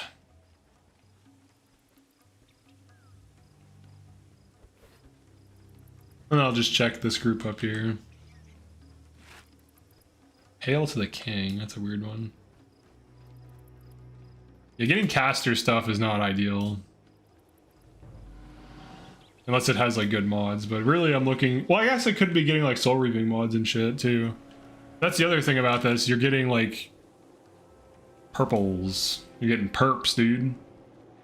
Show me the perps.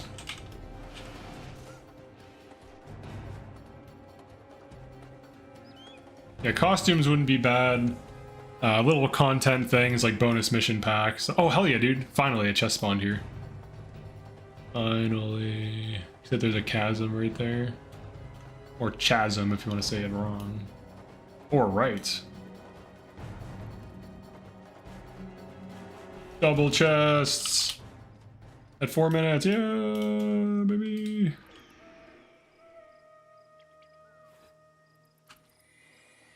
But do we get triple chests? Strength of Honor 13. Decent. Yeah, outside of this winged axe, we're losing money, but we're getting things that are hard to get. We're getting purples. In normal play, you'd be profiting because you could get you could sell this shit to people. Not these particular things, but if you got like a good low rec, like if you got like a low rec tattooed scimitar, that'd be worth so much fucking money, dude. That's actually a desirable skin.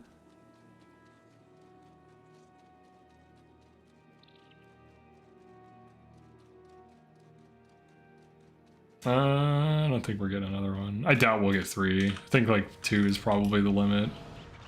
I think it's possible to get 3, but it's unlikely. Because there's not that many enemies this way anyways. Alright, we'll do one more run.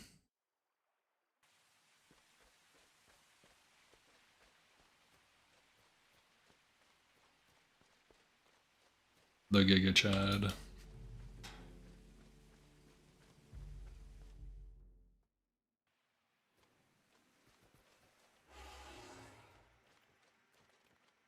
Pay to unlock Vision a square local quarter as a foreign character.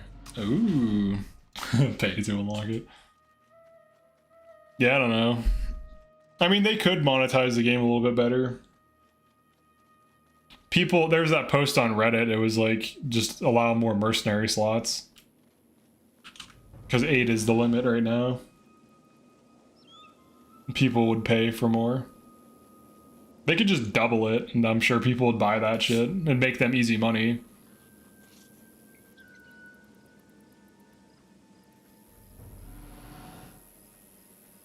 Get better rewards by vanquishing and paying $5 for zone. Oh, hell yeah, dude, a chest right there. $5 per zone. Oh, I don't know about that. They should do like a fucking battle pass thing. Fuck it. Oh, hell yeah. That's not max though. Just the fact that I just saw a shield and got excited. If I got a low rack max shield, that'd be fucking good. That'd be awesome. It'd be usable too. Yeah, like they should just do a battle pass where you have to like do so many things or whatever the hell, and just like gamify playing the game more, sell a thing. Oh, get a fucking skin and get a costume. Need more FOMO. Yeah, like they need to do some. They need to make some money, dude. Because like, guess what? If they make more money, we get more updates. So that'd be, dude. It'd be sick if they had like. It would be a lot of work, but if they had like a skin or a skin, an armor set for each profession that you can only get on a time-gated battle pass, that would be crazy. That would be so awesome, actually. Because then like only so many people would have it and shit. You could never get it again. I mean, I don't know about that, but something like that. Fork sword. All right. Not bad. 16% enchants and a 13% strength. It's worth 30.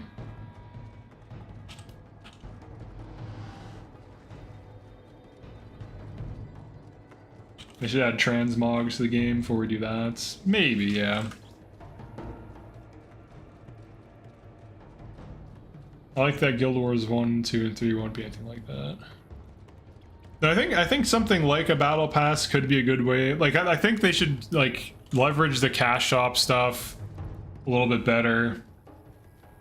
You know, increase the mercenary count or make it infinite or whatever. And because people are literally saying they will buy that right away, so that's low hanging fruit. So do that, and they could try doing some kind of like mini battle pass type thing where you have to like play.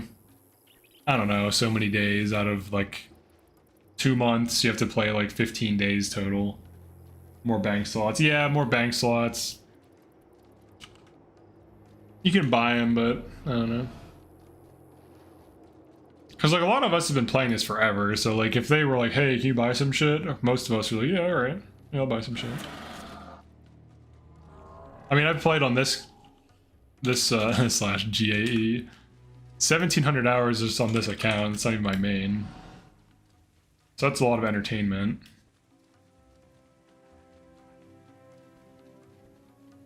It'd be cool if you could buy stuff for like Melandru characters that's like cosmetic or something.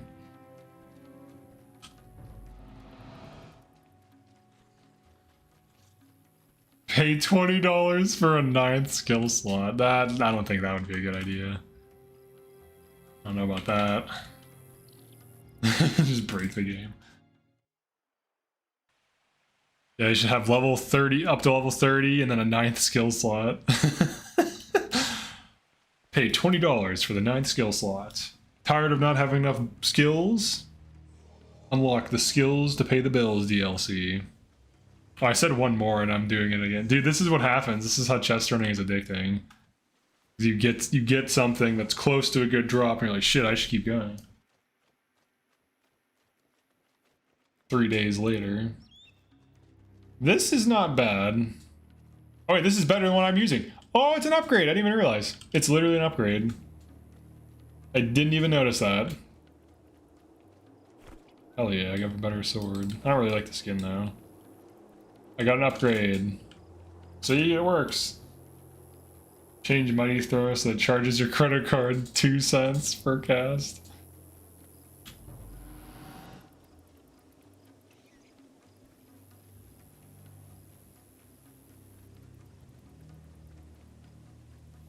Ugh. Well, we found a route that's like 1 to 2 chests every 4 to 5 minutes. That's... I mean, it's something to do if I'm chilling out. Relaxing or whatever. Doing nothing in particular. I would pay 10 for a 9th PvE. Or 4th PvE skill. No, no more PvE skills. We need more skills.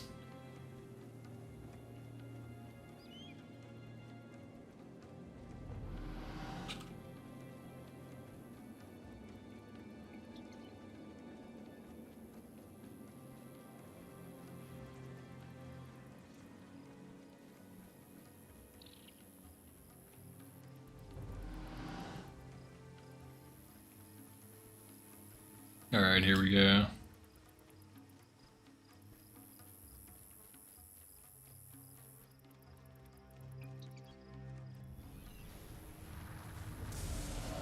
Give me the chests.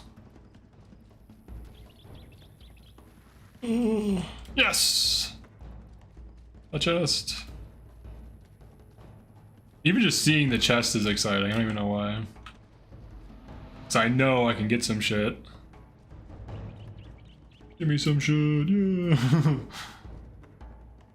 Staff, alright. Nothing good.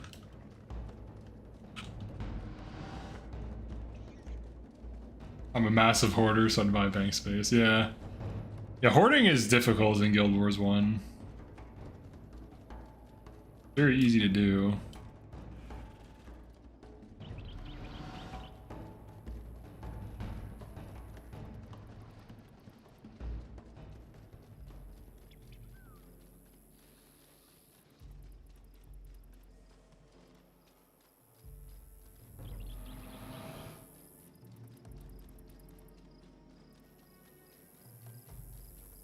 $99 to unlock 9-man team, 9 skills, 4th PvE skill.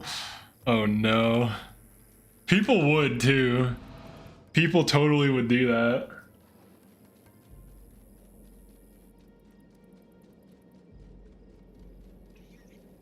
Impressive Warthog.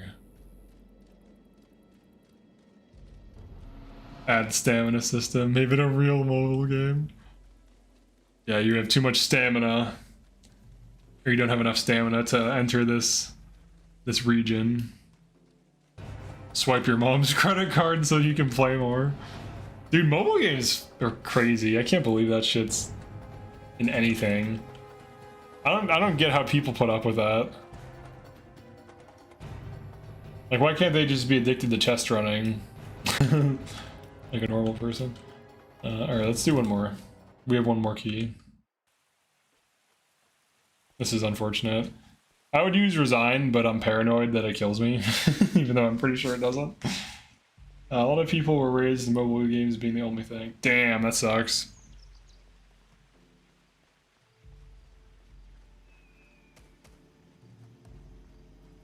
That definitely sucks.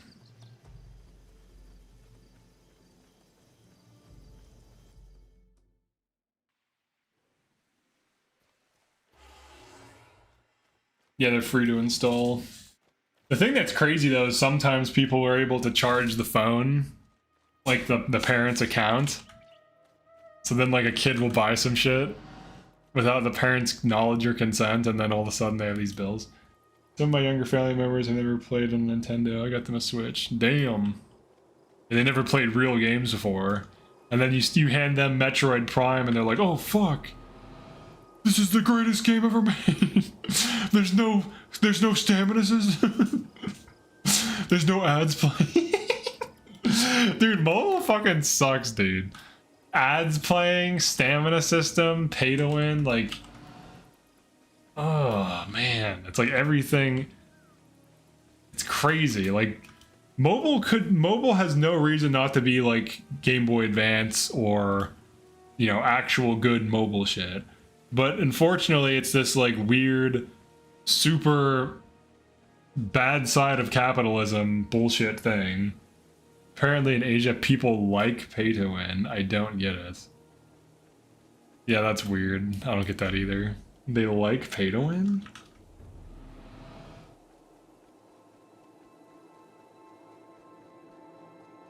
Well, if pay to win is the meta, then just I like the meta. So. The only games I play on mobile besides Guildwars emulators. Yeah, that's smart. Well, I remember like seeing like the mobile Fire Emblem, and I was like, oh shit, there's Fire Emblem on a phone? And then it's just another like shitty, broken, pay to win bullshit thing. It's like, oh. It's like, oh shit, dude, GBA Emblem was sick.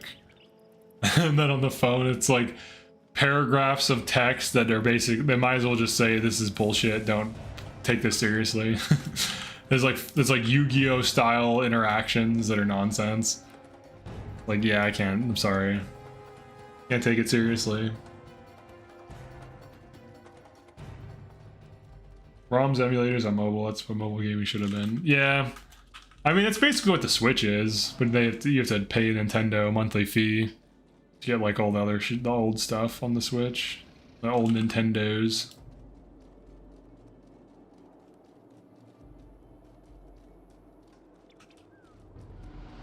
No chest, dude? Come on. Give me my last purple. A lot of 13%. It's actually kind of crazy. Oh, left. Oh, wait, I missed it? Missed the chest. Oh, was I... left? Yeah, I might have. Turn around. This way? Here?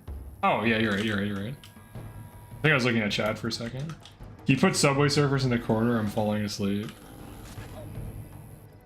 No.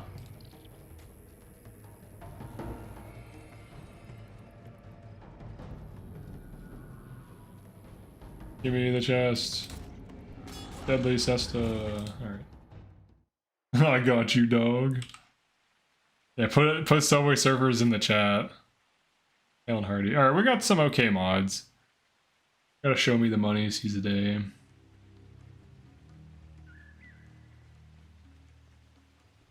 think if we opened a ton of these, it could be worth it. I mean, I got a better sword. I don't think this is max, but this is not bad. Do I have a measure for measure here? Could salvage that. I think I pulled the thing off this. I've never liked this skin, but slight damage increase. Extra 1 damage. I think I might just keep the machete because it looks cooler. Alright, I think that's it for tonight. I stayed up way later than I thought I was going to. Alright, thank you for checking this out. I will see you guys in the future, probably. Peace.